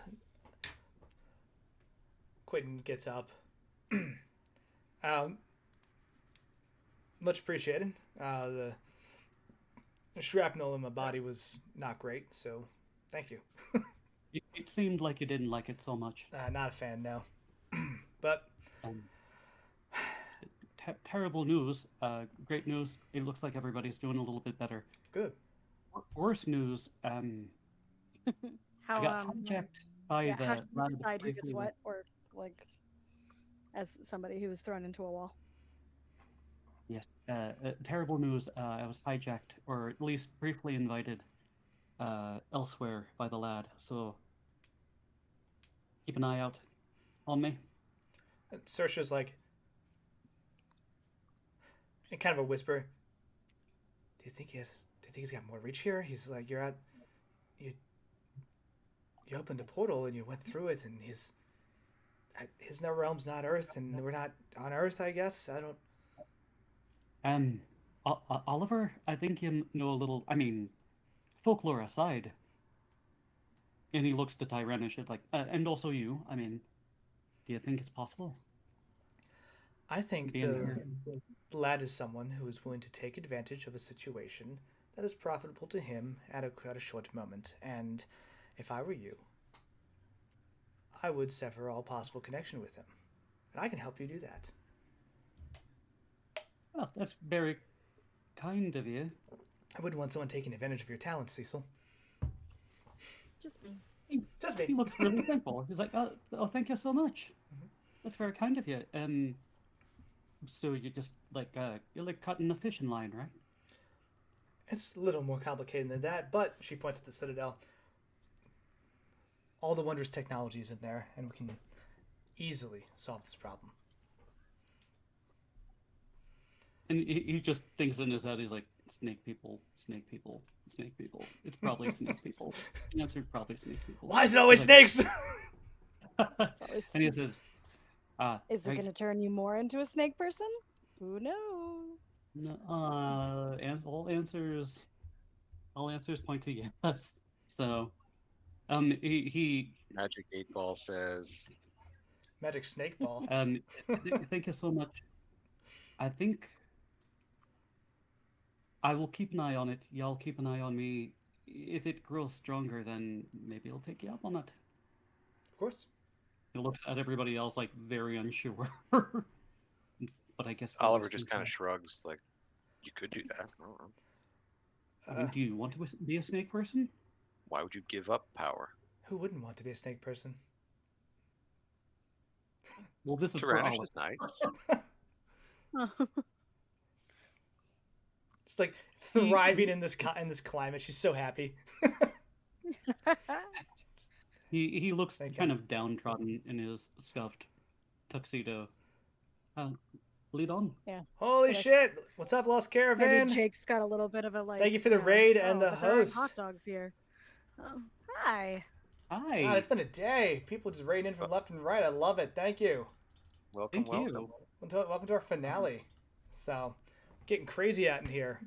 I got a bunch of players in another plane or dimension right now trying to stop a bunch of snake people from doing crazy snake stuff. Love it. So, let's go. So, I think perhaps we shed a layer or two as we look across this kind of red, glowing, desolate wasteland with a volcano in the distance, 100 and something degrees and so forth, and everybody's in evening wear. Not really climate appropriate, but boy howdy is Oliver happy he's got his boots. Looking so formal. I'm so glad you're wearing boots. Yeah, I think people like tossing jackets and rolling up sleeves, or like going down to like t-shirts at this point, right? Trying to get. Wendy has one shoe because we held on to it. Yeah, everybody's got the John McClane and the wife beater look now. Yeah. Yes. Fully taken off everything I have, just wife beater and the khakis. If I don't take my shirt off by the end of this, I'm not truly a beefcake. So. Very true. Very true. It's true. So. But are you packing up your favorite sweater? Oh yeah. It's tied around the waist. Yeah. I love it. Yeah, as you're getting like set off in the distance, so you saw that those black bolts of energy of people coming in on the other side of this mountain. You also see those blue motes of light. See some that just popped off during the ritual. You see 4 people in the distance, right? So you have yourself, literally on the like other side is the black bolts, and then off to like the 90-degree area. These 4 figures, one significantly larger than the other 3, working their way rather quickly across the terrain. They're like scrambling across and jumping like little ravines and like working their way around these like rock formations towards the volcano and, well, citadel at the top of it. Guess we're walking. What do you do? Let's run. Tyrannish ordered. What are those? Who are those? What are those? Joshua survived. Does the big one have his collar on still? I can't tell if it's at this. I cannot tell at this distance. Ah. I suggest we hurry. Yes, Cecil picks up his pace. I think you all start to kind of like do a little hustle jog, right? You know, again, the terrain sucks as you're running. Red dust is popping up. You're coughing and sputtering, right? It's stupidly hot here. Immediately, just sweat starts pouring down to your face, stinging your eyes, right? You start going from like this red clay rock to the occasional like decline and swamp that you run into, and then back to red clay rock. It's a bizarre place, right? The rolling clouds still continue to mess with your perception of time and daylight here. It's all just this constant red. What am I thinking of? There's a good pass. I have a good image and I can't recall it. Like Monument Valley kind of stuff, or no? No, it's from a movie, but... Oh, okay. I mean, anybody who saw a California wildfire, a couple years ago. Yeah. It's a good example. Kaled and Elden Ring? I don't know. Actually, yeah. That's pretty accurate. It's for all you out there. Nerd. Spoilers. I guess that's a thing. Yeah. Those are words. Video games. Ugh. So you're working your way across this terrain, right? Tyrannish is kind of talking. She says, it is actually imperative that we get there as quickly as possible. One of the things I found in my research is that the Citadel has a number of defenses that repel outsiders, and I'm curious to see if they still function as originally calibrated. Also, whoever gets a hold of them can obviously recalibrate them. That's cool. Okay. I'm sorry, everybody. I should have parked us a little closer. Wendy's gonna like hike up the skirt of the chunks on that she's wearing, and you're like, well, and toss the one shoe because it's useless now. Last one there is a rotten egg, and just start running because I'm probably faster than most of you. So haha. Flash cut to Lord of the Rings, just panning out, and people just running across the scenery. The whole episode is just running. Yep. Great. All right, we did it. Taking the hobbits sizing. No. Okay. Thank you for tuning in for running. You get closer to the Citadel, right? Dwarves are useless on sprints. Yep. Or sorry, long distances. That's that one. You're at the point where you're looking at the base of this pretty steep mountainous area going up, and things start to feel weird here. There's a bubbling little swamp at the base. You can see like little bubbles of this like reddish black liquid occasionally pop up. You're kind of able to like skirt around it in various parts, but there's just these pools of like red black liquid that like bubble, right? As you're looking up at the Citadel, you can start to see like those little pathways that actually go up the mountain. They're half worn just by time and half worn by use, but nobody carved stairs or anything like that into this.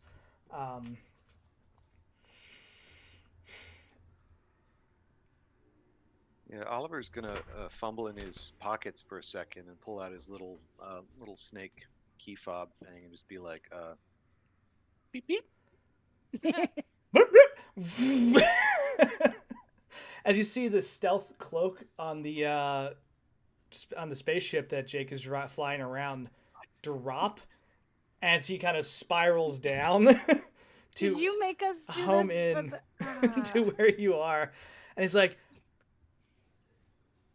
"Hi, Jake." Hey, holy crap! Am I glad to see you guys? I thought you were dead for sure. Why'd you run all this way? Yeah, why did we run all this way? Why? Why would we do that? He says as he ushers like Spencer and Wendy and Starship into the hopefully cooler. Yeah, I mean, like air conditioning just like blasts your face. You're like, oh, it's so good. It drops like 30 degrees in here. It's like, look, you told me to pick you up when you pressed the panic button. You didn't press the panic button. I didn't pick you up. I wasn't sure if you had a plan or what. No, like, yeah, it's all fine. I wasn't panicked. Were you guys panicked? Jake, you are annoyingly literal, and that is not blue. He points at the clearly is red the water blue. The clearly red button on the around the rearview mirror. That's like, yeah, the blue button went off, so I decided it was time to, come get you. So. Anyway, top of the Citadel, please. Yeah, absolutely. Come on, hop in. Everyone gets in. Like, a little lid goes down. I just sort of shoot a glance over to Tyranish, like, what's up? She's like, she looks like she is just living her best life right now. Like the 100-degree sprint, she was like, "This is great. This is great. Like I love this climate. I love this place. I have so much energy here. It's fascinating." But she does give you a very approving nod when you pull this entire bit. I need to roll some dice. Yep, that's the one. Wendy's gonna be like brushing off the red dust of the ground, like, onto the floor of the spaceship, like in Jake's direction. Come on, man. Jake's like, all right, yeah, top of the Citadel, you got it. Pulls a lever. The ship just starts to go. It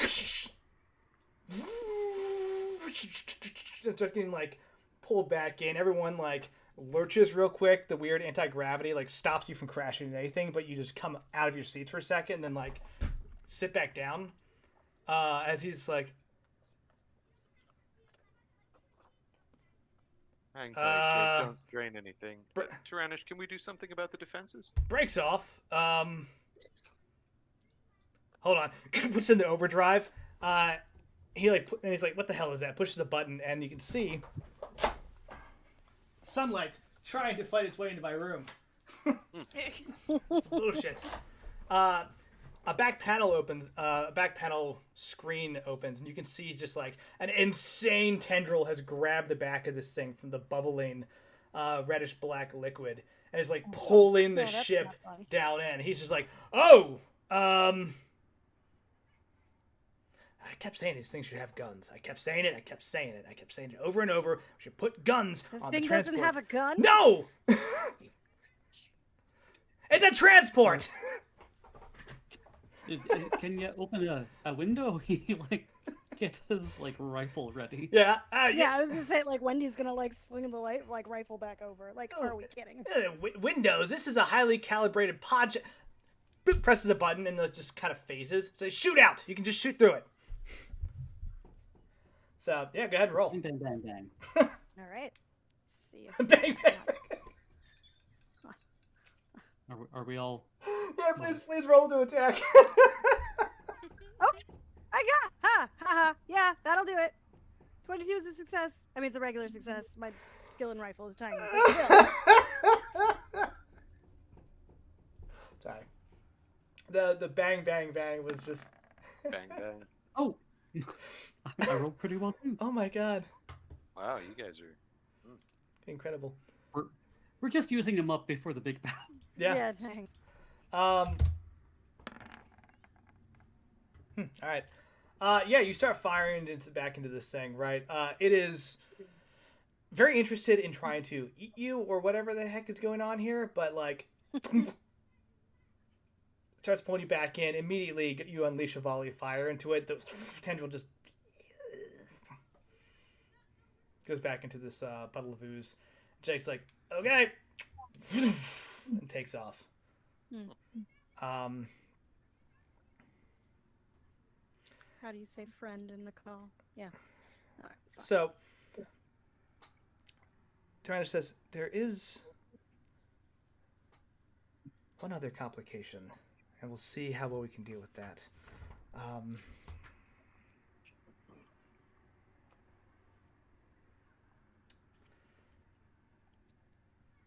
Well,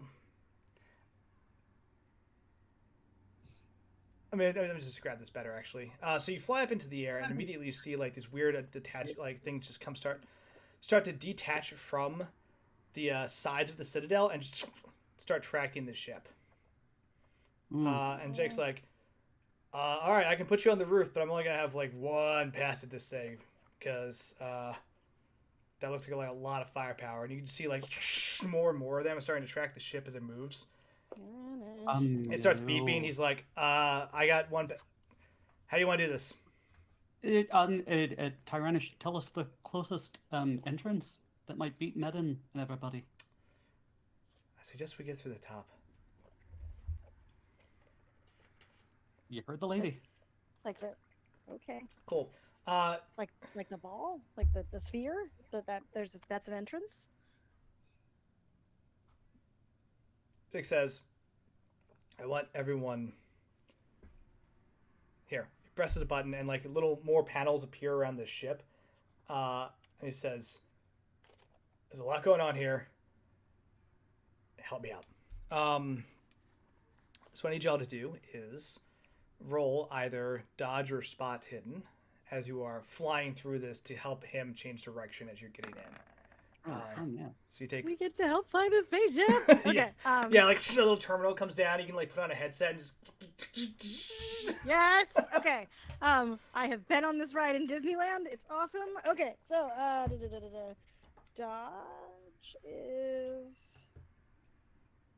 Yeah. No, I want to do spot hidden, I think. Okay. Regular success. Regular success. Failure. Oof. Okay. Failure. That's success.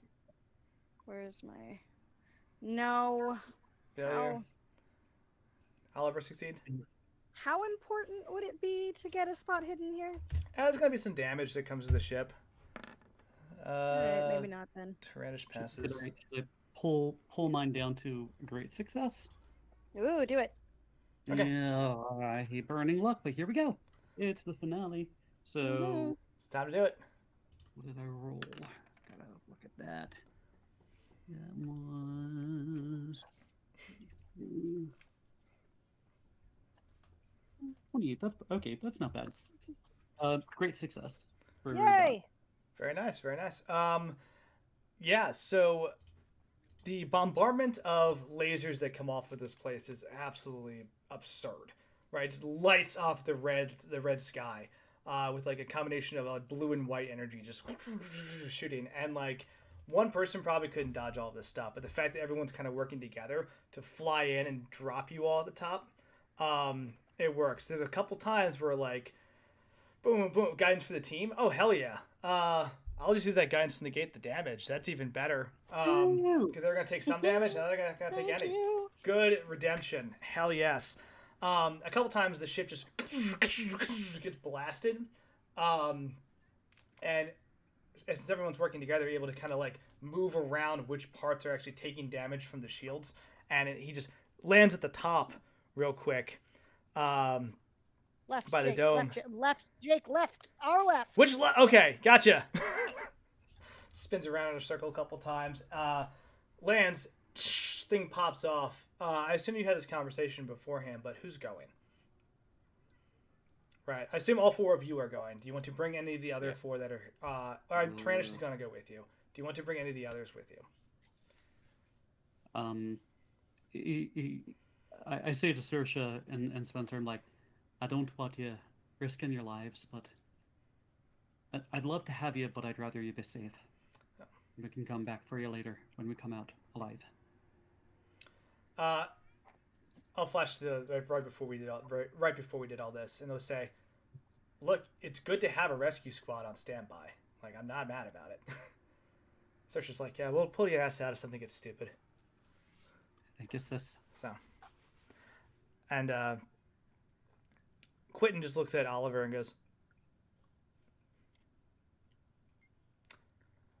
I'm in there if you need me. Come on. Let's go.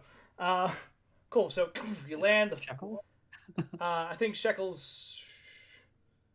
Shekels really wants I to. don't know if you want to see ancient technology, but... Shekels will be in there. We'd love to have you on standby. Yeah. I'm trying to do the equation here. So my brain, my DM brain goes like this. Any NPC that goes into this scenario can absolutely effing die. Any NPC that is staying behind is safer, right? So that's the DM math here. I mean, I assume that holds true for PCs as well, so why should we feel bad for the NPCs? Yeah, good point. Share the love. Shekels jumps out. Quentin jumps out. The four of you jump out. Tyrannus jumps out. Jake is like, all right, throws this thing in literal like 180 reverse and just flies out of there. And just gets like hit a couple times. You see this little spin, but he manages to stabilize and get clear of the lasers. And Oliver, the little panic button you had that was beeping, like stops beeping. It's kind of a reset. Oh well. Oh, it's reset, so you can press it again. Oh. Yeah. I guess. Find another way home. Mm-hmm. Okay. So, Tyrannus says,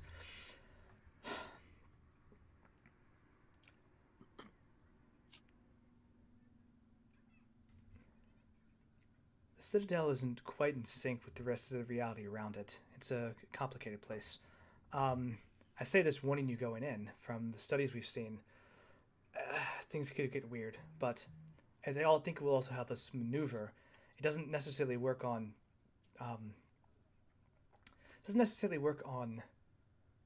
your physics. Could you be any more specific? This is this is a place of intention, and this is a place of technology, right? Tyrannus, is this place calibrated to your species entirely, or have other humans been here? Humans, no. No humans have ever been here. But hybrids? None of my research has ever shown that either. It's designed for people much older than myself and others. You can tell she's starting to flounder because this is actually a thing that she does not know. Like, remember, she's been searching for this place for her whole life, but she's never been here. She just studied it and was trying to find like a way to get back to it, because this was lost to her people. But like, she's never been here. So now she's like, I have what I've researched, and all I know is that inside is subjective at best. It responds to intent. Be clear about what you want in this place. What you've tried to guide through in our previous step between the worlds, creating intentional imagery. It's good practice, right? I'm glad we have it. And with that, she channels a little bit of that purple magic and just cuts a literal doorway into part of the dome. Helpful. And says,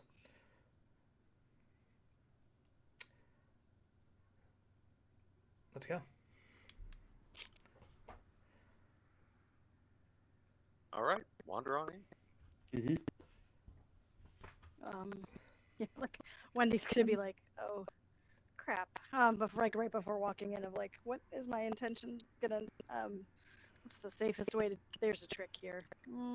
Like crap. Quentin like claps a hand on your shoulder, just like, all you gotta do is be decisive. We're here to save the world. Just, goes to straighten his bow tie, realizes that he undid it because it's so damn hot, and just like walks inside. Quentin, we're not even on the same world anymore.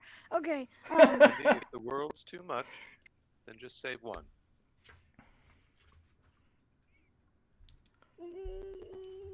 And then like takes a step forward. Okay. All right. You walk into the Citadel. Immediately, the dome resolidifies. It is dark for a moment, and then you are met with not even like those powering up fluorescent lights that come on slowly as you look down a hallway, but just everything at once lights up.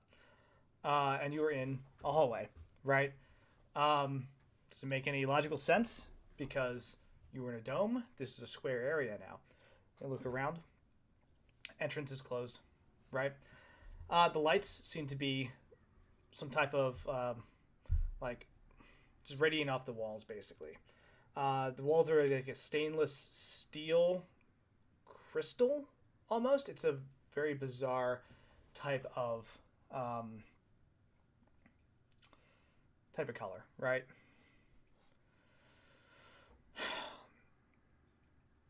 Inside there is weird noise. You hear humming. You hear skittering occasionally. No.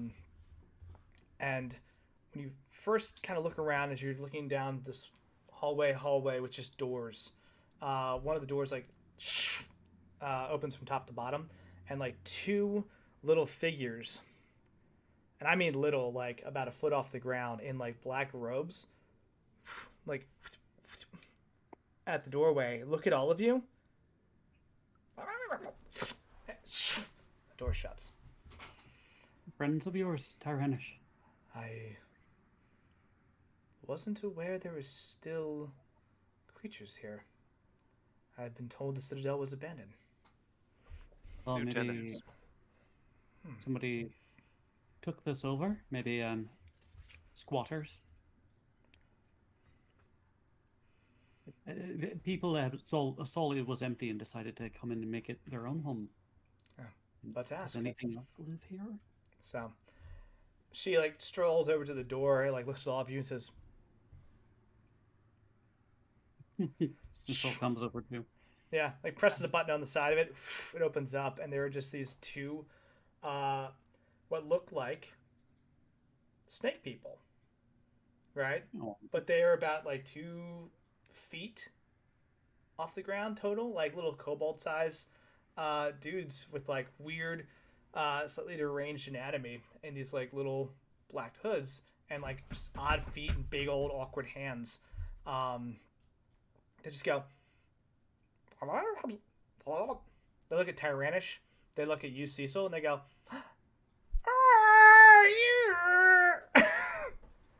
What a nice welcome. Aren't they cute little ones, aren't they?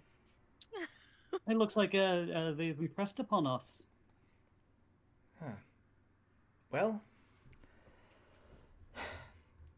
fascinating. And Quentin's like, oh wow, this is kind of oh okay. I'll let you all do the. Cecil haltingly tries to call, and says like, show us to the room, and he looks at Tyranish's throne room. Control room. Show us to the control room. She also echoes it in the call with you. And the two of them look at each other and they go, and they start tugging on your pant leg, and like pulling you down another hallway through this like door, another long hallway. Success. He says to everybody else and lets them tug them along. I mean, we don't know where they're taking us yet, but sure. They walk you through like a series of strange intersections, right? I don't want to get too meta. If you've seen like Beatles' Yellow Submarine, where you're kind of like walking in different planes of up and down, and like it's very much like that, where it doesn't quite track how anything should work, and it's very disorienting. Even Tyrannish looks a little like unnerved at this, because it's still just odd. But eventually you come out through another doorway, right, into a large area where the lighting's different, the walls are different. This is actually looks like a cafeteria, right? There are like long benches designed for much larger, probably Tyrannish-sized snake people to sit on, with like tapestries that you recognize similar to that of Bolivia, right? Just hanging on the walls of like ancient snake persons and like beautifully woven things that look like they're covered in dust and slightly like disintegrating, but you can still very clearly tell what they are, right? And there's like a murmur of noise as you see like a couple more of these little black hooded mini snake persons in the cafeteria, right? You just because you see like, one of them like and just throws something over its shoulder, and it like clangs into a pile where there's like a bunch of bones and like weird like trash and objects that have just been kind of piled up there, and it's clearly like some type of refuse. There's like one of the little like mini snake people is like been thrown in there as well. It's just not moving. And the two that are leading you just like take you over to this little table, and you can also as you kind of come in and get oriented, you see a bunch of like pneumatic tubes that run through this place. And they walk over to the end of the hallway down to where there's like a computer interface. And they reach up and they start touching the wall, and it just responds like a touchscreen computer, right? And just like, and you just hear through this pneumatic tube plops a cross between a guinea pig and an octopus with no fur, though. And it's just like yay big, and just like a bunch of like little hands and like limbs just wiggling. Oh. And they like slap it on a tray and come and offer one to Tyrannish. They offer one to Cecil, and then the second one looks at both of you and goes and points at like your friends. You see across the table like there's another one. With his little buddies off to the side who've been watching you all come in, just like looks over and just.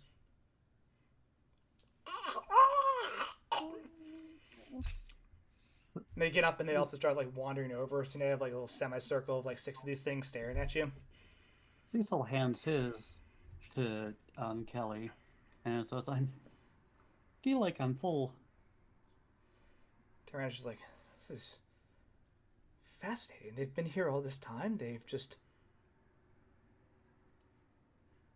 It's like they've de-evolved. What's happened here?"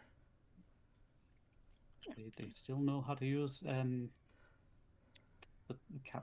cafeteria. It's a food replicator, but the rep.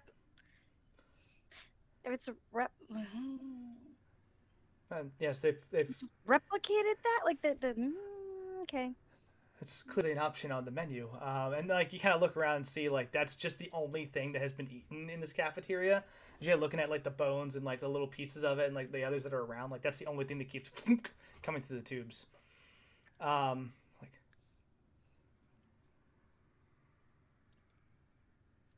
this is not the I mean, if it weren't moving, I guess. Like, octopus is good. I'll roll. Guinea pig I'm glad you say that, and I hand it to Wendy. I'll roll a thing. One of the little dudes just looks at Wendy and just goes, "What?"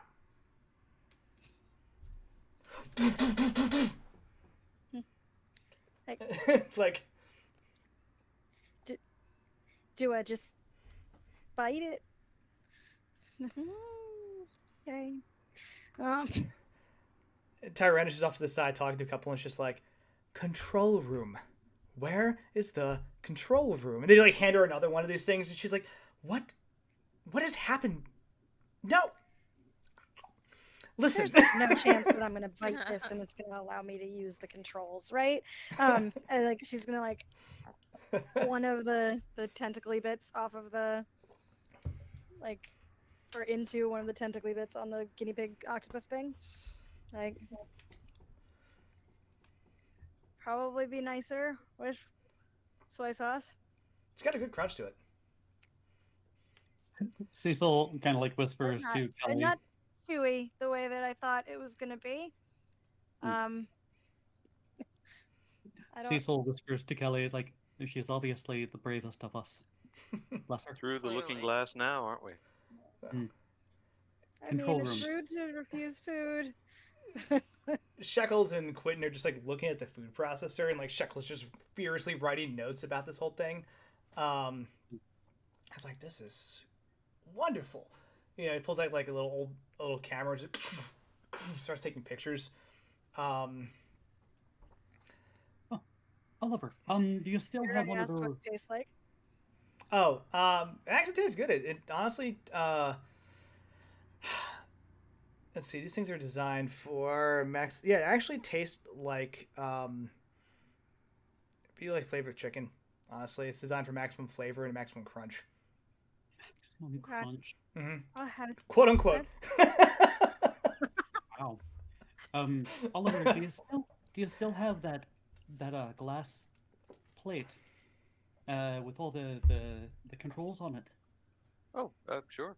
Yeah. Maybe show it to them, and they might be able to take us to something that looks like that. You pull that void in my thing. You pull it out. It lights up and just says, things, and the call flashes across the screen and just says synchronizing in the call. Oh, give it a moment. Boop. Synchronized. Okay, let me see. Menu. Oliver's going to be very just like your dad trying to figure out his cell phone. Like, no, not Candy Crush. I don't have time for that. Like, yeah, right. Like, glasses down. No. Would you like to subscribe? Would you like to subscribe to Snakes and Ladders? Yeah, right.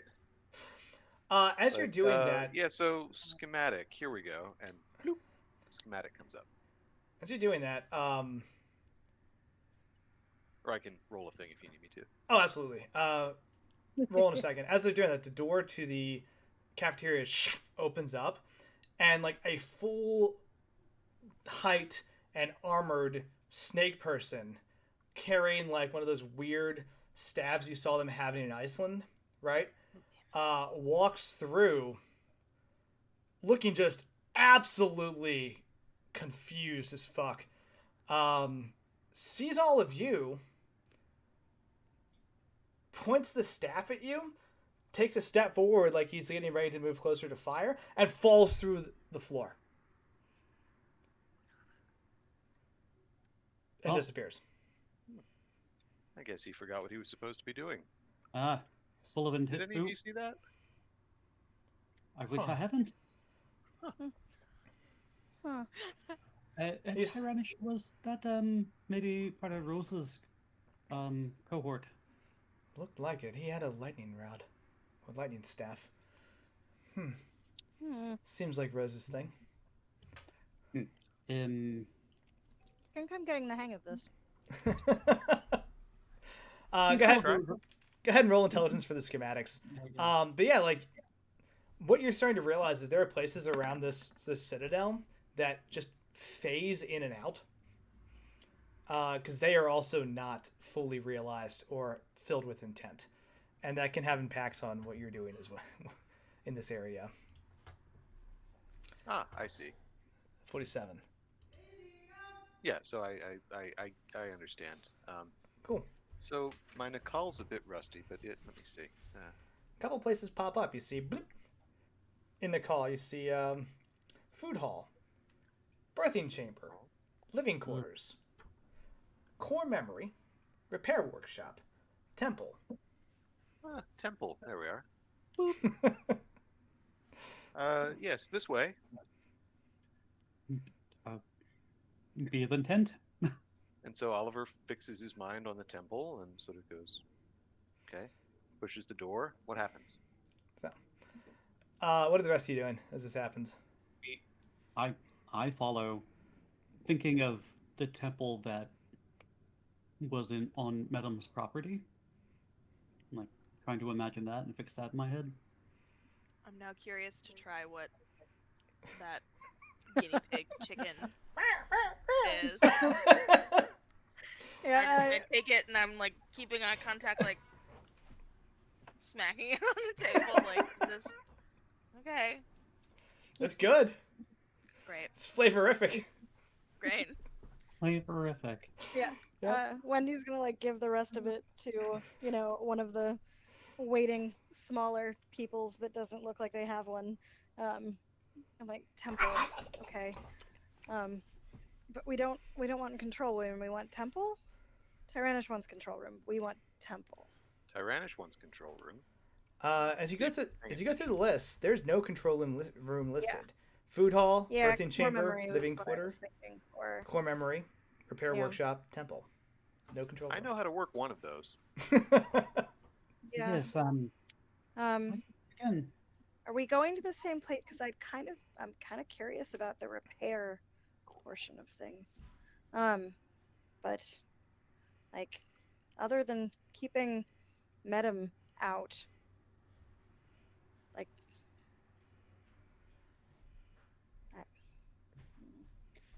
okay. I like. Do we touch the tablet thing? The glassy. Just follow me. Okay. Fix your mind. Temple. Cool. Temple. Okay. Like, I mean, Wendy's version of temple is much more of the, you know, what she grew up with, but that's what we're thinking about. So. Open the door. Mm-hmm. It's another long hallway.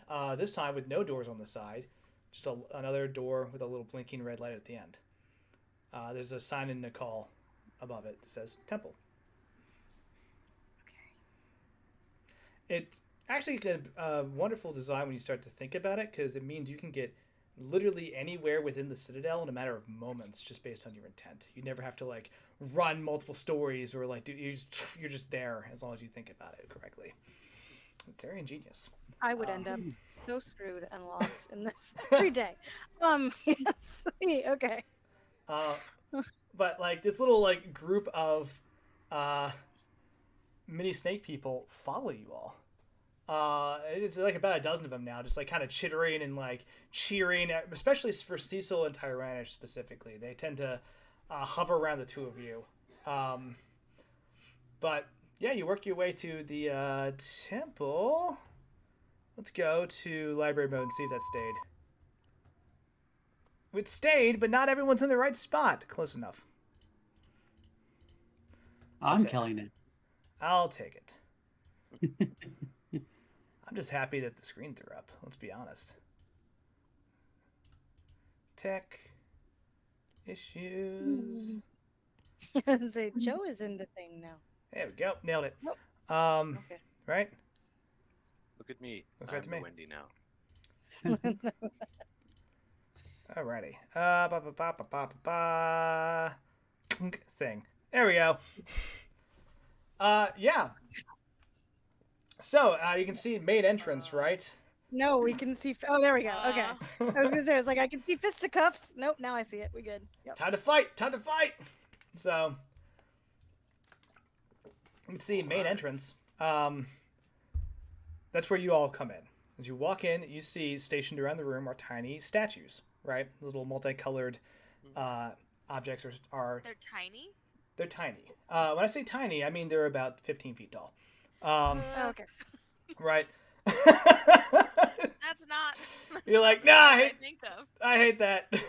It's because there are two key things that you notice immediately, or three rather. One is there's these huge tiny statues surrounding the area. These inner lines are seats of an amphitheater that slowly go up in tiered elevation, right? Because in the center is this massive twisting altar to Yig, right? Giant snake altar, which is not the same as the also giant snake statue in the bottom of this picture, right? But the altar itself weaves and winds through the temple itself, and the overhead light is actually beaming down on the top of the head of the altar, right? And what you can see in this room is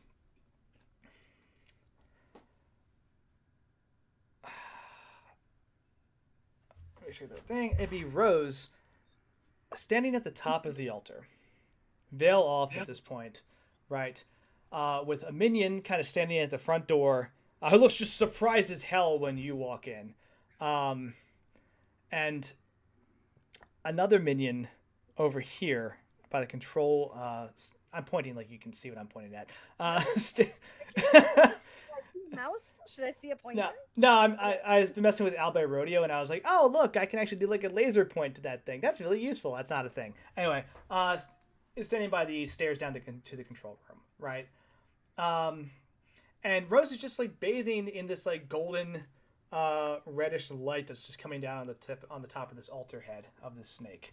Okay. Guess it's a sunny rock. That's where snakes will go. All right. She says, "Oh, I am so glad you all made it. You're just in time to help me tear this thing down." Oh, Good. You'll be slightly disappointed to know that Joshua ran away when we tried to take his when Cecil took his spell away from him, but he ran away here. He'll be along in a moment. Ran away? I know. I thought you were supposed to kill him. We did our best. We are, but he ran away. We're chasing him. Yeah, you failed to mention that he can catch bullets. Might have been helpful to know.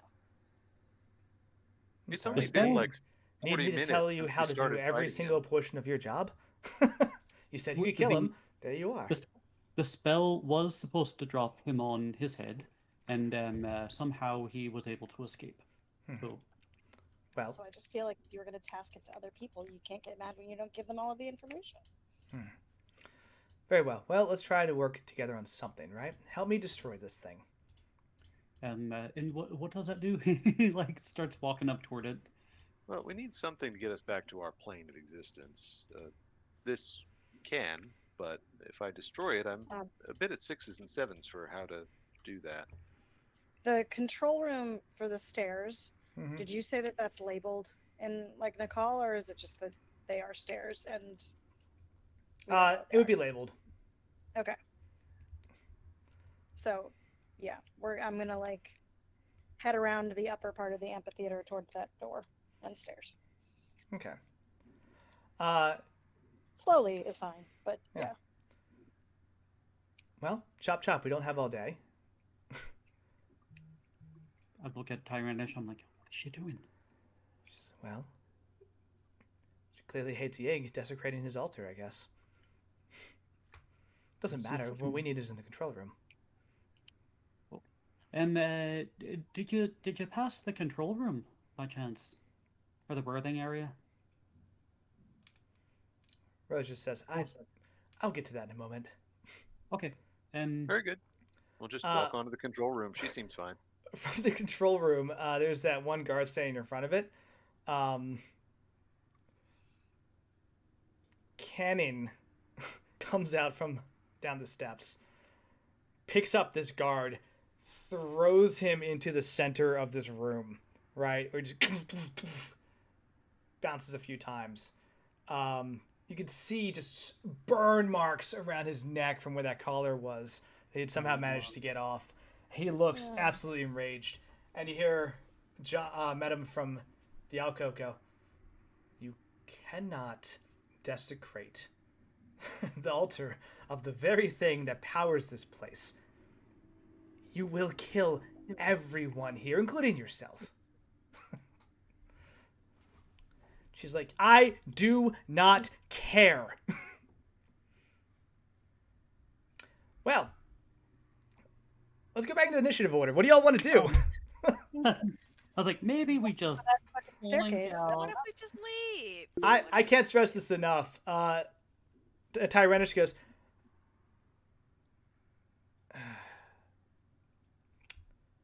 as much as I hate to intervene in this feud, there is a very strong possibility that this could cause terrible damage to the Citadel.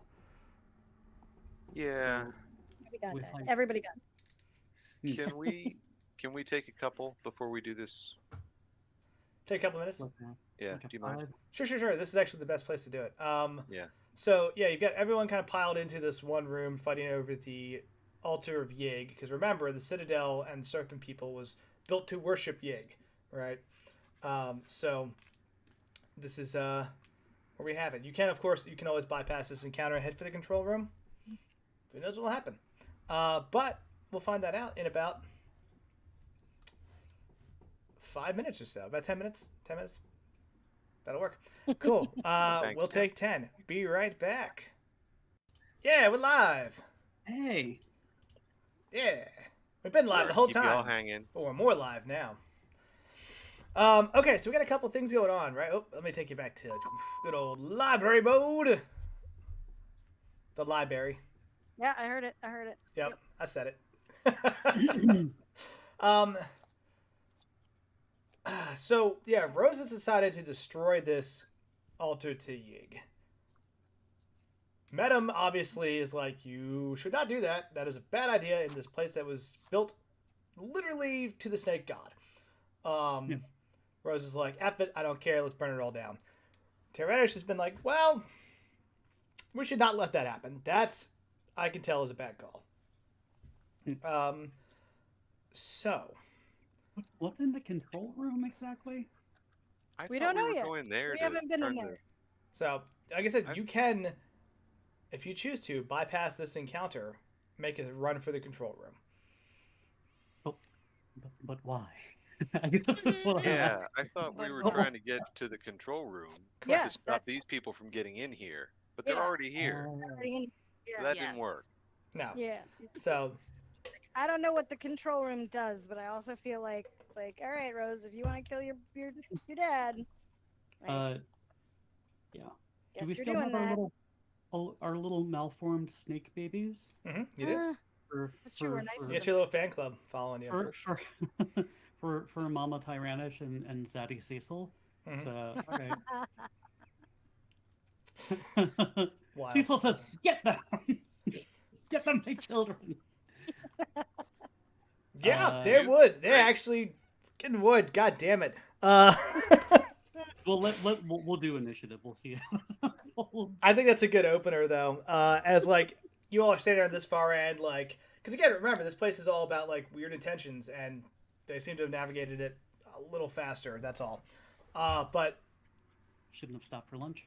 Yeah, I mean it helps that they, yeah. Get them, my children. These little dudes just run in and start running up the altar after Rose, who is standing up there. It looks like she's gathering power, and it's just like they're trying to get up there to fight her. When you yell, I don't like your audio clips. Like it's clearly stopping you from reaching that. So when you make that sound, it's just like it's like very far away. Fucking excellent. But yeah, she's gathering power for something. The dozen of them just dogpile on her, and she goes down under them. And you see like little glints of silver, or like they're pulling out like knives and they like claws and just like attacking her. Quality food here. She looks absolutely shocked at this, and even Medem's like, "Huh." You should see what they feed these guys. I mean, it's also like when you want to destroy their home or something, they have a problem with that. Like, go figure. So with that, let's go to initiative. Medem's gonna turn and look at Canning and go, handle them, and then run into the control room. Control room is important. Canning is going to turn and look at you, Cecil. I look back.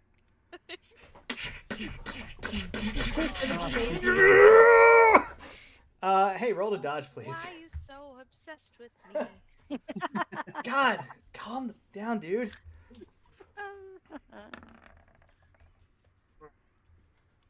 So 38. I definitely did dodge. All right. Oh yeah, you did. Yes, I did. What level of success is that? That is important. That is a regular success. All right. Dodging beats beats.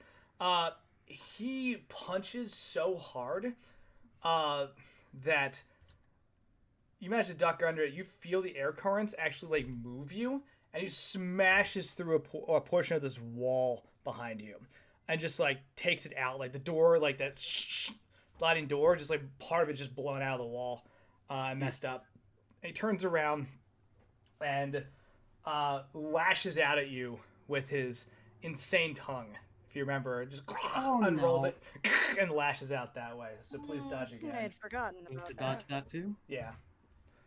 Taking both attacks on you. That one's a little better. Ooh, it's a great success. That's a 4. That'll do it. So You got Canning's number now. Hell yeah. No, you basically that's an extreme success, right? That is. Got it. Okay. Can you dodge or attack? You have to declare beforehand. So, but I mean, if you want to, No, I'll just dodge. I mean, roll D100, 50 or lower, you can attack back. Because on extreme, you can do both. Or you can do either, rather. Yeah, you're fine. So, yeah, he slaps his like tongue out at you, and you manage to like literally move out of the way, and just it barely misses just like your throat as he's trying to like just murder you fiercely. But you can attack back and roll damage. Yes. Roll damage. Damage is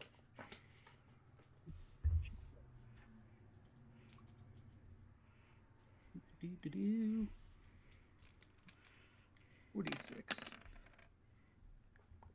14. 14 damage. Damn. All right. So he like feels the air current like push him, and then he like goes with it, and then like, ugh! And then he's so surprised he accidentally like shoots the shotgun. I fucking love it. Don't surprise me like that. Under the pile of these little monstrosities that have just like attacked Rose, the light from the altar switches from that weird golden radiance to just black, and streaks of lightning start coming down and like hitting these little dudes, and you can just see it go, and like a couple of them like fly off the top and fall a pretty significant distance, like 50 feet, and just onto the ground in the amphitheater area, and you can just see there's like charred skeletons that are underneath, like as a couple of these things just hit down there. There's still more going at it up there, but it looks like Rose is starting to generate some power to fight back. Wendy.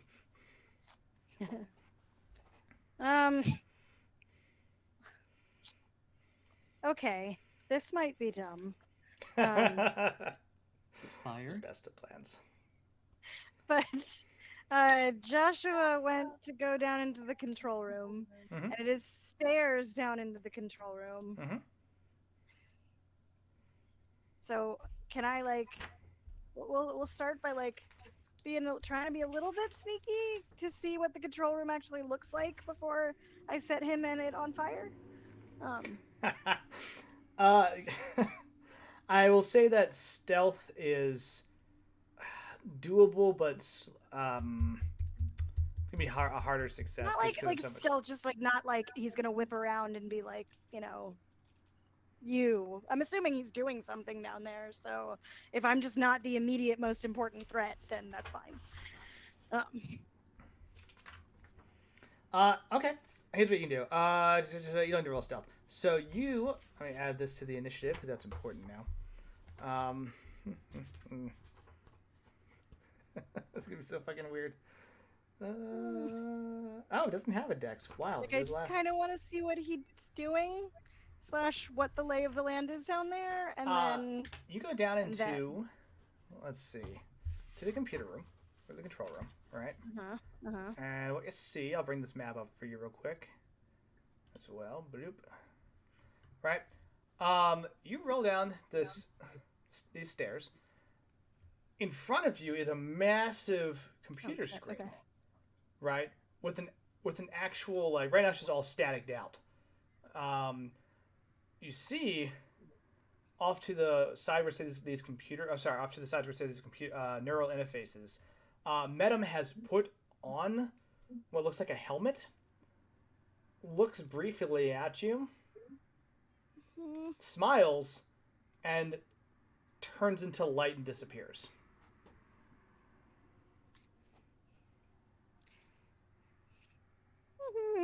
And the little helmet just swings down.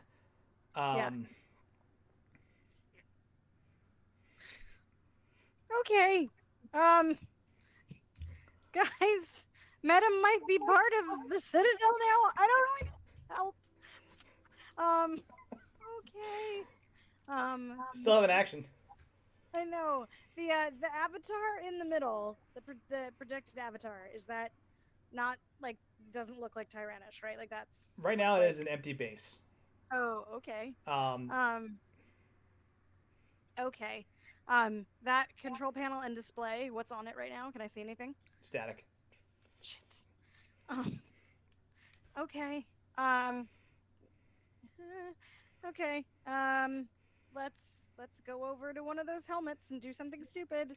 Okay. Hack the system. Yeah. The planet. Yeah. Do it. Yeah. All right. Let's go over the neural interfaces and kind of do what he did. But thinking really hard about the, like, okay, the things that, like, when we came in here, the whole point, like, nobody's gonna specifically roll the ballot. Okay. Like, yeah. All right. I can do this. Intention. That's a thing. And then we will put that helmet on my head. You put the helmet on your head. A little screen in front of your eyes appears and just says, neural interface online. Synchronizing. And then you feel your body start to turn into, like, a weird light sensation. You're like, I don't know what the...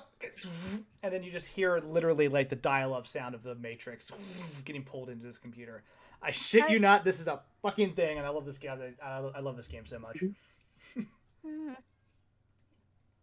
But yeah, Planet. you're pulled into the computer. All right. Okay. Good turn. Cecil, you saw Wendy just, like, run down into the control room, kind of yell something, and then just disappear. Like, not actually disappear, but you just saw her run down the stairs, and then she's Wendy, down there. what do you do now? He looks to Tyrannish and he says, best course of action? Just stop them? Or, Oliver, can you use this temple to seize control? Tyrannish says, I can handle Rose and the temple. Is she smiling? Yeah. Mischievously like you are? Mm-hmm. Same smile. Yeah, Tyrannish is known for her mischievous smile. She's plastic. That's what wasn't. And that just happens to leave us fighting Canning, doesn't it? And met him, if we can find him. Met him and Wendy just kind of vanished into a helmet. So. Oh, sorry. You didn't see that part. You just saw them run down the stairs. You just saw them both go into the control room. So. You seem to be in the control room. Everything's fine there. Yep. So.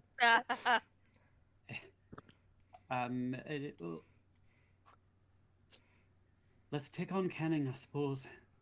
And Cecil, like, as Canning's like right next to you, like, fight me!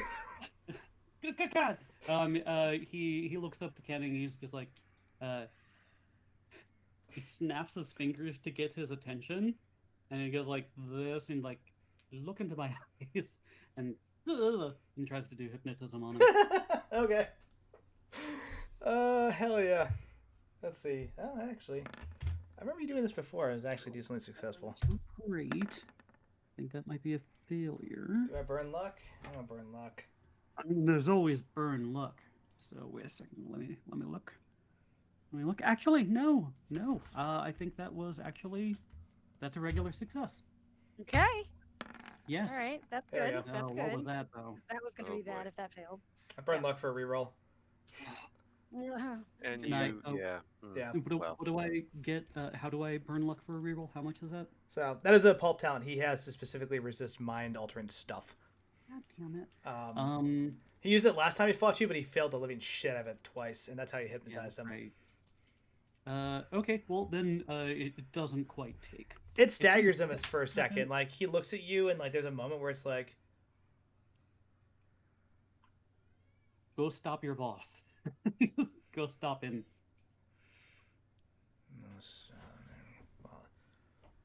and then like it breaks, and he's like, no. He does not have a lot of luck left though, which is good. It's very low.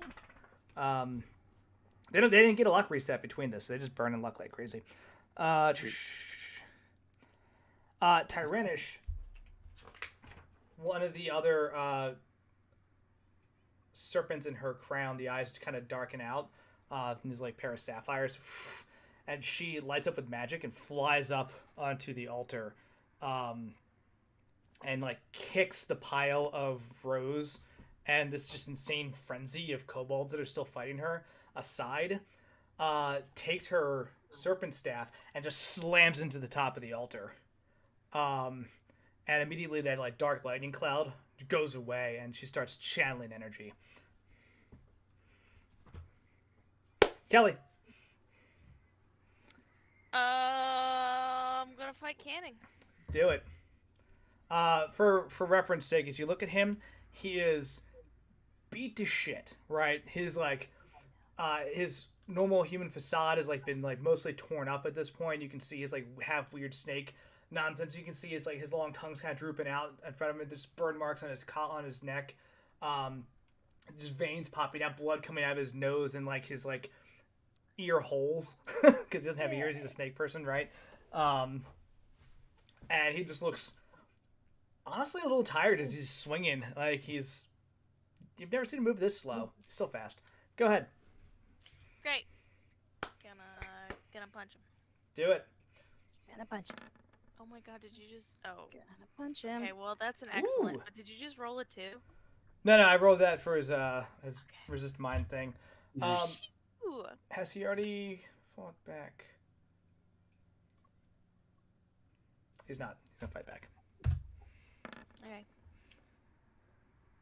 What the fuck? What level of success did you have? An excellent.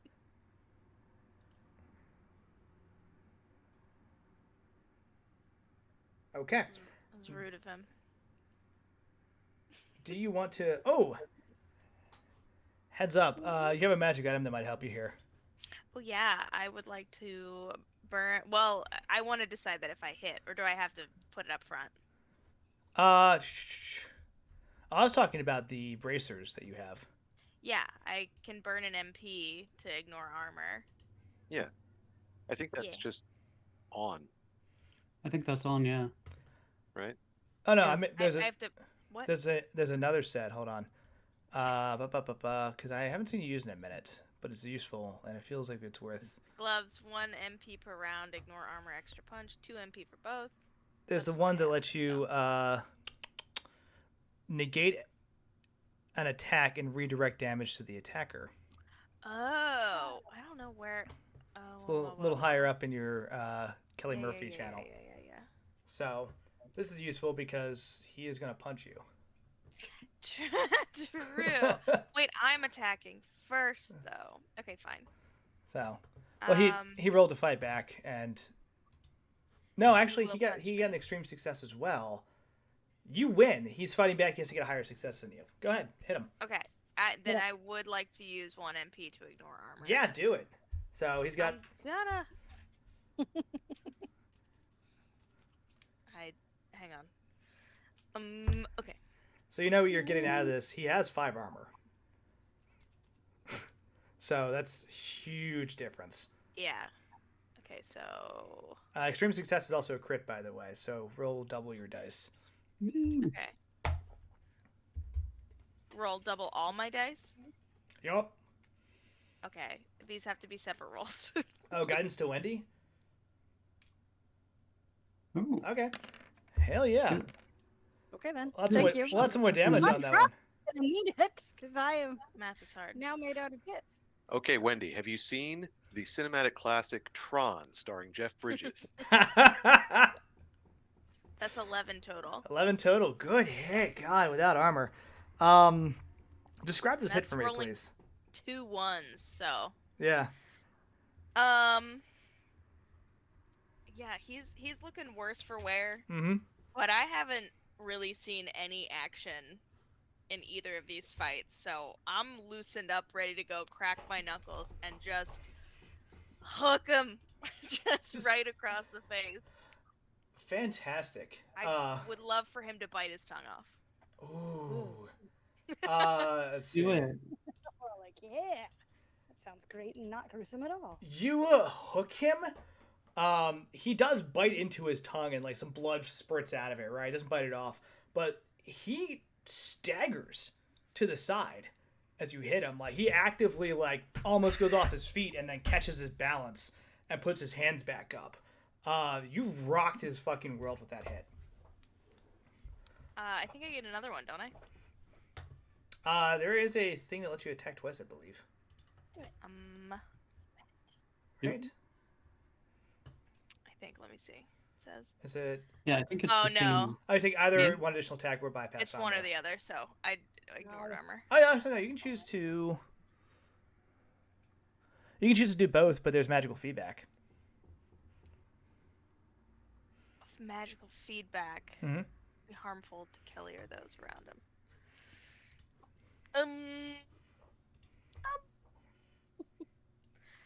Fuck it, let's do it. Yeah, finale, finale energy. All right, for an extra MP, go for the other attack. He's already fought back, so. Do I roll a hit? Yeah, go ahead. Okay, that is a success. Cool. I believe it's just a regular success. Yeah. Hit. I think somebody redeemed fisticuffs. So. you.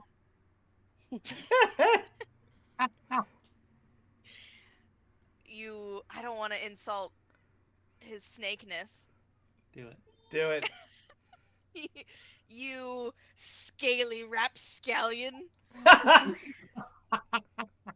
We'll Nice. do that 2 MP for the next one, I think, right? Or do I still just use 1? It was 2 MP total, so you made the attack, go ahead and roll damage. Yeah, he already fought back. He missed his counters, so. Right. Roll. You hit. Damage. Yep. You're still bypassing armor, which I'm gonna write down a number because you're very close to potentially effing him up.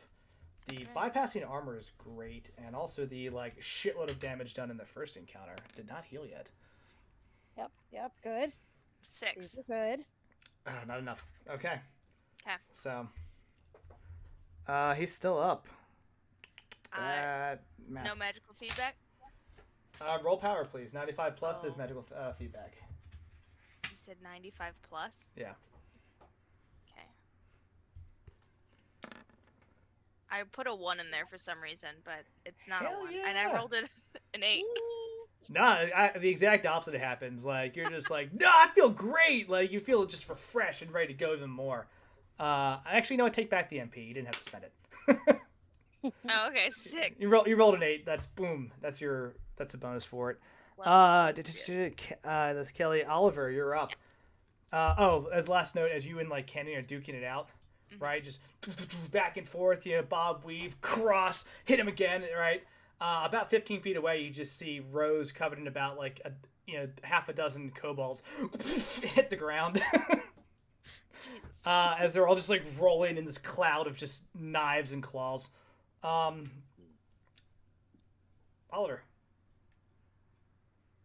Okay, Oliver's going to take a breath, lean against a statue, get comfortable, unsling his carbine, and take a bead on Mr. Canning's scaly dome. Okay. Yeah, he's got like little Tweety birds kind of going around his head right now. It's just like not quite to finish him, but we're just about there. Ooh, that sucks. Is it close enough for my rifle skill? So how much luck do I need to burn? I need to burn a fair bit of luck. I need to burn about 20 luck. I'm going to do that. Okay. You hit. Okay, cool. He's so close right now. I know. And then rifle damage is 2d6. I don't know if you can take him out. 6. 6. So close. Okay, no. No, armor, but what yeah, am I gonna do? You shoot.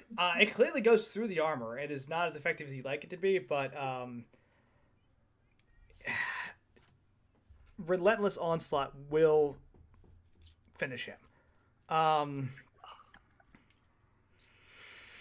Let's see. Anything else for Oliver?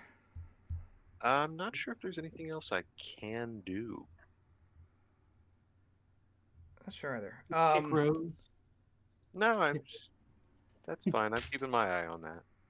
So, yeah. Quentin is going to I know what he's gonna do. I need to get some dice. Yeah, hell yeah. Quentin basically whips out a pair of like bolas, right, and just throws it towards Canyon's feet, and it wraps around them. And it doesn't do much to really hinder him, but it's enough that like he can't just bolt away now. And he looks at Kelly and is like, "Kick his ass!" So take advantage on your next attack on him. Nice. It's harder for him to dodge. You got this.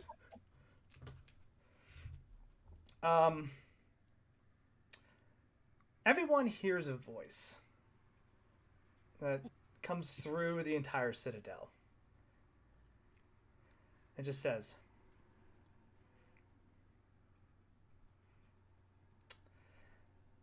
"Intruders detected. Initiating defense protocols." Wendy, you hear it in your body and mind when that thing is like said to you. And you can start to hear the statues. Yeah. Like you hear. You mean me?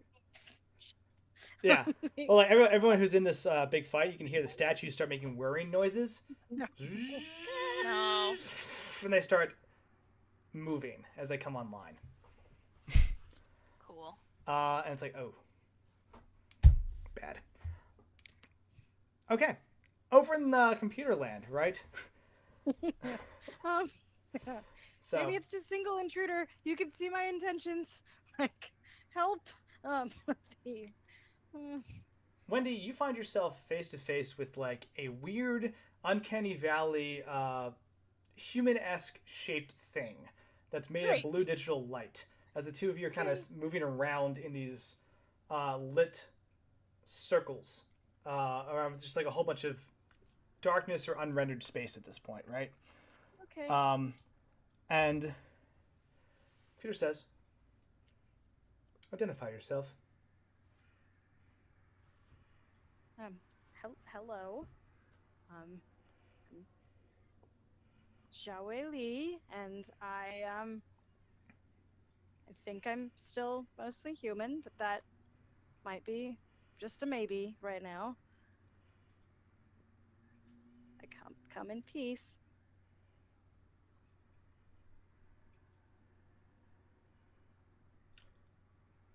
Why are you here? I would like for people to not use this as a weapon, and to ideally leave everybody either dead or alone, and then go home with the people I came with, most of them. My purpose is to be utilized, not to yes, not yes. be utilized. Another globe of light appears. And you see Medum in there. He says, "Precisely the case. We're here. I am here to utilize you to bring this entire place back to greatness. She wants nothing to do with you. She wants to shut you down and stop progress." Oh, no, I would like you to perpetuate but not. I'm also. Why would I assume that as a thing that is utilized, that like, why would you necessarily take instructions from an outsider, an intruder that has other ideas other than your protocols? Scanning protocols. Protocols say default to intentions from Snake Person Empire. You do not register as a Snake Person. You, Sulathon, do.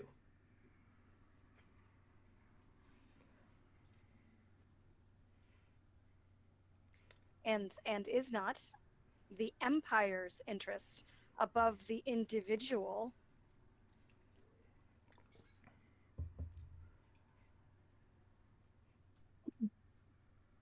Interesting quandary. Roll persuasion or charm. Right? Can I roll fast? Fast talk, yeah, sure. Because I don't have a whole lot of charm here.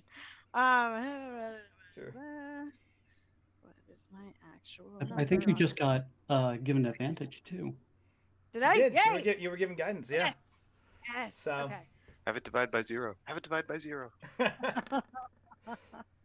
Okay, that wasn't great, but that's okay. 31. Okay, that one's better. Let's do that one. It's a little better. Okay, so that is not quite a great. That's a regular success. Yeah. I can. You know what? Like, let's burn some luck on that one though, because I have it and fuck it. Oh, you want to be an excellent success? Let's make it a great success. Yeah. Okay, make it a great success. Cool.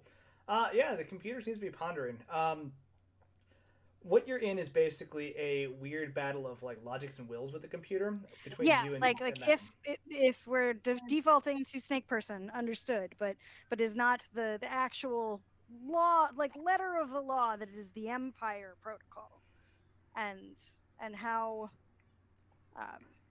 both like selfish and against the both the truth and how it was written, and also the intention of the program to put a single Snake Person above the Empire. Like, does that not like fundamentally invalidate that request?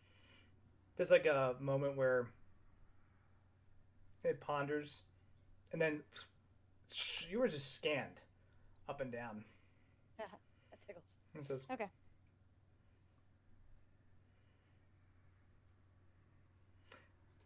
Interesting. You, like me, have power that's not being utilized. Why? And we'll come back to that in a second. Yep, that's fine. The pile of the knife fight that is Rose and these kobolds just explodes as Rose finally stands up and continues standing up and up and up and up as she just her form melts away and she becomes this insane looking bat-like creature made of darkness with elongated arms and wings and like a crushed in nose. And she says, I've been given the power to make these worlds burn, and I will do so, and you will not stop me. And I need, let's see, I need both Murphy and Cecil, who are kind of together, to roll dex. Kenny's going to have to do so as well. Oh, damn! Is that 100?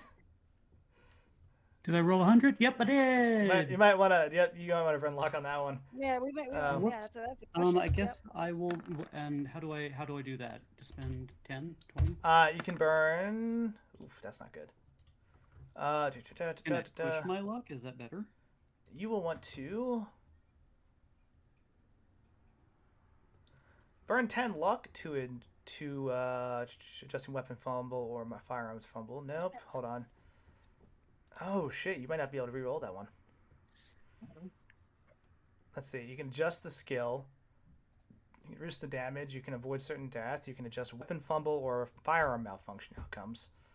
How have you gotten a 1 and 100 in the same Have game? insanity loss, Chosen. avoiding unconsciousness. Not even. You might have to eat this one. I don't think you can reroll. I can eat anything. I mean, yeah, if you can eat the weird guinea pig stuff, right? You can eat everything. He did not eat the weird guinea pig. Ah, good point. Good point. What did Kelly roll? I failed. Failed. I rolled an 84. Okay. What is that? So Avoid I don't have a lot of luck to burn. Somebody just gave guidance to me. Yay! Oh shit! Yeah, re-roll. Re-roll that shit. You re-roll. Thank you. Thank you. That is better. That's a 13. That is. What is this? Just dexterity? Yeah. That is. Oh my gosh! That is just 2 under a critical. I'm sorry. Yeah. Extreme success. Thank you. Good roll. You rock. Okay. 25 if you 25 if you failed, 12 if you succeed. And it's just pure darkness. It's not even cold. It's not even like it's hard. You can't define it as like this wave of just literal cloud of death washes over all of you, and sucks the life out of you, just like trying to kill you. I look real bad. And I'm going to use... in the blast radius here? You said you were seeing it leaning against the statue, so no. Yeah. You're slightly further back. And just so for an admin call, so you're all tracking, I'm dumping the rest of Cannon's luck to use another Pulp talent that armors him the fuck up to live through this. So he's out of luck. He tanks this and like looks almost skeletal by the time the cloud waves off of him. He has a neat skill where he can burn luck 1 for 1 for armor. So there's a question in the chat. Yeah. Asking After Powers is asking if they can half the damage to Kelly. Oh, to let Kelly reroll for guidance. Right, second guidance. Looks like for cover. it, yeah. Yeah, reroll. Okay, let's try it. So. After Powers is our very good person, so. Yes, that's a great. Wait, what am I rolling? Dex? Still a great success. Okay, 12. Yeah. I was down to 2 HP. But not dead. That's good. Not dead. You're doing it. So what did I end up taking? 12. 12. Thank you. That's still half my HP, basically. And Canyon's just about. You got it. Fuck. I did that slightly backwards, but it is his turn now. Kenny's gonna turn and punch Kelly. Both attacks are going on you, and then that'll be probably the end of him if he doesn't get his shit together. That's a regular success if you want to dodge. I would like to dodge. Actually. Oh, multiple don't dies. Double guidance. Okay. So I would. Can I fight back? You can fight back. He has a regular success. So if you get higher than a regular success on your attack, you hit. Yeah, I'm gonna use guidance on that. Okay, go for it. And just roll with advantage. Double guidance. Why did I? I'm sorry. Ignore that. I don't know why I did it that way. That's not how that works. All right. Looks a little better. 38. Is that a great success? Yes, it's literally 1 under. There you go. Describe your attack back. He comes in. What's he doing? Just going to wail on me? Yeah, he comes in like he kind of like hops forward because his legs are still bound, and I think he literally like grabs you by the legs. Like there's no finesse here at this point. Just like kind of, I think he hops forward, kind of falls a little bit, sweeps you up by the legs, and tries to just slam you on the ground a couple times. Very much like Avengers, Hulk and Loki. Okay, I'm gonna do my best to reach my arm down and hook it around his neck and just choke him until he doesn't fucking breathe anymore. Fuck yeah. Okay. Go ahead and roll damage. I'm going to put a number on a card. I'm going to show it to you. Just to stress you out. You're going to show it to me now or after? Yeah, I'm going to show it to you right now. I'm going to stress you out. Because your shit ignores armor, you see. It does. I'm going to burn that to... Okay. Alright. I had to squint to see that one. Yeah, it's an 8. Those, that 5 armor has been keeping him alive for quite some time. However, this could end him. Sure hope it do. Sure hope it do. Sure hope it do. Okay, here we go.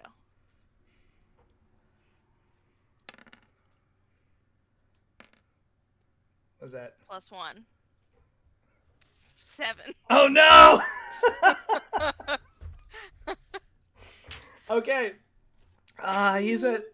He's like just choking out and starting to like literally die. Like you can feel his life force leaving his body. He like slumps down to one knee. I'm gonna take a second attack. That's fine. As he just like can't seem to get you off of him, stands up and jumps backwards. Oh, no. In a reverse suplex. Can I dodge? Unfortunately, you can only dodge or fight back once per turn. Okay.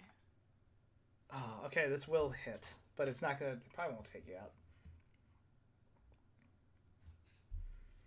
Yeah, he won't get that bonus. Okay.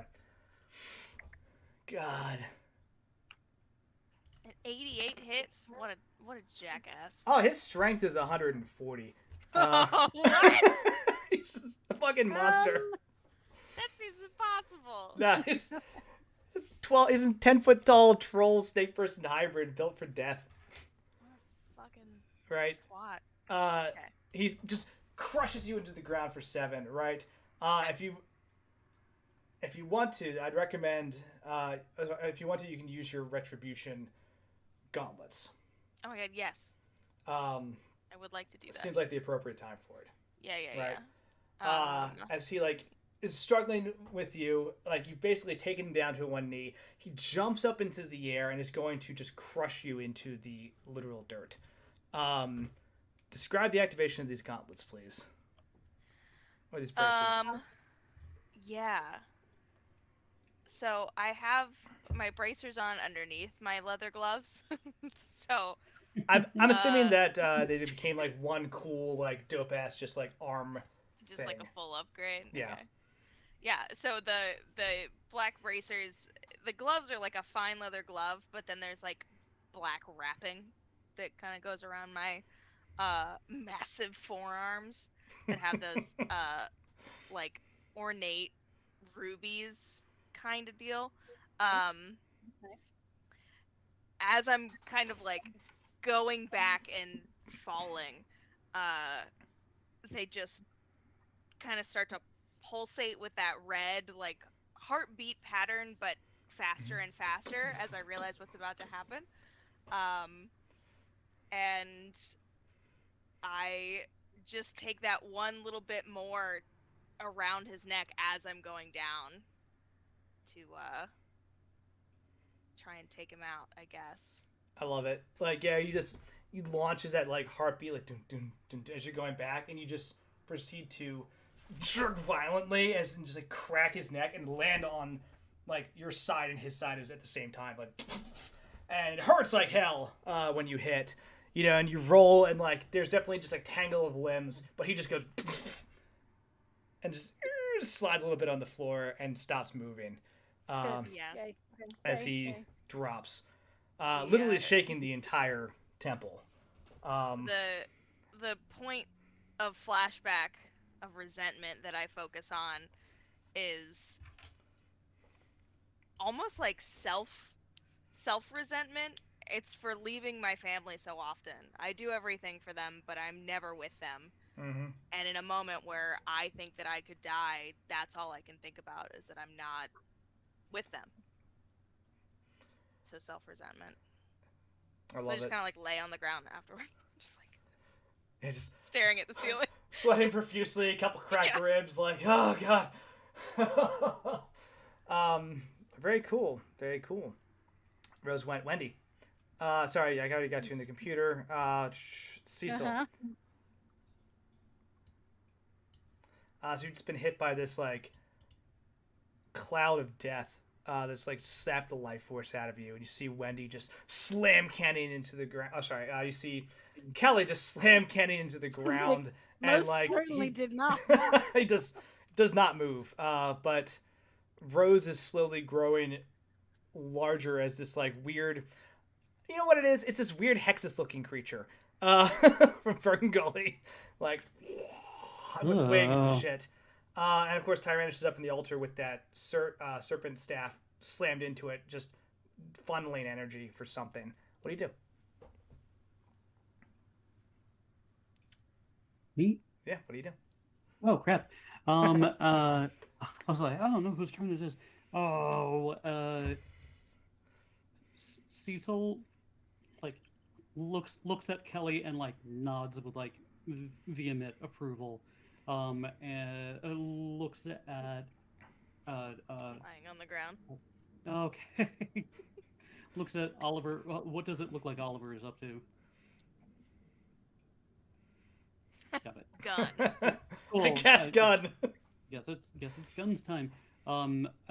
Cecil just kind of like walks over, keeps his gun out, but like walks over to Murphy and tries to channel more energy for the through the blue crystal in order to like heal us both. Mm-hmm. We had basically half of our life ripped from us, so I'm gonna do that. Cool. Again, there's like a slow down, right? And just darkness, 2 little emerald lights flicker on. You can't seem to stay away, can you, Cecil? It is every time I do this, are you gonna be here? I told you I would help. This is quite new. I said I would do everything in my power to help you and your friends. Because I told you, Cecil, I care. I know you care, but what are you actually getting out of any of this? You know? Cecil, I'll be frank. If you die, you can't come back home. Oh, if I die? If I die, I can't. Is that what you said? If I die, I can't come home. Well, that's okay. Not in my book. Oh, I see. Then we're connected, and then maybe you can't go back either. Or I'm just your favorite. There's like a hint of a smile when you say that. I guess I can't stay away. He like walks out the door of this abandoned kind of like church that's overgrown on the grounds of the Davenport estate in Northern Ireland, and then like is back and he's like funneling energy, and it's a D10 you said. D10. And you can add an additional D10. I guess I can. That's up to you if you want to. I don't know, chat. What do you guys think? Lad's like, here's help in the form of more healing. It's fine. Come home. That's true.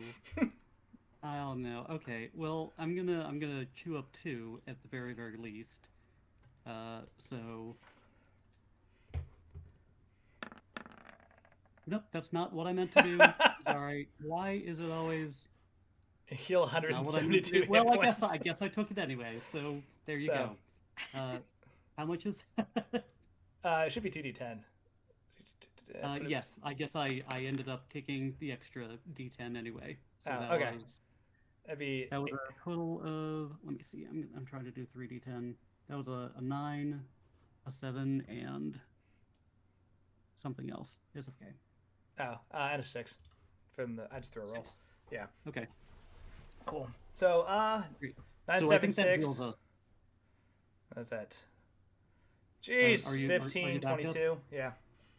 Are you back up? Yeah. Yeah. All right. So he like burns that, and then like it's like seeing a coin on the ground. He just picks up the coin and burns that too. So and now we're back up to full, and he's like, back on your feet. She's getting a little bit bigger, and like I try to help you up onto your feet, as we face down rows. Very cool. Tyrannish continues to channel power out of this point on the avatar, right? Kind of, you see it. The Cobra Crown is completely lit up, and you see her just like inhale, and power lights up the avatar itself, and then starts to move through the temple. And she starts to also turn into a radiant beam of like lights and disappear. So we're just here with this giant, fat girl in this temple amphitheater. Yeah. Just chilling. Just chilling. And the giants and the statues that have come to life. Yeah, about those. Wendy. I'm trying. Kelly, you're just like, holy I shit. think we might make a tactical retreat. Makes sense. Yeah, no, I'm not fighting stone. Yeah, the statues start to move. Oliver, the one Nope. you're like kind of steadying your rifle on, like its hand drops and Sort like of- it raises a fist, and you're like, up, oh hell no. Just glowers down at you. Should we You are an go to the intruder. control room? Yeah, let's go to the Control. brilliant idea. I'll lead the way. Well, actually, I'll cover you both. So Oliver just starts sprinting for the control room, right? You can see in the background Rose start to follow you, and like a bunch of these statues pile onto her as well. And she starts like smashing through these things as fast as possible, and like she connects like 2 or 3 hits, and they shatter. Then like another one jumps on, and like at this point she's so large that she can't just like detach and jump into this control room like you all, which is props on just mobbing her at the beginning of this fight. What a good move. great. It's so good. So yeah, you all run into this control room. We'll do like a quick little cutscene, right? You run down there and you see that like there's no Wendy, there's no Madam. There's just the control room, and an actual avatar appears when all of you come down. Like that little blue light of some type of like humanoid-esque thing. No features, just like a 3D silhouette almost, right? And it just says,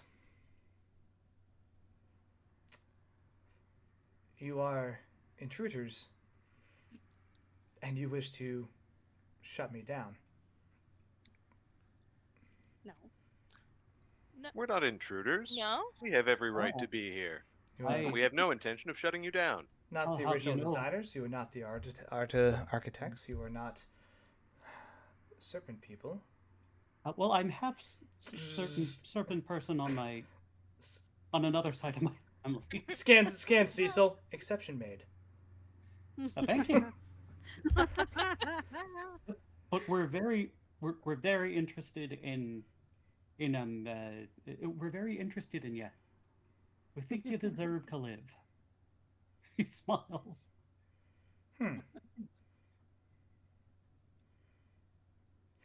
On the screen behind you, you can see the display, this display of Wendy and Medum inside the computer, kind of like moving around these like circular lights, talking to that same avatar. Oh no. It says, "Well, you have a representative. We'll hear her out." Good luck. Does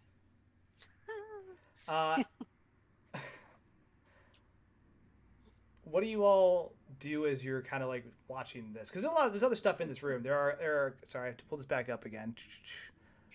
There are computer banks where you can actually like do touch screen manipulation of the computers. There's the actual interfaces on the other side itself that you can like put on the little Oculus and just go into the computer. You haven't seen that yet, but like, you know, more or less that what's there's that option. Oliver's going to go dad mode and go back to tapping at his Palm Pilot. See if I can pull up some menus for this this facility here. Roll intelligence at advantage. Sure. What else? I want to look at the control panel and display. Okay. So you look at the control panel and display. It's all in Nicole, and it's this crazy lit screen, right? There's a shitload of buttons though, and like theoretically you could destroy this, and it might destroy the computer. Quentin and Shekels kind of flank you on either side. They're like, "This is going to sound completely insane, but we got down here about 20 seconds ago, and it looked like Wendy got pulled into the... Oh, shit, there she is." Oh. She put on one of those goggles or something, and she's inside now. Yep. Should we go in? How do we get out? Helmet, head, hat. I think I can get you out. Let's see. What'd you roll, Oliver? Oh. Let's see, 46. It's a regular success. How much luck would it take to make it a great? Too much. Too much? There is a locked protocol that you pull up on this tablet as you were trying to like interface and like go through this thing. It is locked by some type of password or encryption, but the file says Doomsday Protocol. I can push my luck for a Doomsday Protocol. Wait, you have extreme understanding. You do have insane understanding. That's true. Would you like to use that? You have to roll a d6 to see if you go insane when you use it, but... Oh, why not? Let's use insane understanding. I've been brushing up on my Nicole. Let me see. We've been saying for a while, change is good. Yeah, change is very good. Okay, what do I have to? I have to beat a 75 for that.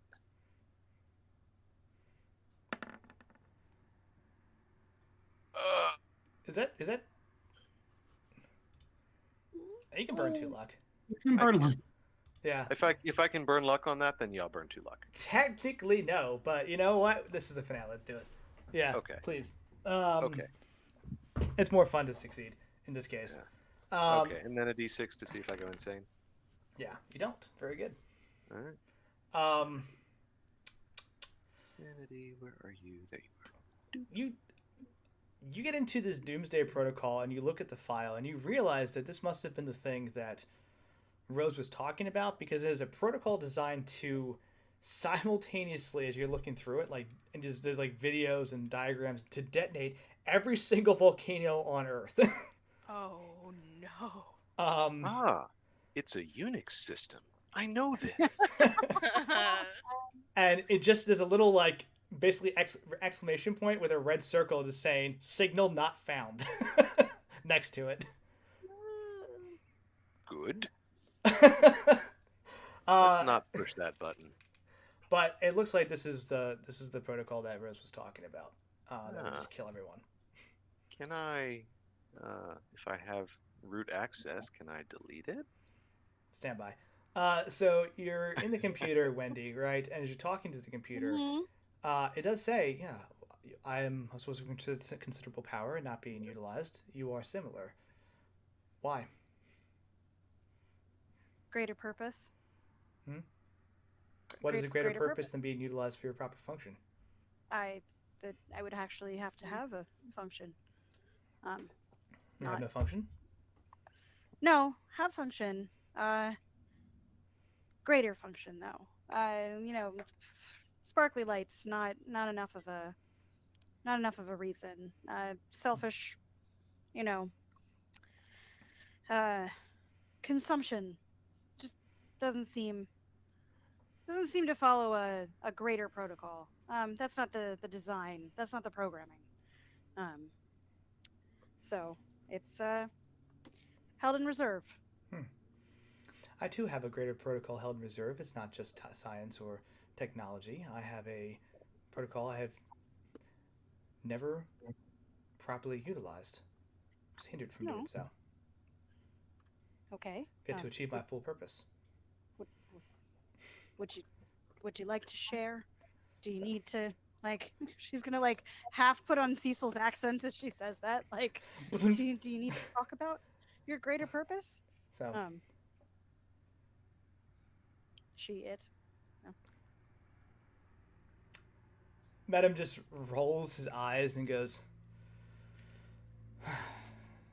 you don't negotiate with something like that. You tell it what to do, it does what it's supposed to do.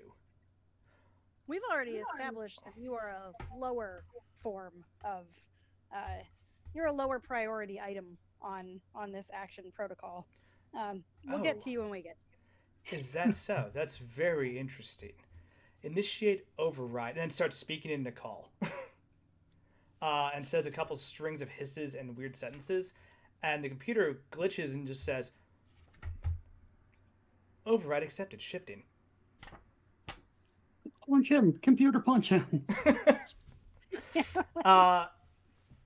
And everyone on the outside feels the citadel start to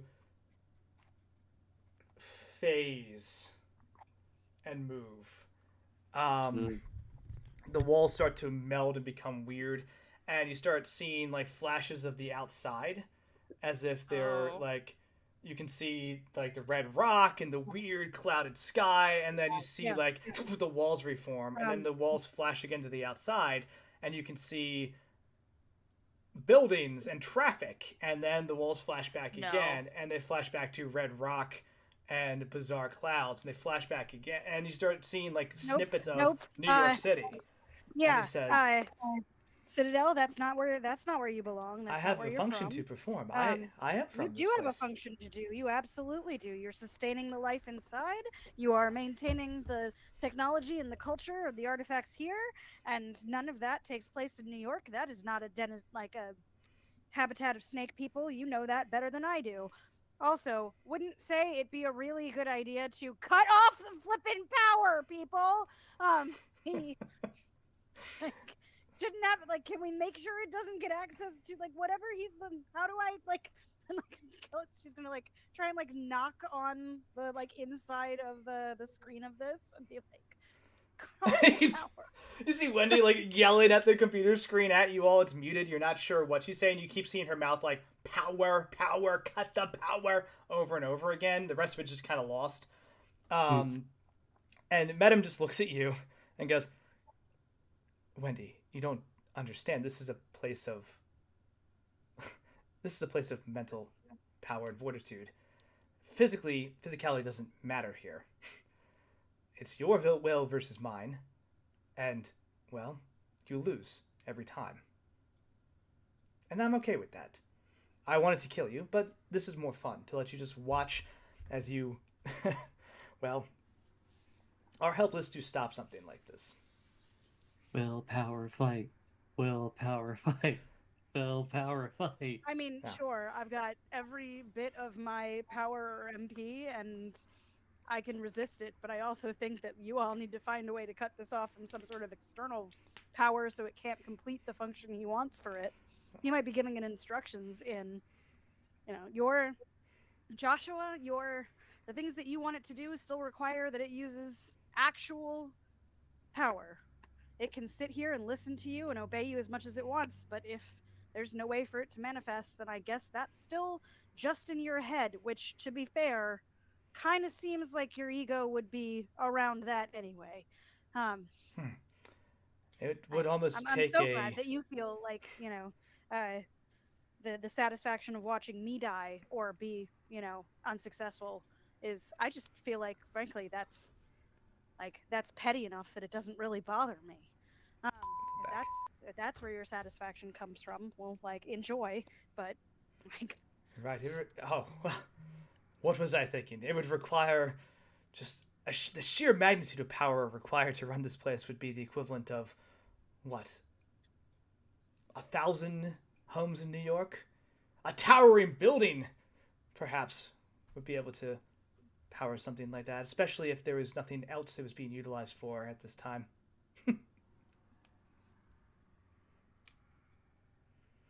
Yeah. Towering building. Unless you would like to tell it what to do. Building. On the outside, the question becomes, right, as this thing is starting to phase and starting to become weirder and weirder, and Wendy's saying cut the power, right? There's a lot of options, right? Again, this place is more, this is a goddamn subjective place, right? So you can attempt to control it through a variety of manners of spells or willpower, right? The computer itself is a living consciousness that is able to learn and adapt and do these things, right? That's why it's able to make decisions way beyond just the computer itself. So, what do you on the outside want to do to try to mess with this? Or you can jump on the inside.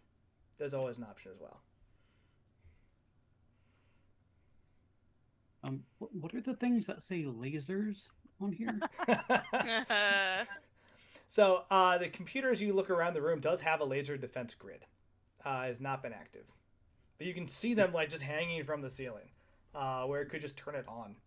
You can also hear the fighting coming from out in the hallway, where Rose is is either being killed or killing these statues. You're not sure which. that you Right. drove by. Cecil says, we either got to cut the power, or we have to find a way to get her out of there, or convince the computer to do what we want it to do. What do you think? What can happen the fastest? Professor? Give me the helmet. He was like careful in there, and like places it on top of you. So I don't know if that's very comfortable or initializing. Turns into light and disappears. Meanwhile, we should try and find a way to shut off the power. Right on top of it. Shekels, Quentin, let's look for a plug. Shut off the power. Also volcanoes. Yeah. And buildings. Yep. Roll spot hidden. Right advantage. As you pop inside, Oliver, right? You materialize next to Wendy in that same kind of like open dark space, right, with the avatar in the center. And 69 again, nice. You're welcome. You can see that Wendy is like fiercely trying to convince this computer or Medum to like do something. The computer, you've seen most of the interaction. I have a protocol to fulfill. I am fulfilling protocol. And Medum says, it's just going to do what it's told. That's how the computer works. That's how you humans work. And that's how the world works. Those in power tell those who are not in power what to do, and they do it. Oliver, you appear next to Wendy. Not even like you understand what humans do anymore anyway. I don't care what humans do. Humans serve me. You say that, and yet your whole piece of satisfaction is coming apparently from watching either me be frustrated or die. Like, frankly, that's a lot of power that I hold over you. Please, you can be a jester when this is done. So. Maybe, but, you know, won't be in your court. What did, 43, nice.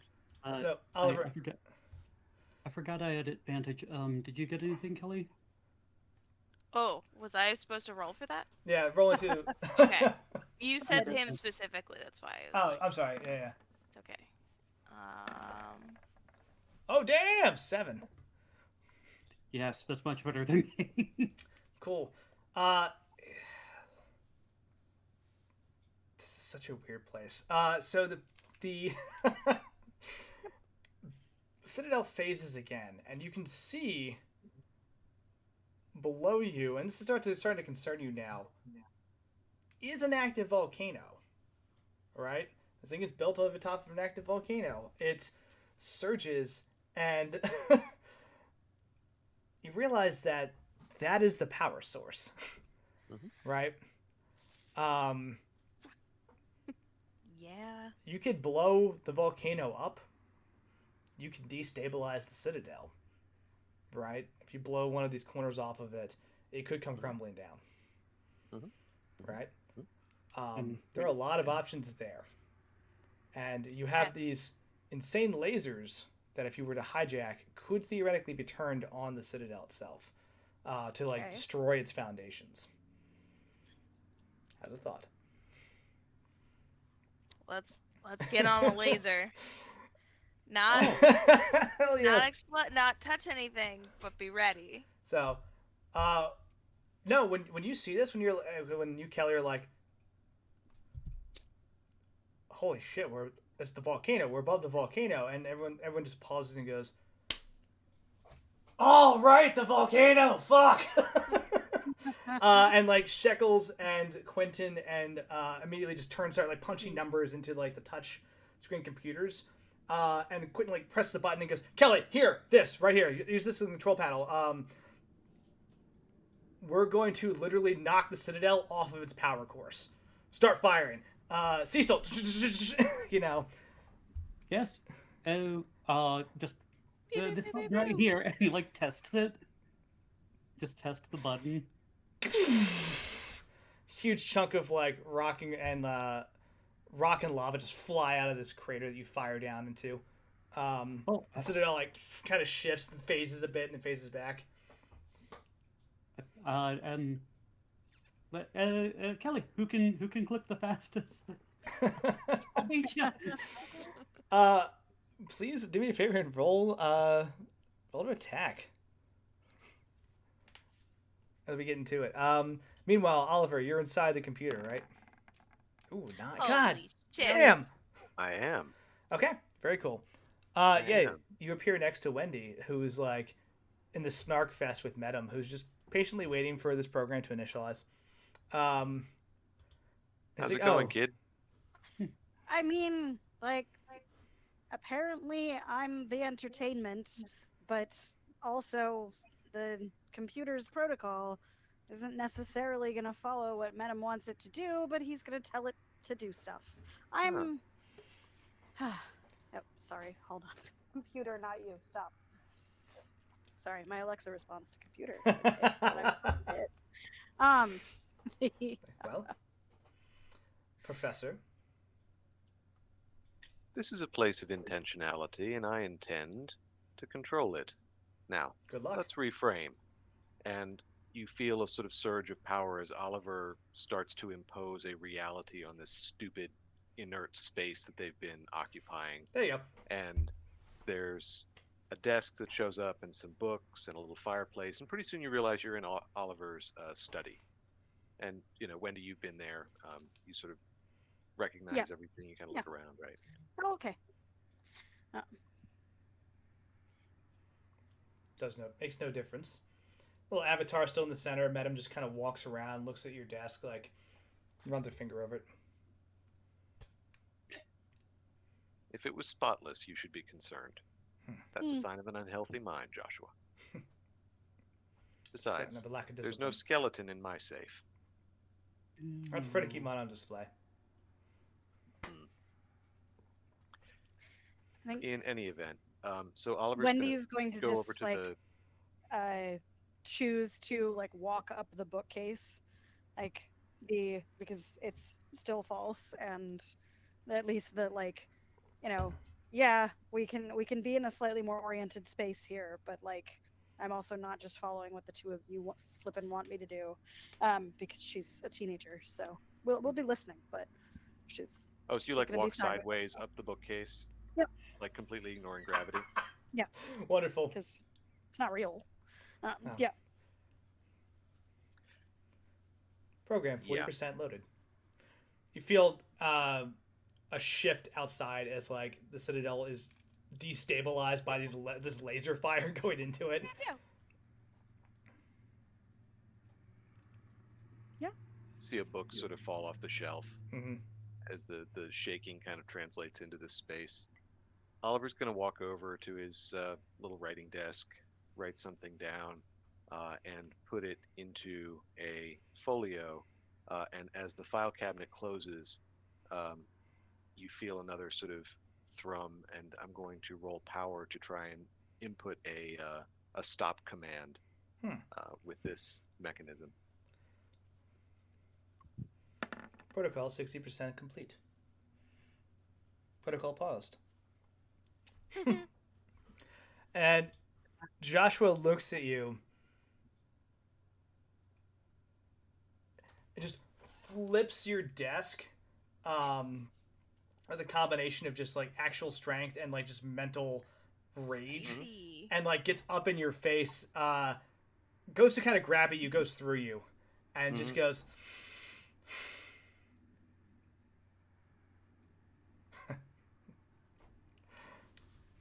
no matter, we'll put things back on course. I have time. Wendy's gonna like sit crisscross applesauce and be like, you just don't have a handle on anything, do you? What do you want, Professor? I want the temporary use of this facility in order to complete my understanding of the portal magics. And I want to kill the snake priestess. Cecil like looks up from laser game Looks at Murphy. Respect. Puts more quarters in. We're winning. We did roll for that, by the way. So. Oh damn! Both good rolls. Damn. Yeah. We hit a bunch. Kelly got a 9 though. Excellent. She's in the system here too, if I'm not mistaken. Though I think she went in through the temple, so I'll have to find that protocol. That's bizarre. This was a mistake trying to play on the computer's terms and on your terms. You can try and brute force it if you want, but Wendy and I will probably be able to keep you half a step off. Clearly she gets under your skin. This is the proudest that Wendy has felt in a very long time. Joshua turns to Wendy and just says, "You need this place. You realize that, right? There's so much technology here. It could fix any ailment. Save your family." Nah. Could it fix your daughter? No, and I don't care. Sure you don't. That's why I totally don't get under your skin. If you don't let this thing phase through... Oh.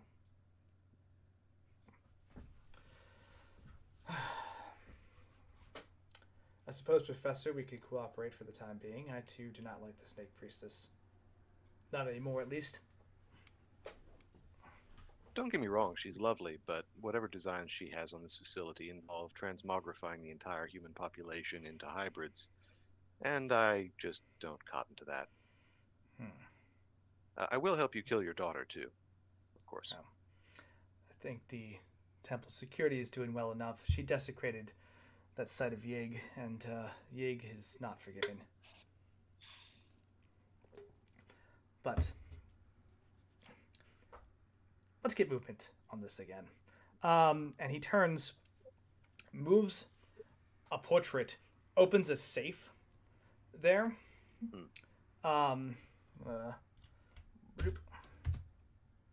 Joshua, you've been reading my mail.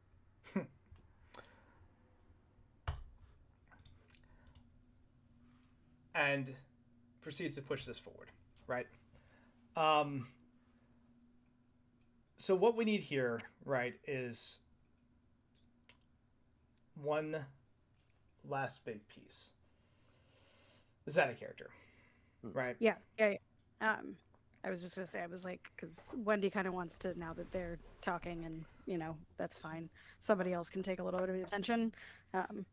Like, she's okay with the idea of, like, still trying to cut off power from the entire Citadel. Like, it will suck that their technology, whatever, would get lost, or at least temporarily lost in the, but, like, if it means that nobody blows up this planet, uses this as a weapon, like, gets to wield it for singular power, like, I'm okay with shutting it down while I'm still inside. So that's what she wants to do. Okay. Like, let them talk. That's fine. But very cool. So we'll flip over to the outside, right? I'm going to turn this into a last round situation, because there's a couple ways this can go, right? As you are firing these lasers and you're realizing that you destabilized in the Citadel, it buckles and it starts sliding actually into the volcano, right? And the volcano, this is insane, but it starts to reach up towards the Citadel to try to pull it in. Nice. That's what she was doing.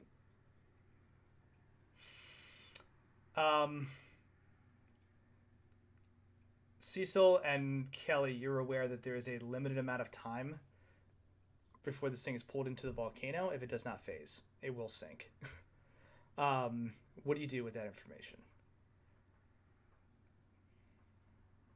We can. You go.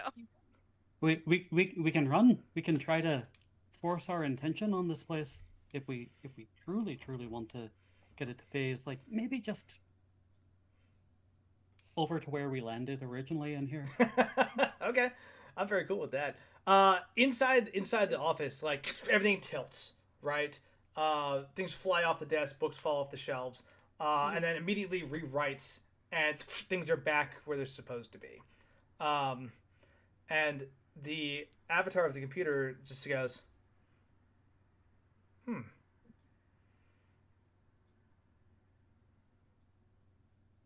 in danger. I'm in danger. And leaves. If like, your protocol, What? if your protocol is What? just to straight. what's it called? For the good of all snake people, you can move yourself to preserve the technology and the culture, the knowledge, the mythology, the records, the anything, but none of that is served by following any individual's one program. And like, pointedly looking at the other two people in the room.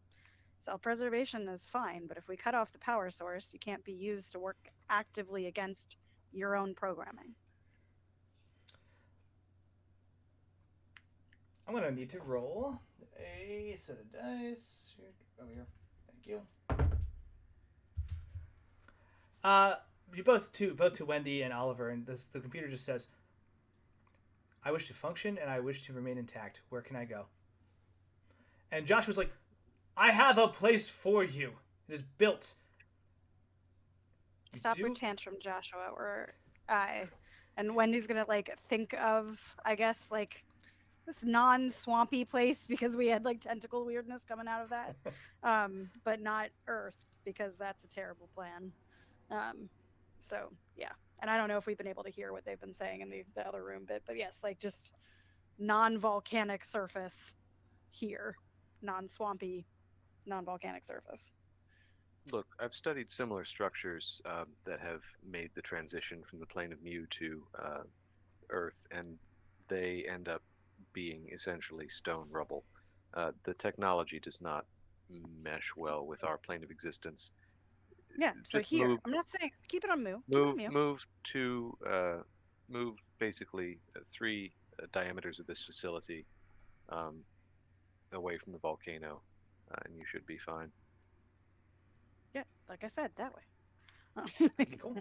And there's a moment where the computer just processes all this, and Medem just starts screaming at the computer in the call, basically saying, I own you, my people built you, you will do as I say. And the file that you, Oliver, put into the cabinet just simply pops out and lands at Medem's feet. It just says, stop. And the Citadel phases just slightly. All right. So I'm going to roll power again. Yeah. Which I've done. That's a 6. That's a 6. Yep. And I'm going to input the command, walk over to my desk, take up a little pen, write down, shift coordinates by 3 facility, diameters or whatever. Put it in the file cabinet, click it closed. Okay. It moves. It shifts, it moves successfully and lands. And proceeds to, as it shifts away from this main power source, Wendy, Oliver, and Medem, all of you materialize back in the control room with Cecil and Kelly. Ah. Just falling down there. Cecil. Wendy is going to try and punch Joshua. I was going to say, can we use our grab him. Can we use our lasers to shoot? No. Yes, go for it.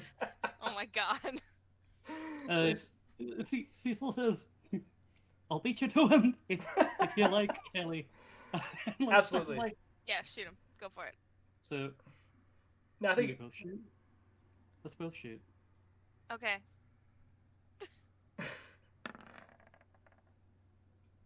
Yeah, that probably isn't good for. I don't know what I'm rolling against. It'd be firearms, so whatever your rifle is.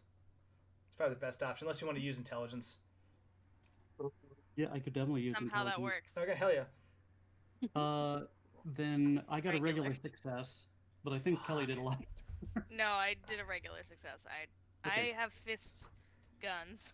These lasers do 2d8 plus 5 armor piercing. Go ahead and roll. 2d8, that's 1. And 7. 8 plus 1? 5? Yeah. So, 8, 13, 12. 13. 8, 5, 13, yeah. And then, Jesus, 25 damage. Alright. You gave us lasers. Nah, that's fair. You should use them. Meta materializes, right? And he looks enraged. Sees you, Kelly. Sees you, Cecil. Pulls out just a sword that is in his sword cane. Raises a hand to just channel more of this magic. Oh, of course. I have a sword to use. Okay, yes. Hell yeah. And immediately, like, lunges towards Kelly first, right? You're the closer of the two. And he gets, like, within an inch of your neck when these lasers just bombard him and light up his entire, like, snake skeleton. And then he just hits the floor, kind of sizzling. Ooh, fun. He looks dead. I'm gonna put my boot in his back. Do it! About a half second later, Wendy shows up, Oliver shows up. And the computer avatar simply says,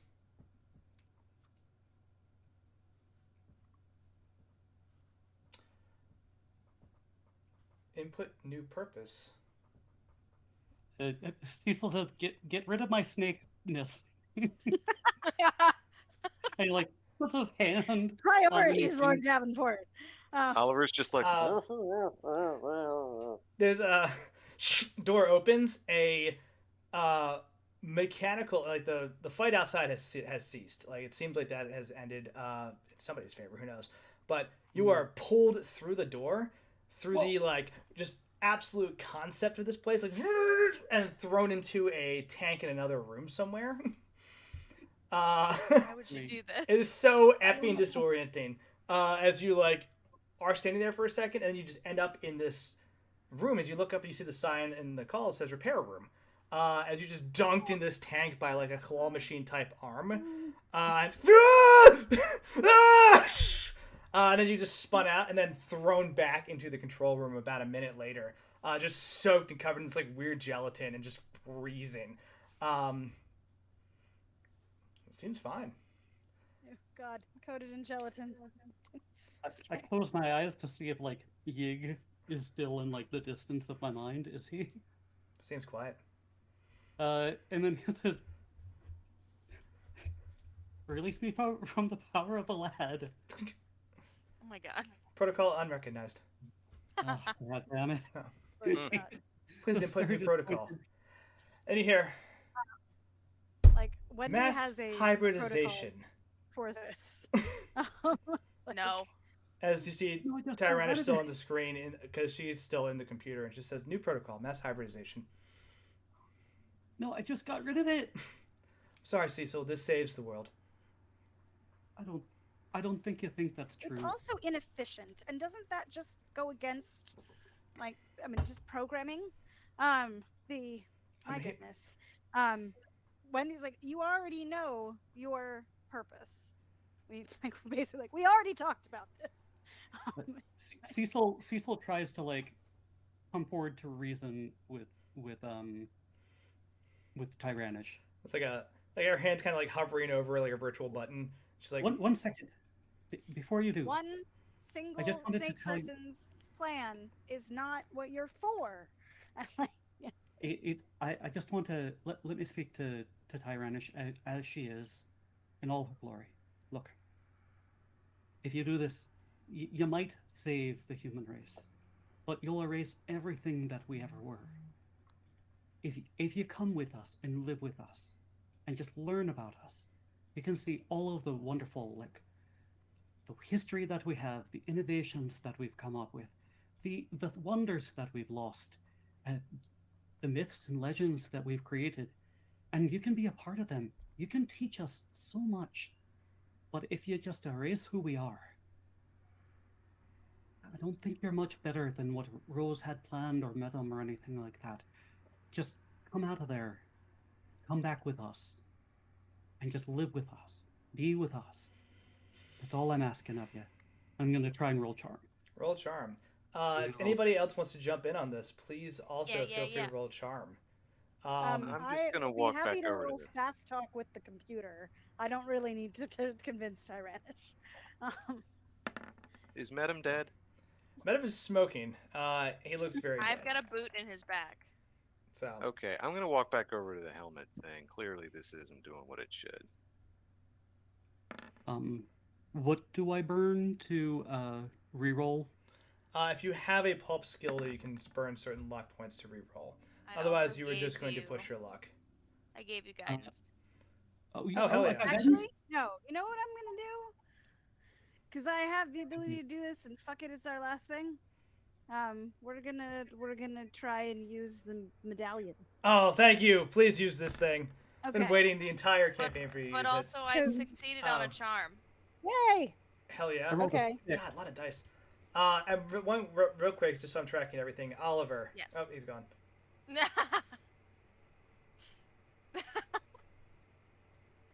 Ah! He's gone. All right, we'll resolve this. We'll at least get the numbers for it. So Murphy got a success. Cecil got a success. Extreme success. Thank you for the guidance. Hell yeah. Wendy. Yeah. So fast talk isn't working the way that I want it to. So that's fine. Let's change this to persuade. And because I don't have any additional skill in that, I can use my medallion. So in the little like drawstring bag that she brought with her, Wendy has a coin that's like gold and red, and like definitely has not been the most like polite or deferential or like any of the things necessarily that she's been taught to be recently.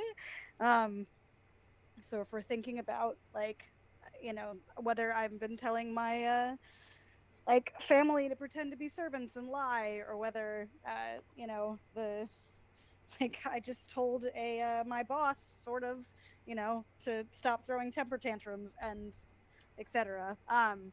We're gonna see if we can persuade using this medallion, and it's either gonna work really well or really bad. Very cool. Before you throw, I just want to confirm something. Oliver, what was the thing you were trying to accomplish in this, as everyone's like basically making the I'm gonna throw this duplicitous bitch out of the machine, take over the facility, and use it to my own ends.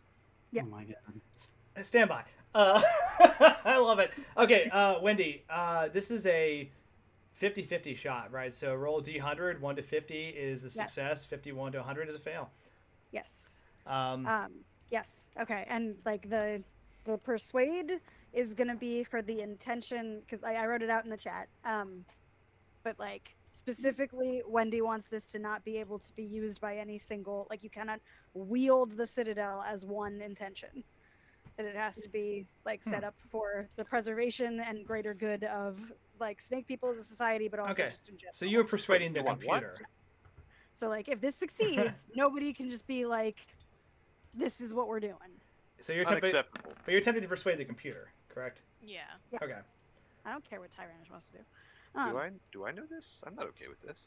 It doesn't matter if you're okay with this. I kind of figure. But I mean, have you actually announced this intention at all, or is this all in your head? No. Well, to the computer earlier, but you weren't in the computer. She's been pleading with the computer. At that point. Okay, so Oliver hasn't heard this. That's what I'm trying to establish. Yes. No. Yeah. Okay. Well, and like frankly, like I think Wendy is hopeful that Oliver's plan is not what she thinks Oliver's plan is, but it probably is. So I got a 16, so I think that means I succeed, doesn't it? Yeah. You flip this coin. It kind of hovers in the air for a little while, and you have those moments where you flash through all those thoughts and all those intentions, right? And man, oh man, it's a good thing you're successful, because as it hovers in the air, well, actually, I will pause that for a second. What are you doing? Right? As Cecil and Murphy are like, hey, Tyrannish, it's cool. We can be friends. And Tyrannish is like, okay, maybe we could just vibe. Like, that actually, you know what? You're making a good case here. Like, I think they are complete fools to try and negotiate at this stage. I think that nobody else has seen Tyrannish for what she very plainly is, which is a chthonic horror who needs to be destroyed. Cool. Now's the time. I have the gun. I'm going to pull the trigger. It's true. She had her hand over a power button, like a snake button. Yeah. Very cool. So we're like, Wendy's just like, I mean, like, you could, not that she necessarily wants you to shoot Tyrannish, but like, that's not the bigger problem right now. Is we have this like knife that's spinning around and everybody keeps trying to pick it up and stab other people. That's fine. Get rid of the knife. So there's this weird moment where like everything's kind of coming together, right? Oliver, are you just gonna fire? Like, is it just a firearms check? No. I'm going to walk back over and put the helmet on and get back in the machine. Got it. And have a battle of wills with Tyrannish, which is going to go super well for me. That's so much better. Okay, yeah, here's what happens. Like, Cecil and Murphy, you, like, Tyrannish thinks for a second.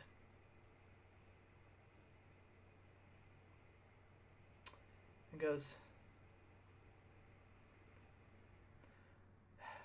come out of there, dear. Come on. I'm sorry, but this is everything that I believe can be fulfilled in this moment. And Cecil, Murphy, it's going to be fine. You just have to trust me. And she goes to push the button, and it disappears as Oliver has like loaded himself back into this computer, and it just, her hand hits nothing.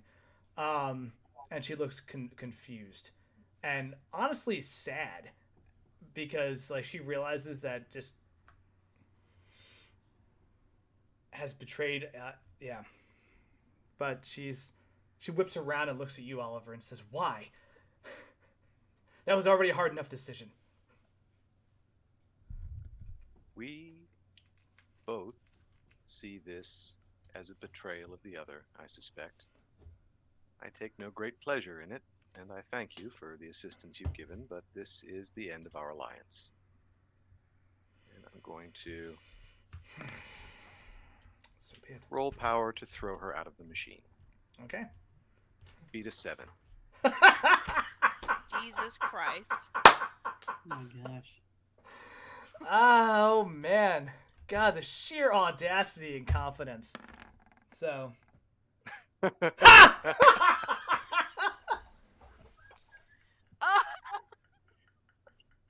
was it? You whore.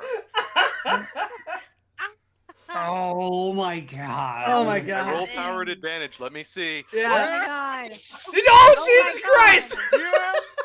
How are the dice doing this? All right, you're supposed to be. Oh no! Oh my god! What a fucking move! What an absolute bonkers finale move! Greatest moment of gaming. Oh, I'm trying to write all of this down. Oh, that was so good. If anyone's gonna donate, I'm gonna donate more for that. This is the time to donate for that. Just fucking bullshit. Actually, oh my what god. Happens is I'll give you a lead in, right? So here it is. You coming into Tyrannish into this computer simulation, right? Cecil Murphy, you're devastated because like even the best intentions of the world, like you almost had her persuaded, and like at the end of the day, she is what she is. She's a 10,000-year-old serpent priestess, and her purpose in life is to end the war in this place, doing this thing, and she hesitated long enough because she believed in both of you to think about it, and it gave Will enough time. But it wasn't enough.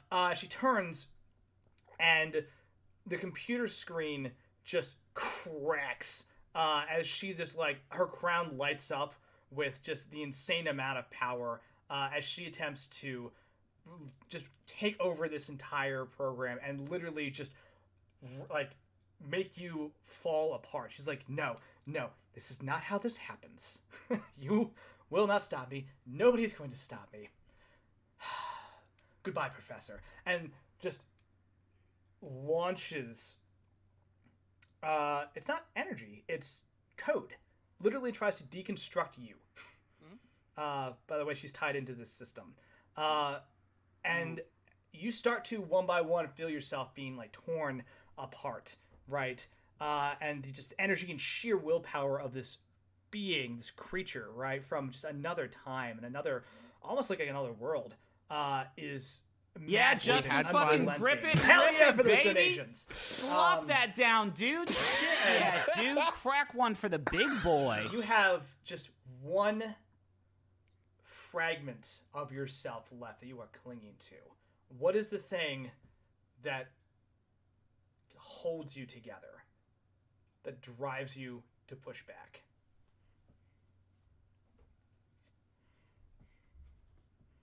The visual that you get is literally like the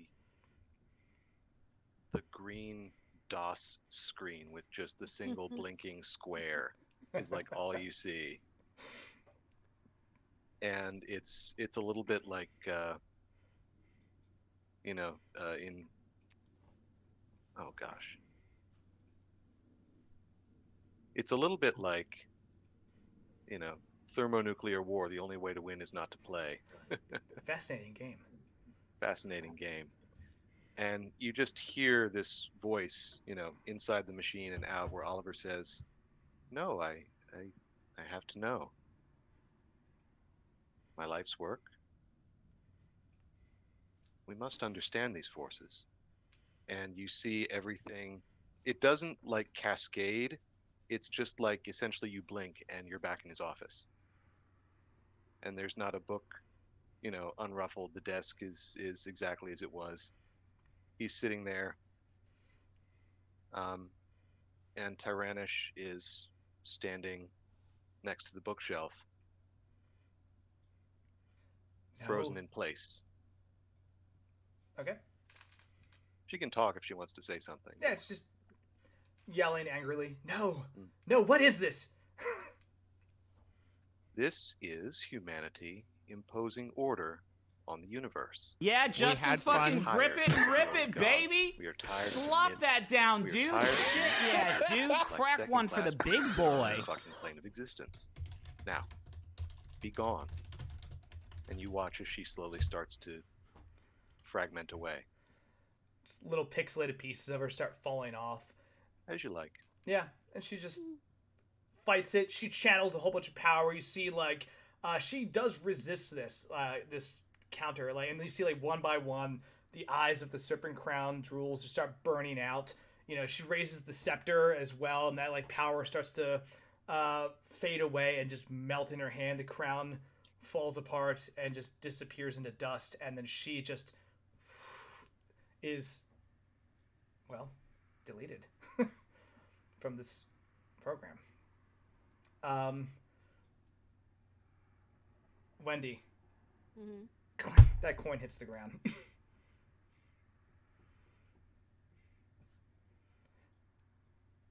Oliver, you hear the computer just go, "New protocol accepted." What? I haven't given you a protocol yet.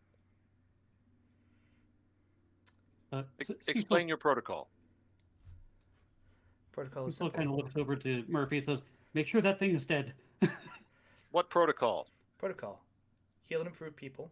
Change lives. What? Power must be decided by vote. It cannot be wielded unanimously. It cannot be wielded individually. Display portal theorems. So you see all the different locations around the world where there are portals. Transfer to solid state backup.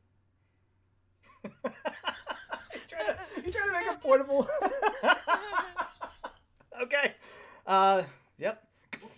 Yeah, you get a copy of basically the portal maps across the world, right? And then Oliver's going to like zap back out, like through the helmet again, and you just see like his nose is bleeding, like he looks completely gaunt, like he's just done. Just appears, slumps down. We need to get out of here. Or... No, I don't think we do anymore. This is stabilized. Yeah, sorry, this is me. It's stabilized. Like, you're in a place now where you have rewritten how the Citadel works. Basically, the way I'm reading this, and you can see like the protocols that exist out there. Basically, the 1, 2, 3, 4, 5, 6 of you have some type of executive privilege that has to be verified by the others, but can be utilized. Yeah, or at least like the snake people would have to self-determine as a group, like if they want to make changes to what it does, but no one can individually or unilaterally change protocol.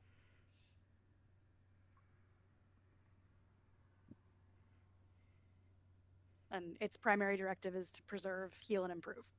Mm-hmm. Can you hail me of the lad? Hi. You gotta ask them. I don't like that one. I don't know. I don't know if it has the ability to do that or not. You just hear in the back of your head, "I'm always here, Cecil." I know. You and I together. Like, kind of like starts singing "Oh Danny Boy" in order to ram him out. So, and while he's doing that in his head, he's like, "That's very brave of both of you. And I thank you for having my back there, Kelly. I'm glad we at least stopped her from pressing that button." When he's gonna go over to the blob of medum that she's I'm standing on top of him. Kick it a whole bunch of times in like the thigh and the butt and no. I'll be like, no, the nads are here. Okay, yeah. Oh, sorry, I was assuming he was face down, but yeah, sure. I would like real quick. I'd like everyone to make one last attack as everything's kind of settled, and through the back door comes the still fucked up but living pieces of Rose Medum, who just lunges at the 4 of you. Quentin and Shekels are like, "Oh shit!" and just like dive for cover. But go ahead and like whatever attack you want, whether it be lasers, whatever you have left on your person, cool devices, magic, right? The just chaotic image of Shathaga that Rose is channeling just lunges at the rest of you and says, "You will not take the Citadel from us." Right? I know it's not necessarily meant this way, but I have some MP left over. So can I like basically make the shield, and instead of using it to protect me, can I use it to like bludgeon her into a flat bloody pulp? Yeah, absolutely. That's telekinesis, right? Yeah. Look, she doesn't have that many hit points left. I'll be honest with you. Like this is just an absolute death rattle. Well, let's get through each one of us and do a thing. Okay, yeah, do it. Okay. So I'll do. I fucking missed, so. I mean, I trip on Medum. Yeah, well, he is a mess now. Yeah. I love the idea that like Kelly's just like beating the shit out of Medum, and it's just like something happened. I'm sorry, I missed it. Literally, yes, actually. I'm giving you guidance because you gave. Okay. Yeah, go ahead and roll again. Wendy, describe. Yeah. Yay. Describe your. Oh, Kelly. Oh, double guidance. Damn. Woo! Okay, I will just go for it. I'll run and attack her. Okay. Am I the fastest? No. Wendy would be first. What's your little thing look like? So she rushes in and like it's going to literally try to like toxic death wave over the 6 of you. Yeah. No. Wendy's gonna put up like the sort of ellipse shaped like that like faint green like jade colored shimmer and like as she does it she's gonna be like, "What am I doing? Like this, I don't want to use this just to like no," and then like do this and smush her. Starts smashing her into the ground with it.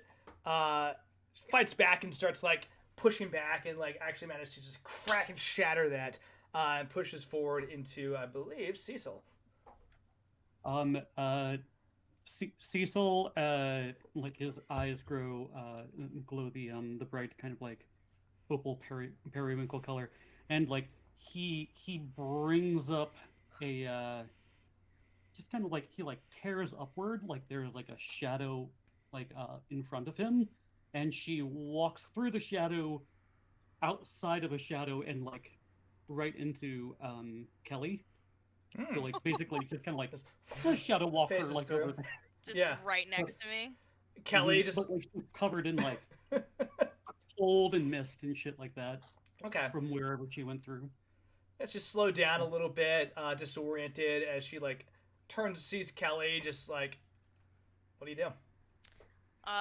Originally I was gonna run at her and just deck her.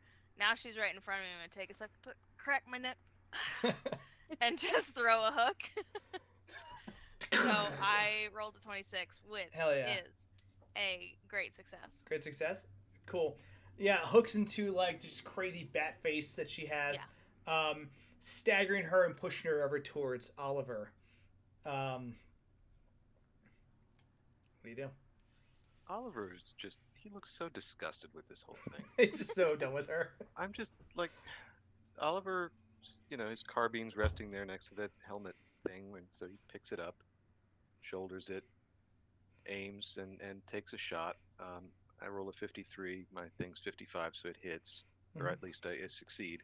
Yeah. You tell me if it hits. Go ahead. Okay, and then damage would be, let me see, 8. Okay. It's just like, I just won a battle with a 10,000-year-old sorceress with the power of my mind, and now I have to shoot this stupid, the effrontery. And this is it. Like the final piece is like you get Murphy hooks this bat-faced rose madam towards you, and you just like bring up your rifle and just pull the trigger, and again, and with five shots, bing.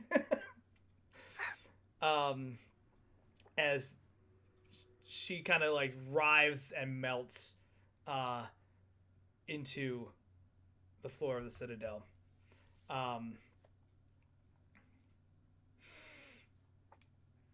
Yeah. She's and where your mother came from. Yeah. Well done all. Shekels, you can. We're good. Can come out of hiding. Yeah. It's gone. Holy crap! We need to get. Can we please? Look, I'm so happy that we managed to save the world. Can we get out of here before this place kills us? As it happens. What are you up to, Professor? Beep beep. I understand portals now. Oh yes, also that. Of course you do. Oh, cool. Go home. Oh no, actually, I do believe you. It wasn't a gift though, which is nice. Like you got the information of where they are, but you still have to like research. That feels better, right? It's amazing what you can learn when you connect to the computer. I knew how the facility worked before. Mm-hmm. So if we go back to the temple room, I think I can take us home. Okay. What about Jake? Oh. Yeah. What about him? This is where he lives. All right, fair. Saoirse and Spencer are with Jake. My sister is there. And her boyfriend. What? Oh. I like Mac. Also, shouldn't we ask him? He might have liked the hot dogs. Yes. I honestly think he. No, we have. It seems like he's on our side. So, maybe now that it's less of a destroy the world kind of a situation, maybe he doesn't mind staying with his own people. Maybe we want to ask. We do need to get Saoirse right. I apologize, Cecil. I shouldn't have forgotten. I'm a bit overmatched. Couple Shekels like punches a couple things on the touchscreen, and like the dome opens, and you see Jake flies in through the dome and like lands somewhere in the Citadel. You can just hear him on like the PA system like, hey, we're in. Did we win? We did, and he like touches like a surface, and he says, up on the computer screen. Bring my sister and my friends to me, please. Just things like in the temple room with you all. Okay, that is fucking wild. Saoirse gets out and like runs over and gives you a hug. She's like, holy shit, you're okay. I'm okay. Are you alright? Yeah, honestly, there are things out there that are slowly approaching. Things with strange appendages, and they're coming from the swamps. We gotta go. Yeah. We can't just keep a couple at bay. You can see like attached to the front of this ship are some of the makeshift lasers that are ripped off the Citadel so they can be fired at stuff to delay them. So they don't like it very much, but it didn't really hurt them. It just kind of annoyed them away. We should go. Well, we can always make it back here, I'm assuming. I've done it one before. I could do it again. But let's. Oliver? Yeah. What are you gonna do? You wanna What? let us out of here? You're driving the bus. I'm sorry, I was distracted. So much to do. One step at a time. Yeah. I'm gonna give you cutscene power if you want to take this thing out, right? Because I mean, you've beaten all threats, so as long as you're doing something like head back to a normal location, what do you do? Go back to the warehouse, right? That's a portal area. That's not a bad idea. Small enough to fit inside. There is a portal there. Yeah. It fits in the warehouse. The Citadel is, after all, subjective, and will take whatever space it needs. Oh, that's right. Yeah, just like comedy, completely Cecil? subjective. How would you like a new wing on Castle Davenport? I've been thinking about. Let's go there. I've been promising all this time. It's time you saw my ancestral horn. Very cool. All right. Let's put it on top of the church, Oliver. actually. And you see Oliver sort of make a little thing, and the portal opens up. And the facility, as everybody's notion of it changes from a strange kind of cubic fortress atop a volcano, the walls turn from metal into stone. The stone seems to weather as you look at it. The rocks chip off. It gets a little patina. There's some lichen growing, and it shrinks down to, still fairly enormous, but a more human-scaled building. And it levitates up into the portal and disappears. And everybody blinks, and it's evening in Ireland. Now you're in luck. Is it springtime? What time is it? It is April 11th, 1933. It's April 11th, so you're just in time for all the daffodils to start coming up. It's quite lovely out there. There is a very unceremonious sort of crash as gravity reasserts itself on this building, and some parts crumble off. Oh yeah, but now it just matches. Strange. My subjective nature does not pair well with this area. We'll reinforce. What I want to do from this point is you all land and get settled, right? There's a lot of chaos to take care of in like the near future, right? People are reuniting with their families. People are kind of dealing with stuff. People are now studying the technology that the Citadel can provide. What I want to do is flash cut to people thinking like, what, 6 months later, right? Mm-hmm. Unless someone has something immediately dire they need to do, but like 6 months later to see like what everyone does with this like life now that you've landed safely in Ireland and had a chance to reintegrate and check on your families. Here's what I'm gonna do. 6 months later, as everyone is kind of off on their own, living their lives and kind of fixing what's going on, you all receive a wedding invitation in the mail. Oh, Spencer, good man. Spencer and Saoirse are going to be married at Castle Davenport, of course, with Cecil's permission, right? Saoirse would have absolutely asked.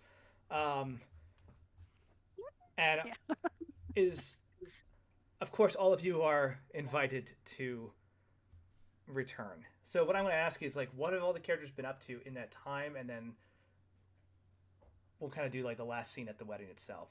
And I think that'll be it as we complete our epilogue. But who wants to go first?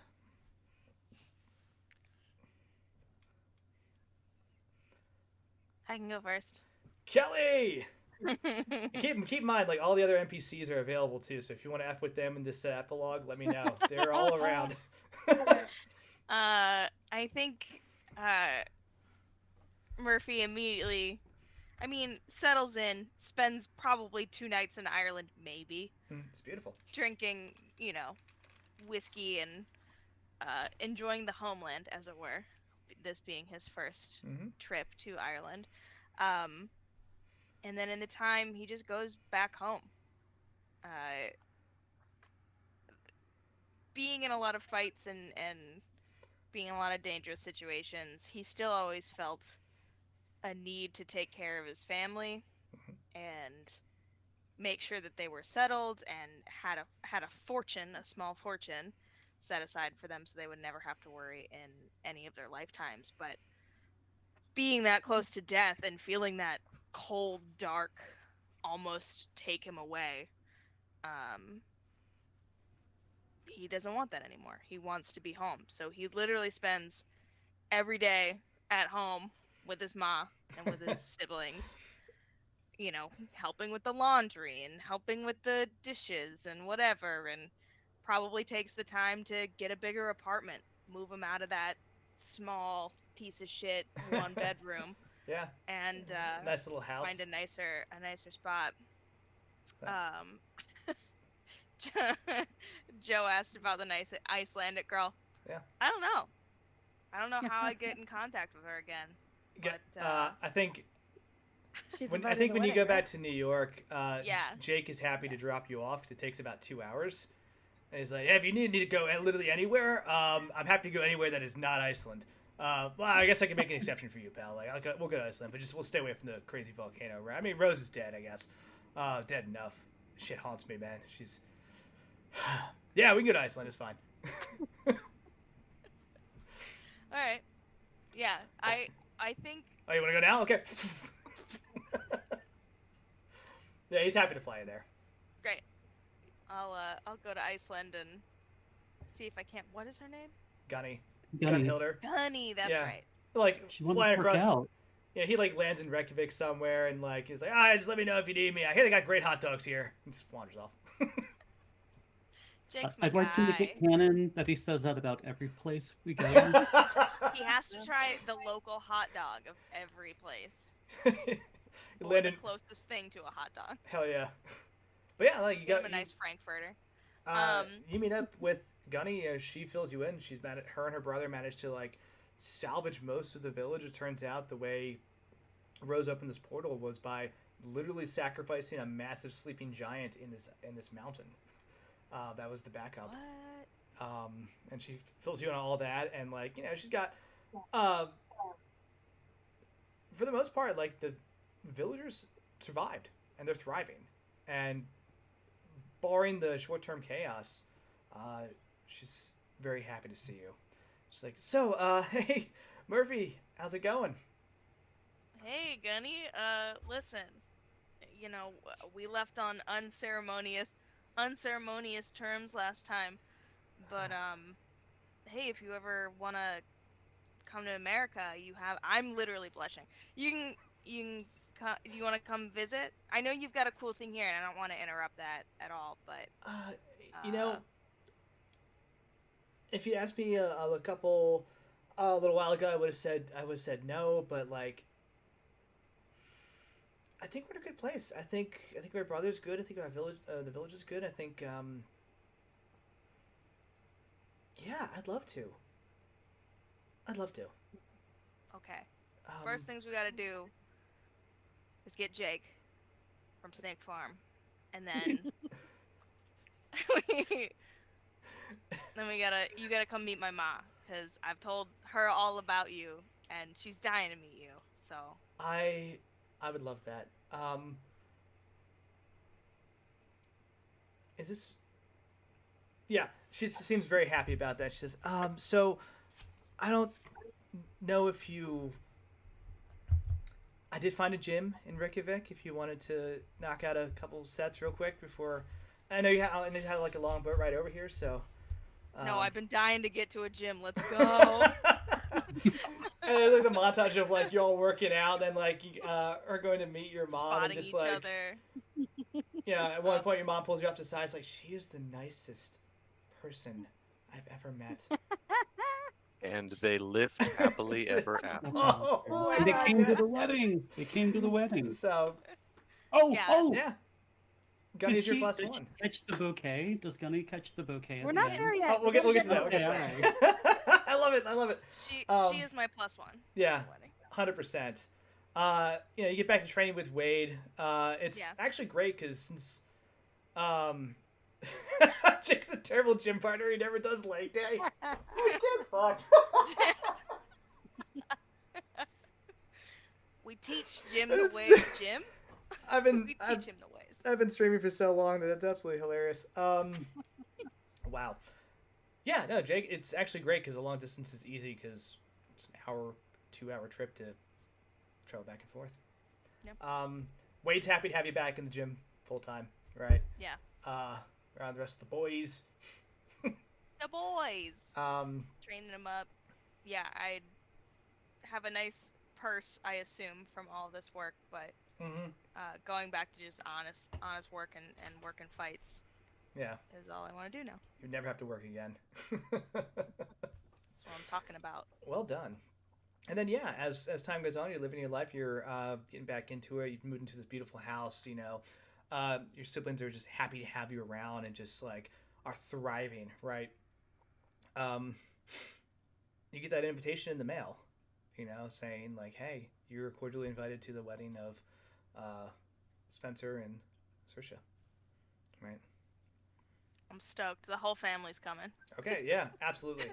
Then we gotta go to Ireland. Ma, finally. And she's like, "I'd love it. Let's go. I'd love to spend some time in the exploring the country." Great. Yeah. We'll take some extra time off. Maybe Lord Davenport will let us stay with him for a little extra while. We can spend some proper time in the homeland. That'd be great. Okay, so we'll flash over to Wendy, right? Again, you land. There's a lot of chaos. You know that your father got out of the Empire State Building. You don't know what happened after that. Yeah. Right. No, we are going to set some ground rules. He's if he would like to keep running the cab, that is entirely up to him whether he needs something to occupy himself in that way. But Wendy has decided that they're gonna buy a little place up in the Hudson Valley that has space for a actual garden outside, and they can establish a little shrine, etc. up there, and open a restaurant if they need to, and all of those things. And if he wants to drive people, that's up to him. As long as he's still showing some lucidity and progress. But we're getting him a garden, and we're putting in a fish pond, and gonna have a little tortoise that's got its own little box, and it can hang out in the house when it gets cold outside.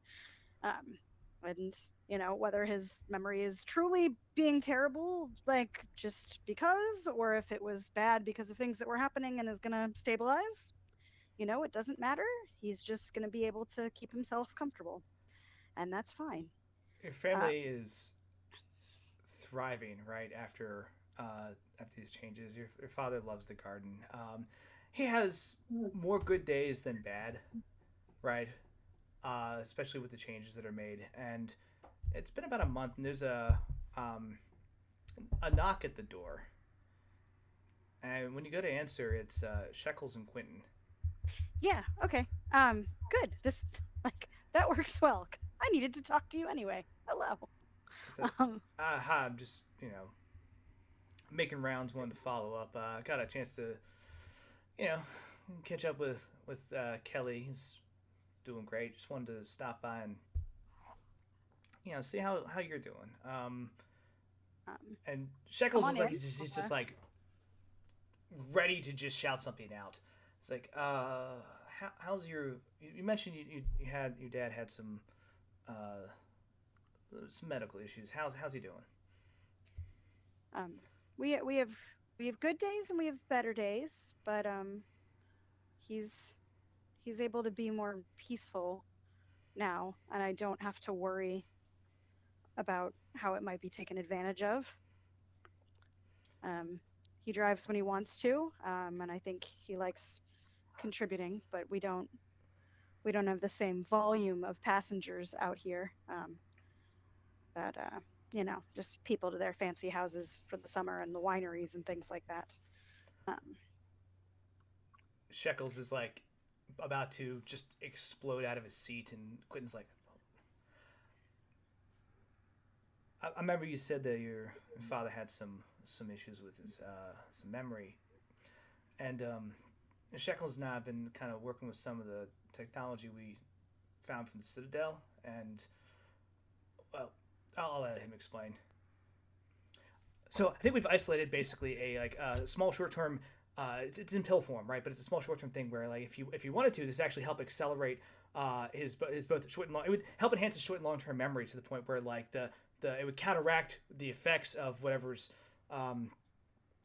hindering his ability to, like, kind of have those good and bad days. Like, it would stabilize him. It would make it so that he would be constantly aware of where he is. He would just have to take it daily for the time being until we can get another round of research going. But, like, based on the we put the information into the Citadel, and it was talking about how it's designed to heal. So this is what it came up with, and this is like we checked it, so it's not like crazy snake person stuff. It's actually just like legit, medicine. Well, if you've never tried their chicken nuggets, but Quentin's like, it's an option, right? We don't want to pry or be invasive, but it is something that you spend a lot of time helping us, and the world owes you, and they don't really know what that means, but we do, and we want to make sure that you're taken care of. Well, gentlemen, when he's having a good day, I'll ask him. Of course. I think the important part right now is the peace, and not all of our memories are pleasant. So some of, I think, what he may or may not have recognized was going on with me probably isn't going to be the best connection with his longer term memory. So I'll ask him, but more importantly, perhaps, I have to finish high school. But yeah, I suppose you do, huh? It would be nice to be able to start a job that wasn't starch and iron and gas pedal. We are make use of some of that, knowledge of healing and improving that we have access to now. So Caduceus is going to take a turn, and there's a lot of stuff on the shareholder and business end that has to be worked out. But the bottom line is that infrastructure is very much still there, and very much we think should still be used. So we need more people there. And I do not want to run it. I would like to be clear. And I definitely don't ever want to go in that office ever again. But a nice a desk would be good, I think. You maybe. Let us know where you'll be happy, and we'll make it happen. Yeah. And Wendy will have offered that if Jake wants to, in between, like, ferrying people around, if he wants to work at the restaurant, like, Auntie will use him absolutely for, and she'll be like, we can definitely feed you tube meat and scallion pancakes. And Jake is so happy to be in the back with like just like a scarf, a hoodie, and his "I love New York" hat, and he's just like, I love this place. Just cooking stuff. He's like learning to make all of the, like, the lotus root and the it's delicious. And yes. Very cool. Yeah. So that you offer you that position, you're able to work. They rebranded. They're not going to call it Caduceus. Probably ask people what they think the new rebrand should be called, right? I don't know if anybody has any ideas. But yes. What do you think? This is me asking, like, hey, Caduceus is gonna die. Like, they're gonna rebrand. I don't know if you check the chat. Oh, is it the chat? The chat? Discord chat. Oh, okay. I was like, there's so many chat windows open. I know. So, oh, dope. Okay, yeah, we'll get that. So there's some rebranding happening, right? But you've got a nice job, and of course that that medication that's left for your father, right, is something that you have, and time passes, right? Do you have that conversation with your dad, or you just kind of let it be? No, like she'll pick a day where, like, it's a better day, that if they talk about things that happened like further in the past, that he's a little bit more lucid, and she's become a lot more open about talking to him about the things that she witnessed with, like, her mother's power, and like his experience of that, now that she understands a little bit more what it looks like. So, like, they'll have tea and, like, talk about, like, is it enough that he's able to be sort of content and only have the memory some of the time, as long as it's not like a burden, or is it, like, is he willing to sort of accept the bad connection, or the stress that might come with it for more memory. He and yeah he listens carefully as you impatiently as you say this, and he, like, looks at the medication, and he says,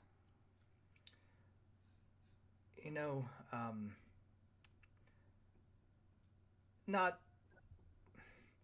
it's hard sometimes, Ken. I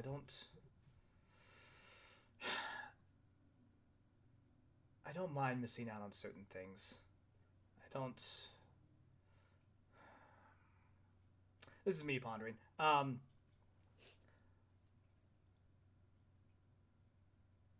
He listens to what you say. He takes the meds. He pops it open and he takes one immediately. Right? He says, the most important thing for me right now is to make sure that you and I can have discussions like this every day or whenever you need it. And I don't want to not be there for you when I can be. So if this will help, then let's try it. I feel like we've already missed too much time.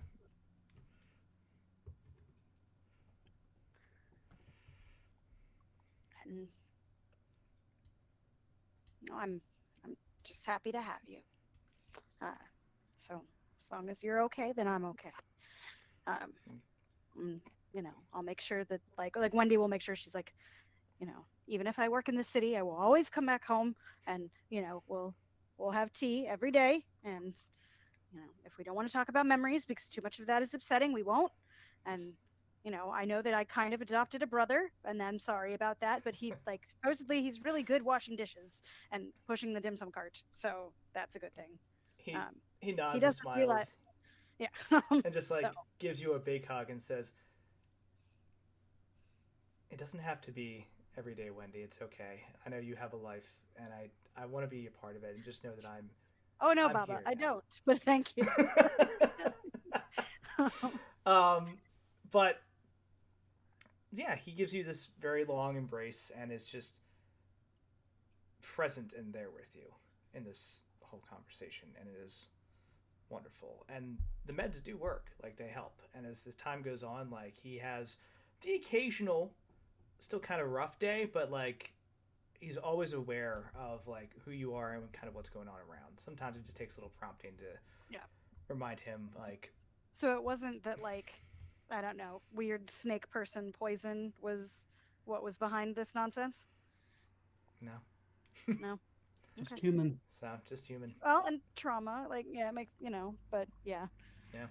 Yeah. But all right. Well, like I said, he has a fish pond now, and we've got him a tortoise, and he loves him. Yeah, we spoil that thing rotten. He eats a lot of strawberries.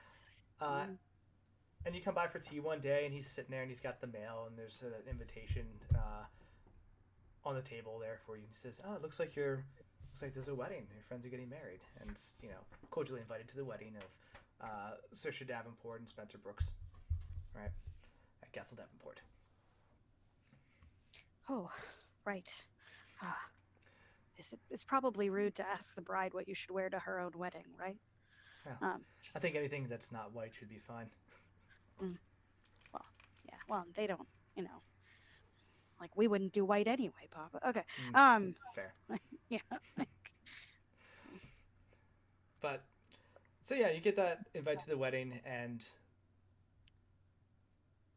we'll move over to Oliver. Yeah. Oh yeah. Jake, you're coming to a wedding. Oh, I'm gonna be your +1. Hell yeah! How are the hot dogs? No, you're driving. Also, I just learned what a +1 is. So. Do you know what a bow tie is? Okay. Don't be snarky with Jake State Farm. So yeah, we flash back to. He's gonna need help with his colors, Cecil. I got this beautiful blue bow tie. It's bright red. Yeah, actually, maybe that's what we'll do. We'll take Jake to visit Cecil beforehand so that he can get him properly dressed. Oliver, this is what he picked out. Oliver, you had like a wild experience with this Battle of Wills, with this insane snake sorceress, right? And you get back home and you have access to all this information now. What happens next?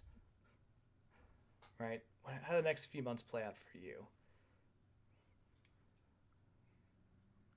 I'm going to go 50-50 here, because I don't know if Oliver delves into his research with a passion and mania not yet seen, or if he collapses face first onto his couch and sleeps for 5 days.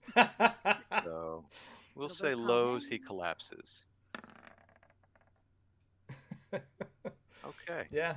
Retaining humanity. Yeah, you get back.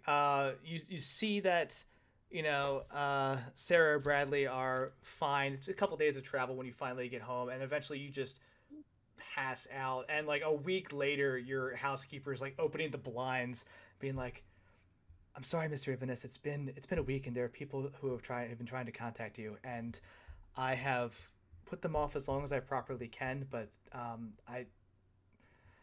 I made lunch." And she like sets down like some sandwiches, soup, some tea, she says, "It's good to have you back."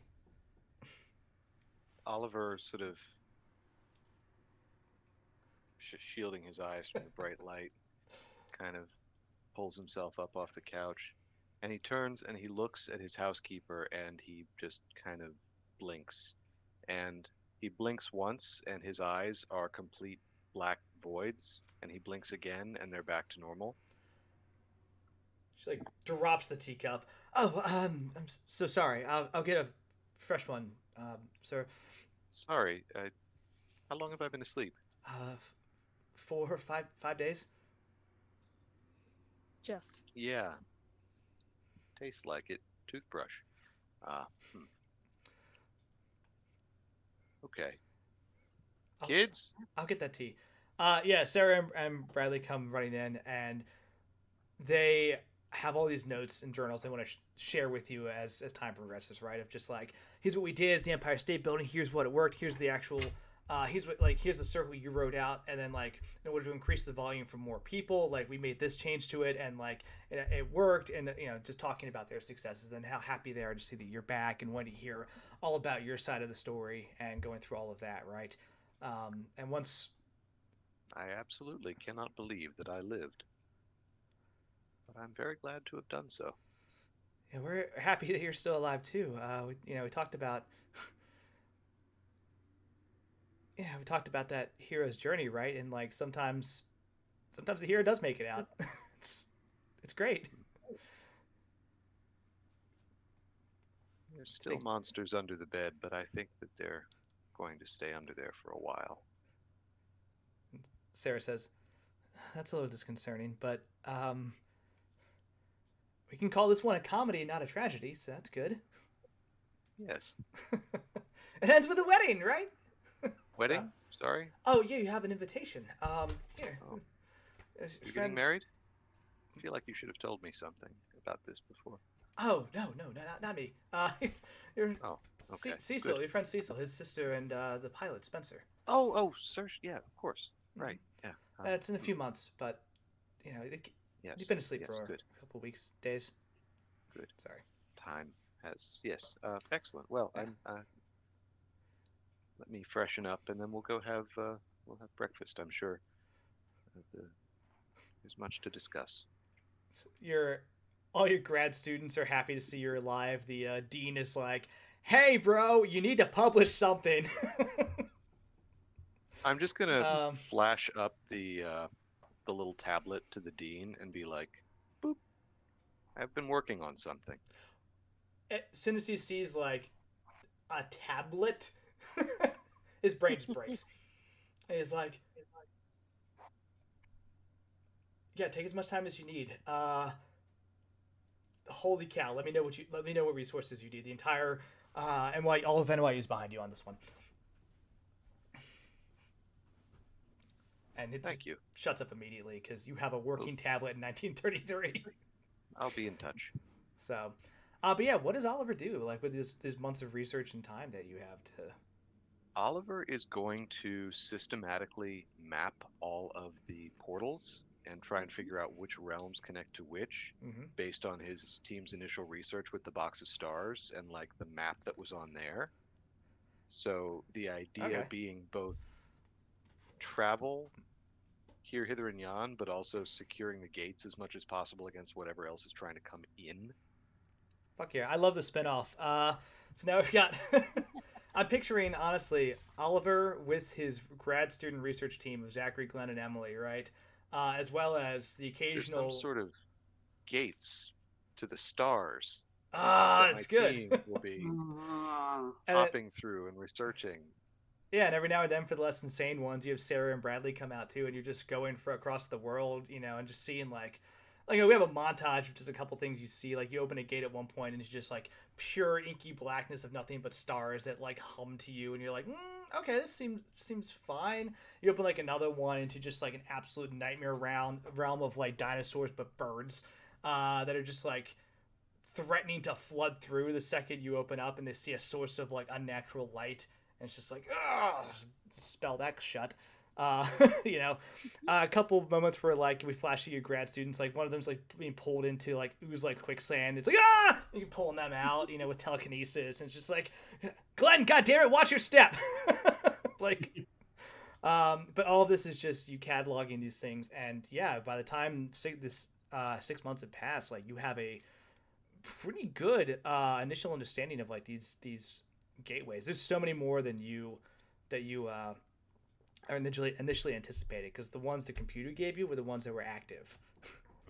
And you start learning to recognize signs of inactive gates, like the one in Borneo that became active New Borneo that became active later, and realize that's a whole nother level of research. But yeah, this is a deliberate thing. And then at one point you're I'm picturing just like deep somewhere in like the Congo, and you just finished coming out of a mission, and Emily's like, Professor, you did tell me to remind you that next week is a wedding you're supposed to attend. Oh crap! Right. So I just wanted to make sure that was She has like the 3 month, 2 month, 1 month, 3 week, 2 week, 1 week reminders, and it's like it's the 1 week reminder just so you're. Right. Ready. Yeah. You. Right. I'll need to go get my suits from Hong Kong. Where were they? Manila? Crap.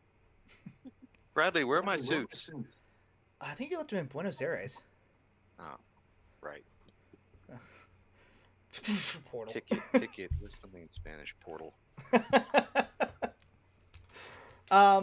Yeah, so you're getting ready for the wedding as well after doing all that research, right? And then finally we have Cecil, right?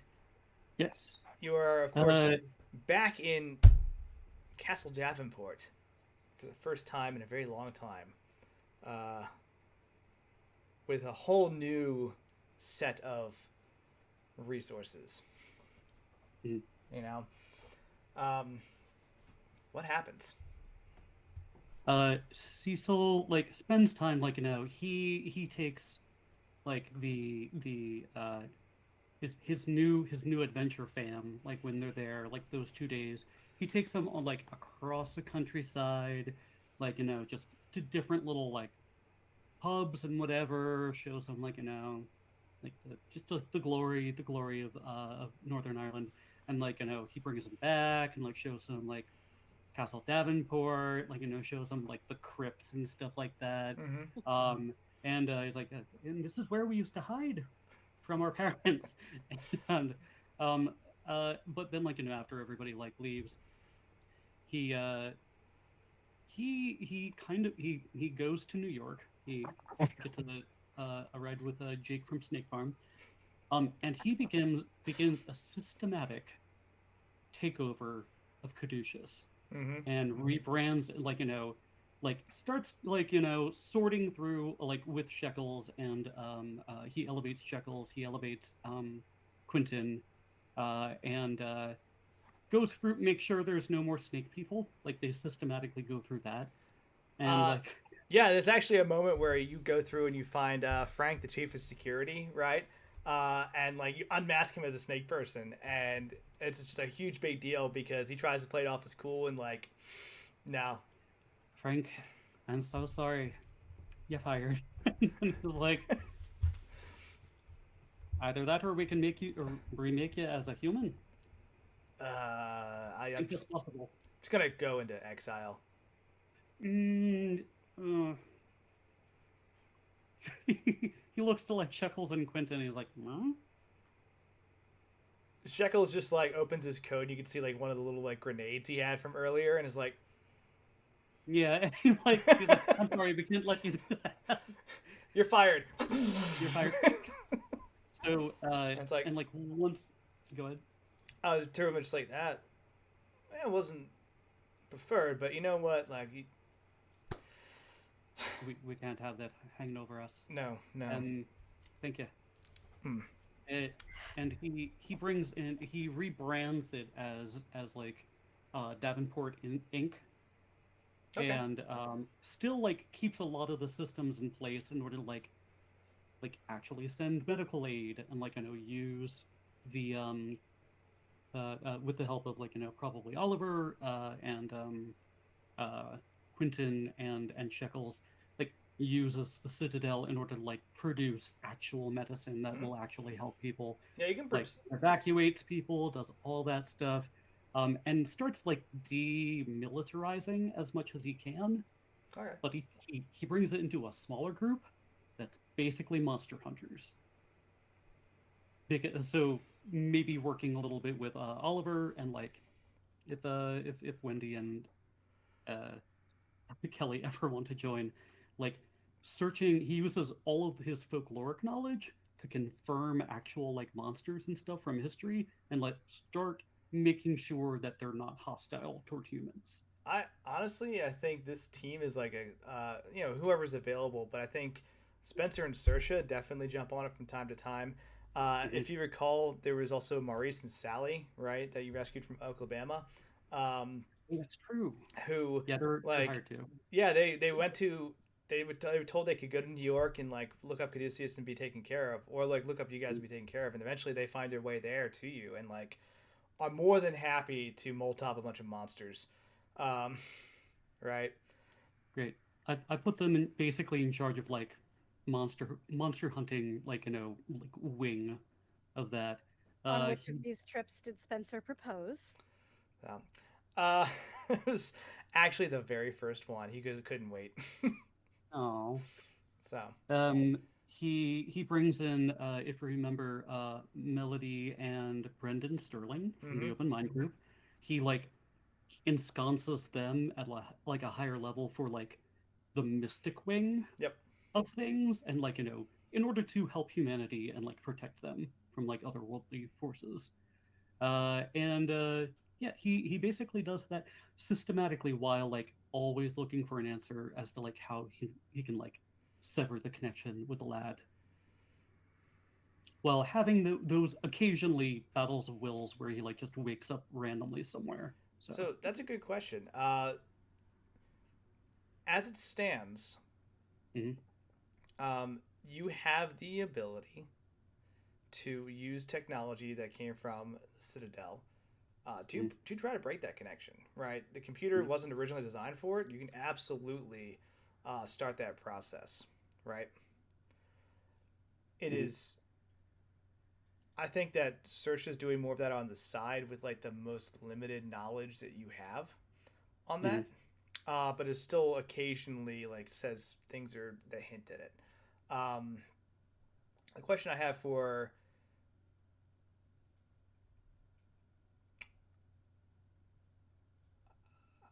pause on that. So okay, you're doing that research and you're getting that moving forward, right? Saoirse comes to you and says, Cecil. Yes. You know that Spencer proposed, and we're doing a little bit of planning, and we just wanted to. Well, we wanted to have the wedding back at home. If you'd have us. Of course, you know I already approve. Well, I didn't want to. I know it's our home, but it is technically you. It felt wrong not to ask. So. Completely. I mean, as long as I can, any way I can help. I'm gonna need a best man. I'll break tradition a little bit. Oh, I'd be honored. Like as long as I can, like I'll promise to give the best speech that I possibly can. No. That. So happy to be home with you. I'm happy things are looking up for all of us. Yes, yes. How could I say no? So we'll flash cut to like the very last thing, the wedding day, right? People have come in from all across the country, from all across the portal universe at this point for this beautiful Davenport wedding. And I'll put a little bit on you, Joe, to please describe the beauty that is Castle Davenport, right? Because here it is in all of its glory, in the best presentable condition possible for this wedding. Yeah. So it's located on like a hill, like that has like a road that used to be like a major highway that winds all the way down to like a little village. It might be Davenport Village or something like that, just below. Majestic like castle. They probably like brought up a lot of the like repaired a lot of the stonework. There's a lot of like stained glass windows, a lot of like maze gardens in the back, and I think that's like where we end up like having it. The interior is like stone, wood, several different like fireplaces and the different wings, some walk-in fireplaces, lots of greens and bright reds, a little bit of gold trim here and there. But they have like a manicured garden in the back that's like encased within like a hedge maze. It's not easy to get, like, it's hard to get lost in it because it's like basically just kind of for beauty's sake. Like all the daffodils are in bloom. I'm assuming they're doing it like, well, if it's 6 months, where would that put us? Late summer, early fall. Late summer, there we go. Yeah. So like, things are still in bloom. We make sure, I don't know if we can utilize the Citadel to make the perfect weather for it, but that could be fun. Hell yeah. Jake's in there like trying to make this work. And I don't think that's not what we. Oh, okay. For the good of both mankind. Sure. For a wedding. Some of mankind. So. Very cool. It's at a beautiful ceremony, right? Everyone, of course, is there. They have a chance to reconnect and talk about your adventures over the last few months. And after everything is said and done, right? Saoirse and Spencer, along with like Quentin and Shekels, like the core group, ask the rest of you all to like come into one of the studies in Castle Davenport. Kelly, Wendy, Oliver, right? And of course Cecil. And Saoirse just says, I want to thank all of you for everything that we've experienced. Well, thank you for being through with us for these experiences for the last year. It's been a mess, but what I've found is through that we've been bonded to one another powerfully, right? More powerful than any other bond, even through, she gestures towards Spencer, who's just like beaming. Yeah, even through the bond of marriage between us, it's not as powerful as what we forged in the fire and the fight for the world. And I want to say that I believe the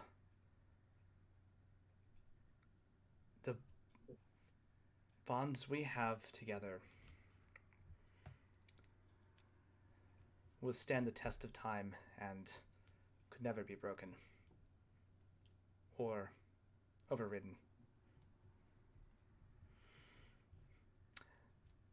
And cheers. Cheers. Yeah. Right?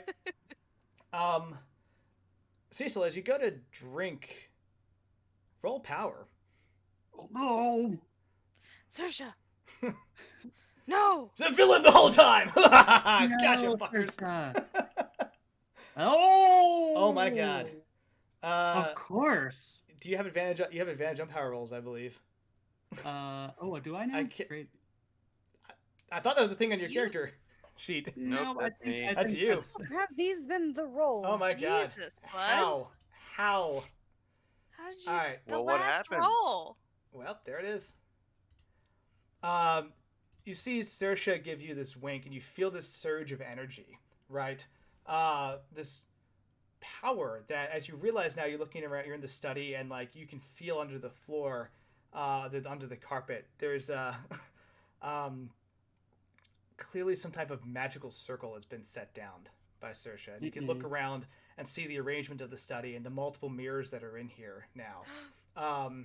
As she attempts once again to break that bond between you and the lad and rebond you with everyone here using the literal power of like love and ceremony to stop it. And give guidance. Okay, there's some guidance. Let's go ahead and roll again. Isn't it better if I fail though? I mean, well, it's narratively, the failure would be that it didn't work the way she intended, right? So that could go real bad. Correct. Oh, I see. Okay, so I want to. Oh, That no. Can I push my luck? I have a really good power roll. Yeah, please push your luck one more time, and then we'll have to call it on narrative. Really? There it is. My God, what a swing! What in the what? What? I'm gonna have all I have are These 101. electric dice. I'm gonna have you. Electric dice are loaded. Right? Like God they can't damn. possibly be random. They're like today. No sense. I They're all wish I you. understood technology and computers. I could explain it, but Oliver, get out of the I'm computer. calling hacks. I don't have. No, on myself too, because Jesus, what a fucking. Maybe roll 20 is like. These guys roll shitty for a while. Now they roll great. This is such a good. These good guys have been end. here for a long time. So, you, Oh my you gosh. down this drink, and you see everyone around you freezes, and the old like candelabras and candles in this room flicker on with that same green energy. I'm gonna throw the ball to you in a second, but the question becomes, sorry, you hear a voice saying, "You may be bonded with your friends, and you may be bonded with your family, but there's nothing that will break this. This is beyond bonds. This is debts owed and yet to be redeemed." You don't simply walk away from this, Cecil. I put way too much time into you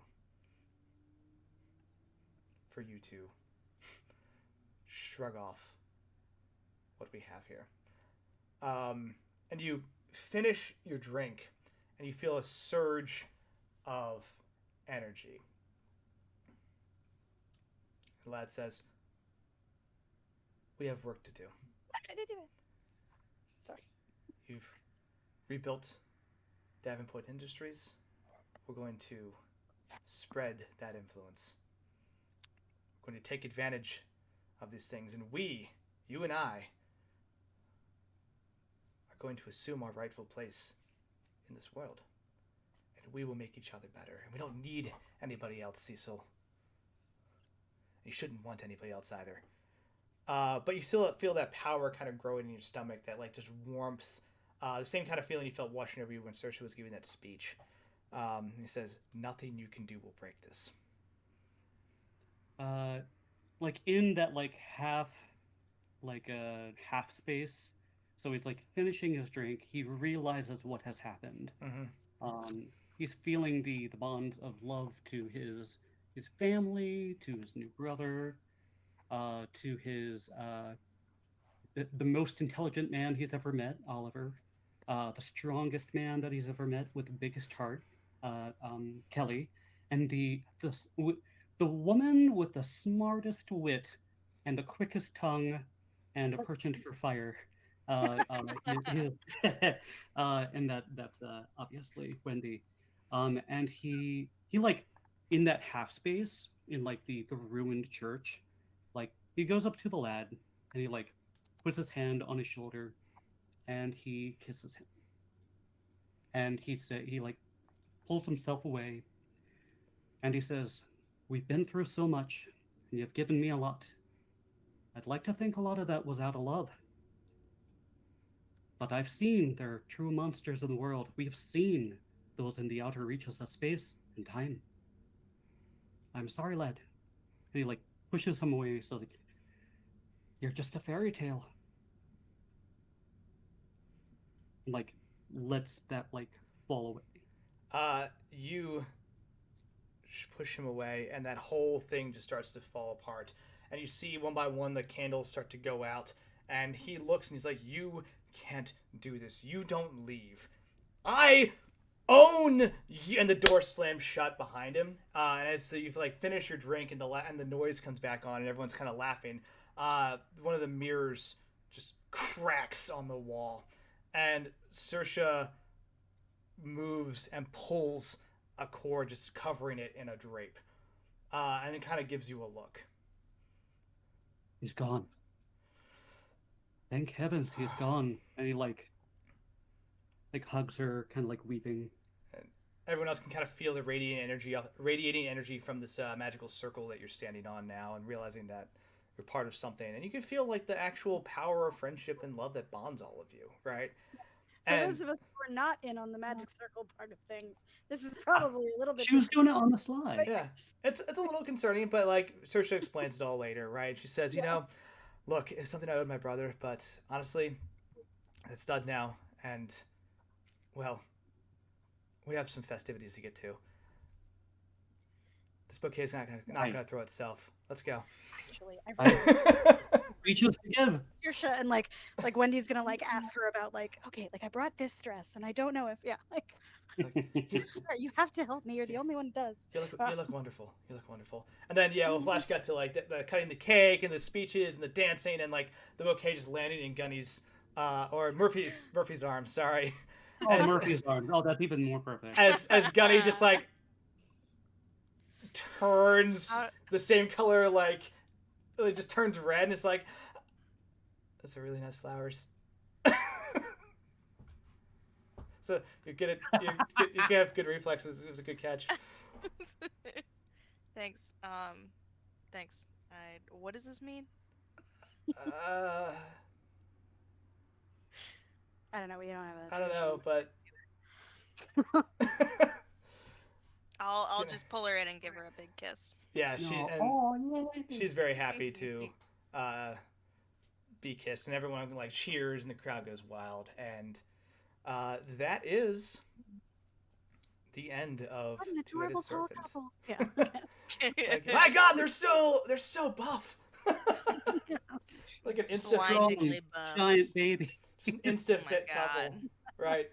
But yeah, that is our adventure. So everyone made it out in one piece. So surprisingly, it was definitely not a feeling like that was going to result in. Oh, I 100% was okay, 100, cool. Cecil takes over Caduceus Industries, rebrands as Davenport Industries, is now just an evil person with a fucking bad guy who refused to be banished and is cool, we're gonna take over the world, let's go. He's gonna die. Good.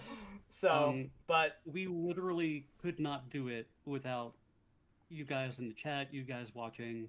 Yes, thank you. Giving us all of the guidance today. So much guidance. Oh my God, yeah. So, No, this was an incredible campaign. Thank you, everybody. Thank you, Andy. Because you rock. Thank you, Andy. Oh my Here goodness. for Andy. Yay! The whole way through. Yes. Validation. Basket. Now, so I had a lot of fun with this, and I appreciate all of your just like time, hard work, effort. Like, you know, it's just been great. Like I said, for everybody who first campaign successfully completed, I can spell SURF. Right. There it is. Like I said, we're raising money for Surf Rider Foundation, so please I definitely dropped some extra money in when we had our 7, 6, 1. Yeah. It felt. Yeah, Oliver and Cecil both. God. Yeah, jeez, guys. What in the world? Yeah. Coming in clutch on those dice rolls, but like I'm so happy we hit our goal of 1,500 tonight. Right. We started at like 1270 and change, so like huge night. So thank you for the donations. If you're in, all the usual stuff, right? If you're into our Discord, there's the link. If you're into Twitter, please follow us on Twitter for the gaming schedule. There's a ton of stuff that we're into. It's so exciting. Right. Got a couple things in the works for new campaigns coming out in probably May. This week we've got Class Reunion, Fury Brick Road, and then I believe Nephilim on Sunday, or that might have gotten pushed a week to the next Sunday for some admin. But it's all in the Discord. We have a whole bunch of schedules there, so please check it out. And I guess parting words. Anybody have any words of wisdom you want to leave the audience with? Yeah, read more fairy tales. read them to everybody. That's true.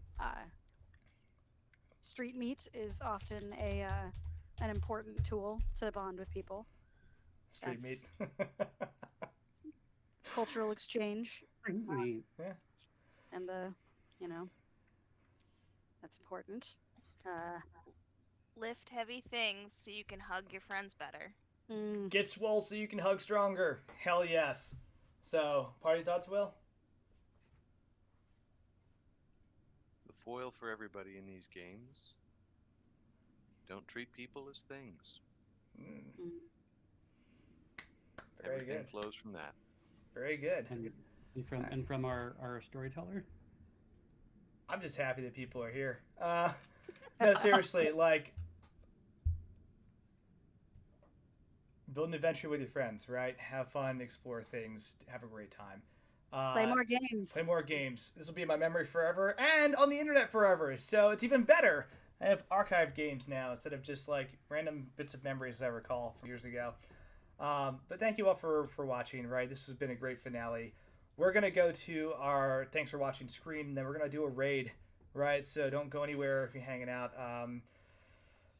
Man, thanks for love and support. And you all rock. Thanks for playing. Thank you. Thank you for running.